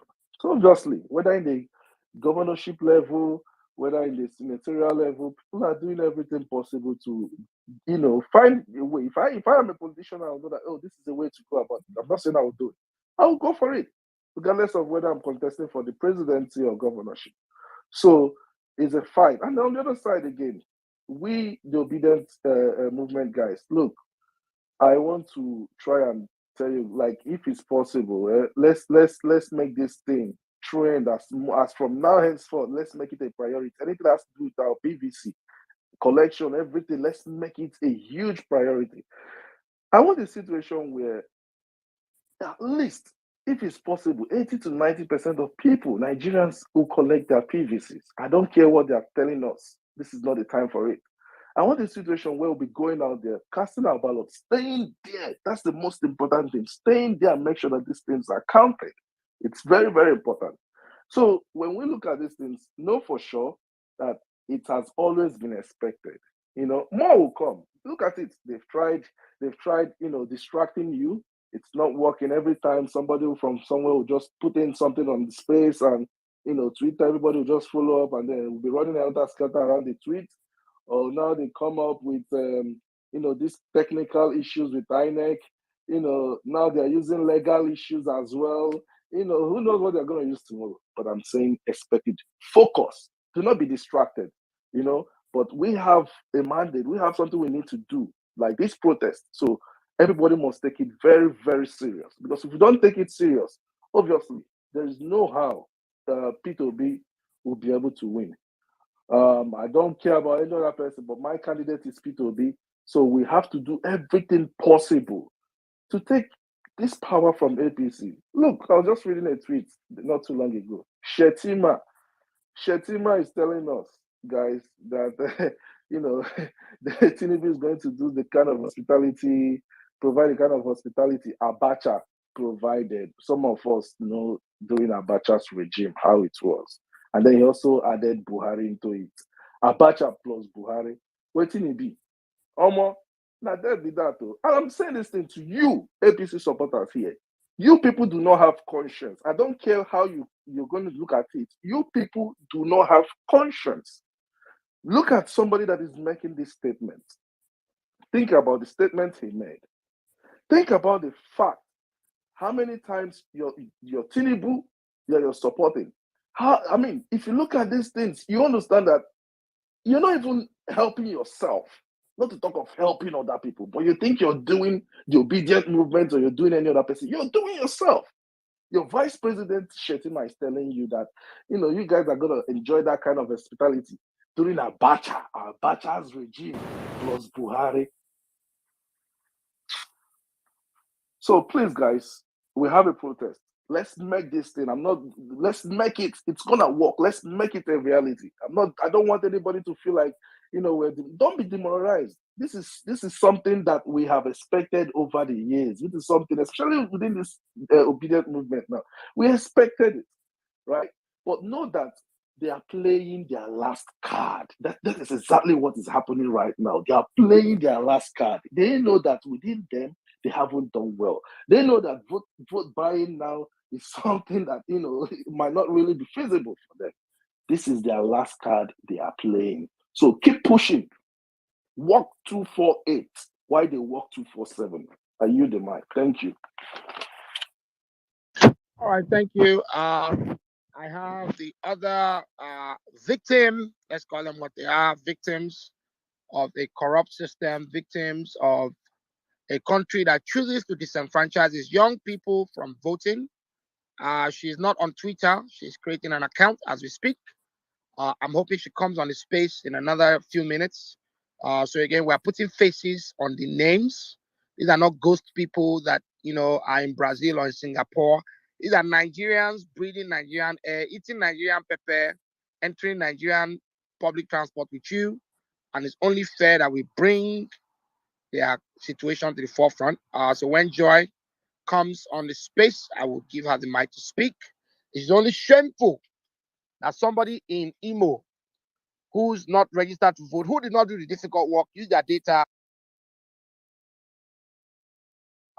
provide their bio data on the internet, is going to use their information to vote. I don't know this kind of country. In Lagos, for those of you who are old enough in the 80s and 90s, where people would use somebody else's passport to travel abroad, we call it Oriolori. Here is a supreme case of Oriolori as part of our electoral process. It can't fly, won't happen. William, go ahead. Mic is yours.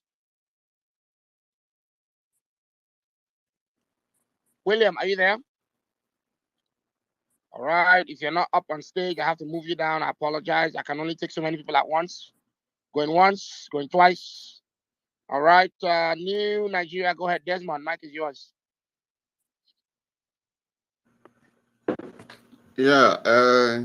Thank you. Good evening, everybody. Thank you, Akin. Thank you, Saddam and Rotanna. Thank you. Good evening, every other listener. Please, Mr. Akin, I would also request that you follow me. I've been following you for a long time. I am very sorry. I have a very bad habit of following back. Okay. You come on stage, to harass me, and I'm going to follow everyone on stage. Okay. Saddam also, I also I expect, because sometimes you'll be talking about people in your DM, and I want to access your DM because I know you're not following me for a very long time. You know, actually, I'm following you now. yeah, actually, I don't know whether Saddam is hearing me. Yeah, many of you may not know me, but I know some people might know me here. In the last 1 million man march of Enugu, I think 1 or 2 or 3 of us were at the center of organizing that 1 million man march of Enugu. So many people may know me more on Magnific do the space than this. So as it is, yeah. Thank you, Akin, as you're following me now, because I just bumped into this your space, because if you were following me before, I would have got notification about the space. So having said that, I just want to say that I am so glad, and I expect each and every one of us to be very glad about the information we're getting now from what is happening in INEC. You know, at the beginning, it came like a shock, but when I started analyzing it, I started rejoicing in the sense that I'm happy that it is coming at a time like this. Just like some people have said earlier, what if this had come just a week to the election? Every one of us would have been just so destabilized and devastated, and at the end of the day, we may not know what will be the outcome at the end of the day. So, but as it is happening now, you know, I'm happy the way we are taking the whole thing. And I'm also happy that INEC is realizing that even within them, that there are obedience, even within that INEC. And I would say that all this information we're getting from INEC are coming because there are some people that have the same ideology with us and who are bringing out all this information, because somebody that is not an insider in INEC will not be able to have access to these things we are discussing now. And I'm sure we're having them because there are obedience there. And INEC should also know, if there's anybody from INEC that's listening, you should know that there are obedience in your midst. And very soon, your names will be coming out as individuals. It is no longer even an issue of INEC. But very soon, still people from your midst will begin to bring out your names as individuals, as maybe the various parts you are playing. This one is doing this one did this one, this one did this one, so that we know you and follow you to your families. You know, so I'm just so happy with what the obedience are doing, and let us not be demoralized or be depressed about what is happening, because it shows that we're on the right track. We're on the right track because everything, most of the things we say, you know. Hello, can you hear me? Yes, we can hear you. Go ahead. Okay. So most of the things we say within few hours or something, INEC will come out and debunk it or may give some explanations. That shows that what we are saying, we are not just wasting our time. We are making serious impact. And once we continue pushing like this, I know, and a lot of things will continue to be coming out from INEC. As in the build up to this election. So we expect, just like most people have said, even Saddam has reiterated many times, that a lot of things are going to be coming out, and you expect more. You expect worse things, to hear worse things, because just like we've been saying, you cannot just come and take a meat from the mouth of a lion and you expect the lion to just greet you and you know, touch you and leave you. No, the lion has to fight, and you must have to overpower the lion before you be able to take it. These people are lions. We are not even fighting against the regular politicians alone. The people that are fighting against us are all these people that are contractors, that are not even regular politicians, but are benefiting from the rot in the system. When you listen to P2B analyzing the amount of oil we are losing every day and the amount of money we are losing through oil, we are losing this through human beings. And most of these people are not just the regular politicians, but even the contractors that are attached to the government. And most of these people know that if we have our way, they are in trouble. And these are the major people even pushing all this fight. So we should know that the people we are fighting, we have numerous people that we are fighting. So, and when the case of the deployment of the person in Junior Kafo, who was the ICT, they said the ICT head in INEC, when he was deployed down to Enugu, we know that all these games are coming up. We know that these shenanigans are in their this, and very soon they begin, and they've started unrolling. They have started rolling it out. So we are on the right track, and we are doing what we're supposed to do. And I just want to encourage us. Somebody said earlier, talked about the transmission, collection, and transmission of results. You know, so once we are able to guard our results from the polling units, I'm sure that we have done close to 100% of the job. Because as long as that result is uploaded to the INEC server from that polling unit, whatever they do at the ward level or at the local government level or whatever is no longer our business, because we have already our raw data that we're going to use for whatever nonsense they do at the end of the day. So for us to be able to be at it, we just make sure that we guard what happens in that polling unit very well, just like people always say, and I always say also, that we always have to, once you vote, vote and stay, vote and stay, vote and stay. That is just the word, vote and stay, and continue. Even if you're not the accredited Labour Party agent, let the Labour Party agent there know that, look, we all are here watching you, and you cannot be compromised.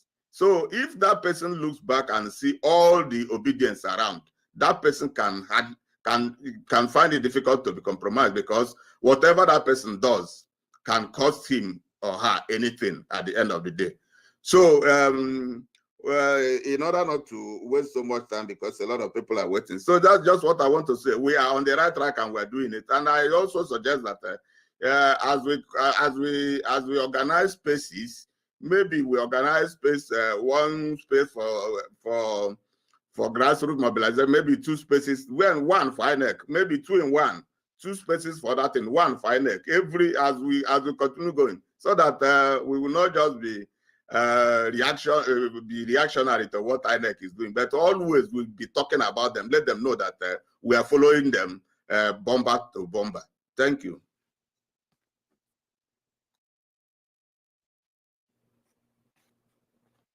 All right, thanks for that. Yeah, go ahead, Saddam Rotana. I'm going to see you on the background. A lot of work on the way. Again, if you have information, you know of anyone, we are drafting a legal response to INEC. This is not an issue we are taking lightly. Saddam has a space coming up. Saddam, can you post the space on the Jumbotron so we can get as many people set reminders? I just dropped a note for the INEC IT director. She's hoping to come on the space. I may just have her come to your space because, again, I don't think I want to be a gentleman. This is a gentleman space, by the way. So they rather come here than go to violence space. But I think violence space is where they ought to go, because I think that's where tough questions are answered. Again, please. I'm going to take a few more people. Idris, thank you very much. Thanks, everybody. Follow Idris. Idris is an attorney. He's a lawyer. He's decided to help with this process.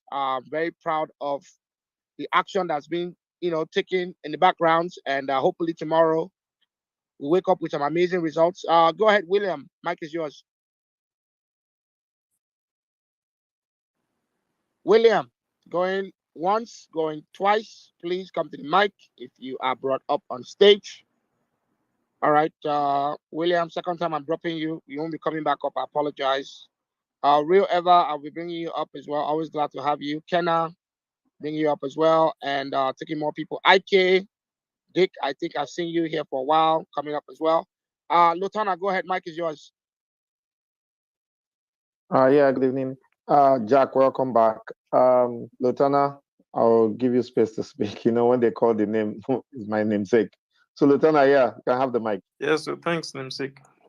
Thank you so much, everyone, for your input so far, and thank you for the fight you are putting up against this horrible, corrupt people. They say when you fight corruption, corruption will fight back. These guys are trying their ways, whatever ways they can actually to stay in government or hijack it. One thing I would say is after we win this fight, the first thing we need to push the next government, no matter what government it is I think we've gone past the era of going to register, getting a permanent voter's card to vote. I think that's in the 90s. No country does that anymore. As long as you have a citizenship identification number, it is called whatever in different countries. That is what we should use to vote. That is what should, prepare you to be part of the elections. When you turn 18, then you can vote. The day you are born, we know. The day you die, we know. Your number follows you till you die. And yeah, people would say, well, what if they bring people from Chad, Niger Republic, and all of that? Yes, that's fine. They can bring them in and give them in. It's fine. But we can't continue what we're doing today. Like, I think the world will be laughing at us. Anybody who's looking at the pictures we are seeing and the videos, this is really, really crazy. So next government, what we should be pushing for is we cannot be doing PVCs anymore. That's in 1990s. We should use our NIN. It was set up for a reason, and every Nigerian should, be able to be in the system and have, a way to identify till they die. And when you die, it doesn't go away. That's all I wanted to say. Thank you so much for all we have been doing, and God will help us win this fight. Thank you. But are you there? Yeah, I'm here. Well, Nello, you have the space. Thanks, Saddam. Saddam, you sound really tired. You should go. You should go to bed. Okay, what I wanted to say was because I popped onto the other space, where the guy that blew the whistle on this whole INEC thing, he was speaking, and he's able to access his own states, and apparently this voters registration details is available for every state. And I think that, if you can, you can request for, that of your state and have a look. I mean, that of your ward or that of your local government, and have a look wherever you're staying. Because there was something that was on the space yesterday. I remember I wanted to speak on it yesterday, but Saddam, you said I should wait and speak on it on this particular space. So I think there was a guy that came on, and he was saying something about the people from all these neighboring countries that come into the country, and they all have their PVCs. And I remember I was speaking with my sister. She works in a bank in Lagos, and these guys, I can't remember, I think someone said about 1 million, of them in Lagos State, with all these, there's 1 million of all these guys are coming from, all these neighboring countries, and they come in. So my sister was saying they come to the bank. When they come to register in the bank, to maybe open an account, when you ask them for their address, where they are from, they will tell you they are from Niger Republic, but okay, where's your address? They'll say, oh, they came from IDP camps, but they are from Niger. When you ask them where are they from, they'll tell you they're from Niger Republic. But then the address that they are going to put down, they'll put the addresses of the IDP camps. Apparently, the banks, they have a special type of bank account that they open for them, because they can't open like the main one. But by the time they live in Lagos for like about a month, or for about like 3 months, they can now have an address that they can, after a while, they are able to get their NIN, and then they are able to open accounts like the main accounts, and they are able to register and get PVCs. So these are things, it's a lot of loopholes, and that is just available in the system. But because I remember someone was asking the guy to say, so how can we, combat things like this? And literally he said, you have to just get involved in the whole process. if you live in, especially, well, for big cities like Lagos, it might be difficult. But for those of you that live in the villages, in small communities, you literally know the members of your communities. And if you request for your voters registration, you would know if there are strange names, infiltrating your community. And, you can raise alarm just like you did if by the time INEC is done with all their clearing, because apparently they're still going to clear out their systems more. By the time they are done and you still see, names that are kind of alien to your community, like what's happening now in, is it Onuma, where you're having names of people from all these foreign countries and, foreign names, or you have male faces for female gender, you're able to see things like this, and then you're able to highlight it, you're able to raise alarm, before it gets late, because these things are the way that they plan to rig, whether we like it or not, based on what everyone has been saying here. It's part of the ways that they plan to get what's that, accredit, put these things in the system. And when they see that they are losing, as the results start trickling in, you see the numbers pouring in. But if we are vigilant, then this way we're able to combat this. And for everyone who's like, very sad or something, guys, it's good that we're seeing this on time, and we're able to, as long as we are aware and we are awake, we are shining our eyes, we, no matter which way they try to come from, we'll be able to push back. And at the end of the day, we'll be able to deliver our own mandates by the grace of God. So that's just what I wanted to add to the conversation. You guys try and have try and end space and go and get a rest, and then tomorrow we continue again. All right, thank you. MJ, have the space, please. Hi, sorry, I just wanted to quickly let the everyone in the space know that the other person, the other victim, Temitope Joy, she's currently in the space right now. I have forwarded her username to, I Yeah, think, I just got it, yes. and I'm gonna bring her up. I'll bring her All up. right, no Thank you problem. very Yeah, much, thank MJ. You no are problem. a No national problem. hero. Thank you. I'm gonna find her, Yes, thank and you I know very she's new much. to Twitter, so I hope she's able to come up. If you can hear us, Joy, please accept the invite. Trying to pull Joy up here. Give me a second, guys. But while Joy is coming up, let's take Julio. Go ahead. I don't know if you spoke, Julio. No, hello. All I'm right, not. go ahead. Mike is yours. Go ahead. Go ahead. Okay. Good evening, guys. Good evening, Hakim, Saddam, everyone. Just to buttress what Nelo said earlier. Excuse me. I think I was on that site. That space that was hosted by Mindset,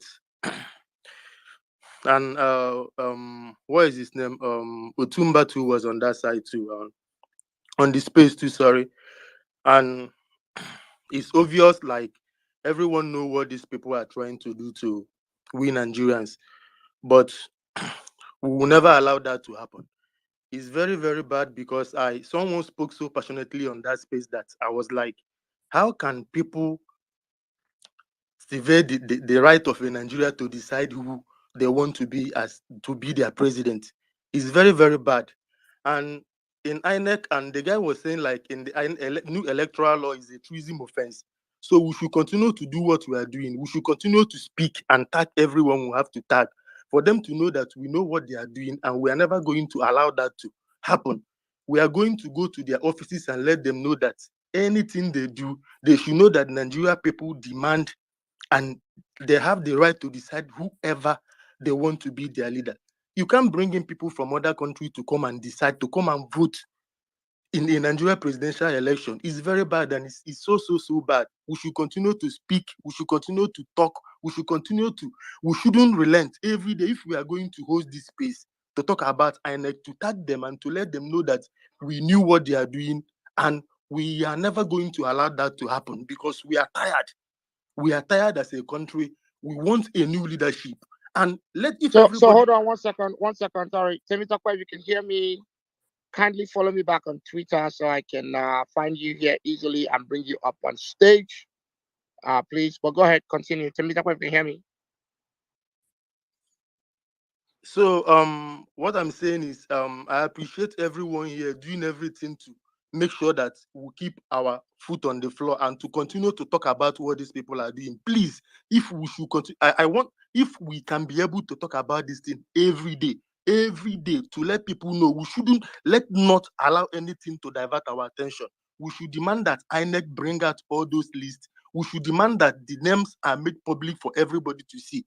That's the only way we can know that when we go to the pool. And for people that perpetrated that act, for those people, those particular INEC people that their machine were compromised, we should demand that they face the full rug of law. Because if we stop now, if we just give any breathing space to these people, believe me, they are going to do everything possible not to give the power to the people. Please, guys, let's not relent. Let's continue to talk about this thing every day. It's very, very important for them to know that we know what they are doing. And believe me, the world is watching. And believe me, they will never, ever deny the Nigerian people to decide who they want to be the president of their country come 2023. Thank you so much, and God bless us all. I yield. All right, thanks. So Saddam, go ahead. You can drive this space. I'll just fall back here. Okay, guys, if you're up and you want to speak, please, your hands should be up, so have a queue. Jack, you want to say something? Yes, please. Thank you so much, Saddam. I have actually waited patiently because before I go to bed, I simply just wanted to make a plea, just like plead with everyone on this space, anybody that can hear me currently. I don't want to talk too much about INEC and what is happening in INEC already. I think we've been able to establish the fact that we need to do something, we need to take action. I spent a better part of today, planning about this Occupy INEC event and, reaching out to people, trying to see how we can get key leaders across states, youth leaders, to plug into this, this whole structure, and let's see how we can make it happen. We need to make it as loud as possible. It should be 22nd. We should shut down this country. We should make sure Nigeria stands still. Whatever you have, drones, cameras, come out on the streets, capture it. Like, I want to see us getting involved. I want to see everybody here getting involved. If you're into the media, make a lot of noise about it. If you have access to some people, some of our leaders, our party leaders, our fathers, just talk to as many people as you can. Please share the flyers with them. It's on the Jumbotron. I want to, anybody you can bring, anybody, we want to see a situation where, like I said, key leaders would be able to lead, because of course, young people need confidence in some of their states. We don't know, maybe governorship candidates, senatorial candidates in some states, they should be able to come out to hold it down in their state. Let everybody get involved. This is the soul of this country we are fighting for. I mean, I don't know what will happen to Nigeria. Genuinely, I am genuinely afraid of this country, for Nigeria, and for the future, the generation yet unborn. I am genuinely afraid if we miss 2023, because I don't know when we are going to be able to build this kind of momentum again. I tell you, it will be difficult. This is the first time, citizens are genuinely getting involved in politics in Nigeria, and everybody is trying to contribute however they can. I want to tell you, please, whatever you can do, if you need to make calls, make calls. We have less than 7 days, but we need to make sure that it happens across Nigeria. I think that's basically what I want to say. Thank you so much, Adam, for the opportunity. Thank you very much, big bro. Real Ababes want to say something real quick? Yeah. Thank you everyone. Saddam, thank you. Akin, thank you. Everyone here. It's always good to be on this spaces, and it's good that we actually, start actually catching INEC to their game, and we're actually starting to speak up on some of these issues, as they come. I'm just having a feeling that INEC actually knows what they are doing. I heard there was even a group. I think that somebody was I don't know what news I was listening today, and somebody was saying that it's a group that is actually um, saying that INEC should actually not use the beavers. So that group is mobilizing, that's giving so many reasons why INEC should not give the beavers. So when you see some of these things happen, it might be conspiracy, so that when some of these things start happening and INEC will say, oh, their beaver has been compromised and stuff like that, because it does seem as though the electoral law is catching up with them in so many ways, and now they are trying to see how they can circumvent the system. So, and it will take our reaction, to make INEC, not to play with us, because the truth about the matter is that for a long time, Nigerian people have not really been voting for these people. A lot of people in this country have not really been voting for these smart people in power, but somehow they have had, always find election presents us with the worst of them all. Like, Nigeria have never had perhaps this kind of terrible human beings, especially the party in power. The options they present to Nigeria is even fearful. Like, a lot of Nigerians who actually does not even want to vote, wouldn't want to vote, is looking at the options that they have and say no, they cannot be alive, and this thing is foisted on Nigerians, and they are going to make sure these people don't come into power. And these people are desperate. They are desperate in the sense that they can do anything. They can imagine, they know that Nigeria doesn't want them. They know that Nigeria is not going to vote them, but they are going to do everything to make sure they impose themselves on Nigeria. So it's now left for us, what we are going to do. I listened to somebody today that said this thing is war. This election is war. And this flashpoint we are seeing now is indication of how much these people are going to do, how much they are prepared to do. And we are also going to show them that as much as they are prepared to force themselves on us, that we are also going to be prepared to make sure, they don't force themselves on us.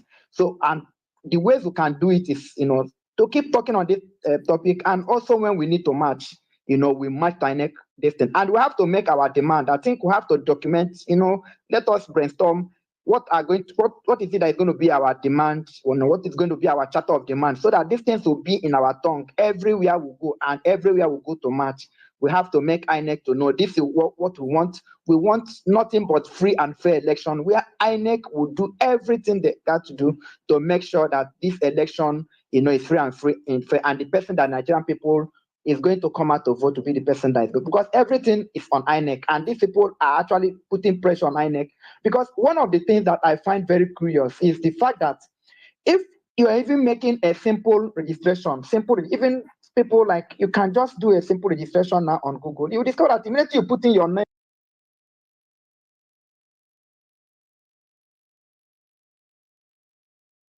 your email address, and for some reasons you want to come back to that thing, even if you forget your password and you want to register your name, it will tell you this number has been used before, or this name is already in this data. So I wonder how, like INEC, like a national commission, that somebody will go and have his or her details in their database, and the person comes back to register again, and the system will allow that person to do fresh registration, only for that person to be told, oh, your data is there before. Like, I don't just know how that can be possible.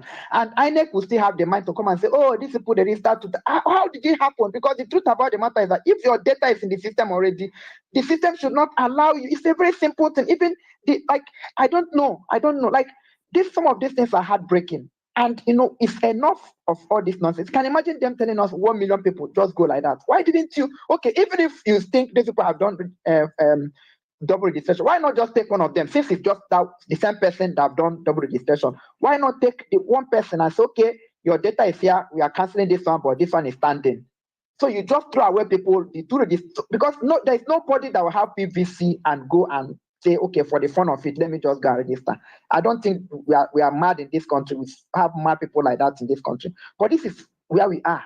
So INEC is showing that they are doing everything to make sure they compromise this election. Remember what they did in 2019 when they told us that they are going to transfer this election. They did it. They said this thing. Even 2 weeks to the election, they were saying it.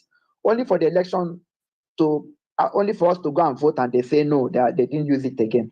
So now we have to start today to press them, hold them back, because INEC is either they plot this country into a full-blown disaster, or because we have to tell Mahmoud, because this thing is your future, the future of your children. And I don't think he will, because he wants to make sure that he peace, and he will do something that posterity is going to remember him in bad light. So I'm just saying that all of, like, people have actually noted on this page that what we are doing is actually paying off. What we are doing is actually touching them. That's why any little thing that happened, they will come and give report. Especially that's their spokesman. That's, was it Okoye or something? That man is becoming a nuisance, you know. So I think what the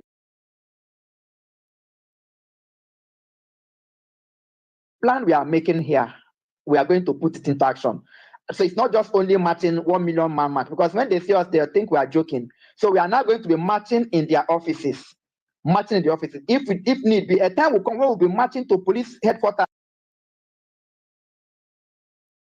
I know, and so many other people. Like, I talk to them on this basis every day. We are like family. I'm completely sold out for this election.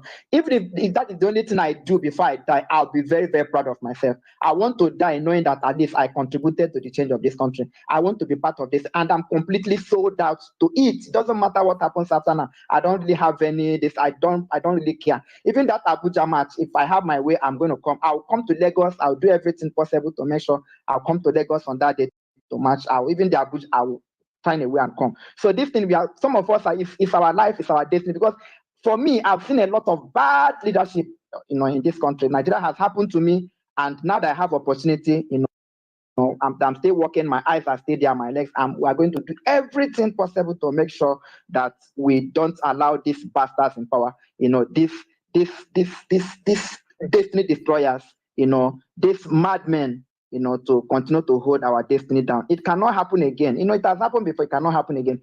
They've made a mistake, and I'm sure they'll be regretting it now. We are going to tell them that what they have done, we are catching them up there. So all Nigerians, we are united in this mission, and united will stand until we bring this victory home. So thank you for the opportunity. I appreciate it. Thank you very much, my brother. Thank you. Solex, are you there? Solex tweet. Yeah, hello, good evening, or good morning, or good night, as the case might be. Yeah, hello, are you hearing me? Go on, sir, yeah. Okay, yeah, I'm actually so happy, and I want to commend the efforts of the great team that we have here. You guys have been doing so wonderful, so wonderful. And I've been a part of the platform. I've been listening on for so long, even though I rarely comment, but all greeting to the whole panel and everybody, so I don't waste so much time on that. Actually, my take this evening, I've been ruminating on some things over the last few spaces I've been hearing, so I might digress a little bit over because we have flogged the issue. So, but let me just put a little on INEC. I think this time around, I will not want to totally discredit INEC the INEC leadership. I think the focus should be the moles and the corrupted ones. And we know our politicians, they're always looking for ways to enter. So now that we've caught INEC by the hands, this is the time to press INEC's neck to redeem their image. And the only way we must insist INEC redeems his image is to release their identity and find out those guys who did those things, because it's so easy to do. Just some politician conniving with some INEC staff in one place and doing some wuru work. But INEC must produce those guys. We must insist. This is not the time to start talking about removing INEC chairman. No. That's not strategic. It's not strategic. So we must insist that INEC produces those guys. Where were those things done? Who were those things? And do you know what that does? It doesn't reveal those who do those things alone. It reveals the party and the politicians behind that. And INEC will not want to do that. The reason is not only because INEC will not want to, but because those political structures who are behind those things will do everything to make sure it doesn't come out. So our focus now is not just shouting INEC, INEC, INEC. Even if INEC is as righteous as possible, the corrupt guys will always want to infiltrate. So that's the reality. So we must insist to know the identity of, because it's so easy to identify which system, which IDs, which signing details. Got those details into the system. And when those guys are apprehended, we will insist that we want to know who are those guys, who are those crazy men who compromise the system. Because INEC is actually not the problem. The politicians are the problem. So we need to have a balanced view. INEC is not our problem. The politicians are the problem. They are ready to make sure they compromise everything. So that's one. I don't know how much time I have left, but I have a little thing that I have on my mind. I think one of the things I have seen, and one of the things that motivated me to take this stance, is the space. I have actually been a very, let me say, passive person. Just obedient, passively. I discuss with my friends, but just share a little thing here and there. But what I discovered is that even the so-called APC people, they don't keep quiet. You see them, pushing out lies. There was this actually a very good friend who's an APC person. The guy started by pushing out lies, and I will go to his, majorly on Facebook, I will go to his comments, I will tackle him, we discuss, things go on like that. But after a while, I just felt like, no. I can't be a defensive player in this game. This is our game. We have the options. We are in the advantage. You can't be playing defensive. I've just started.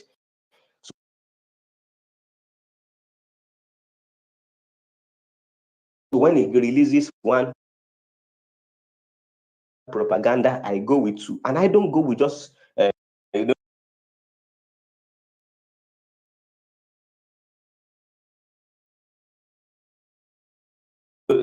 was one they said two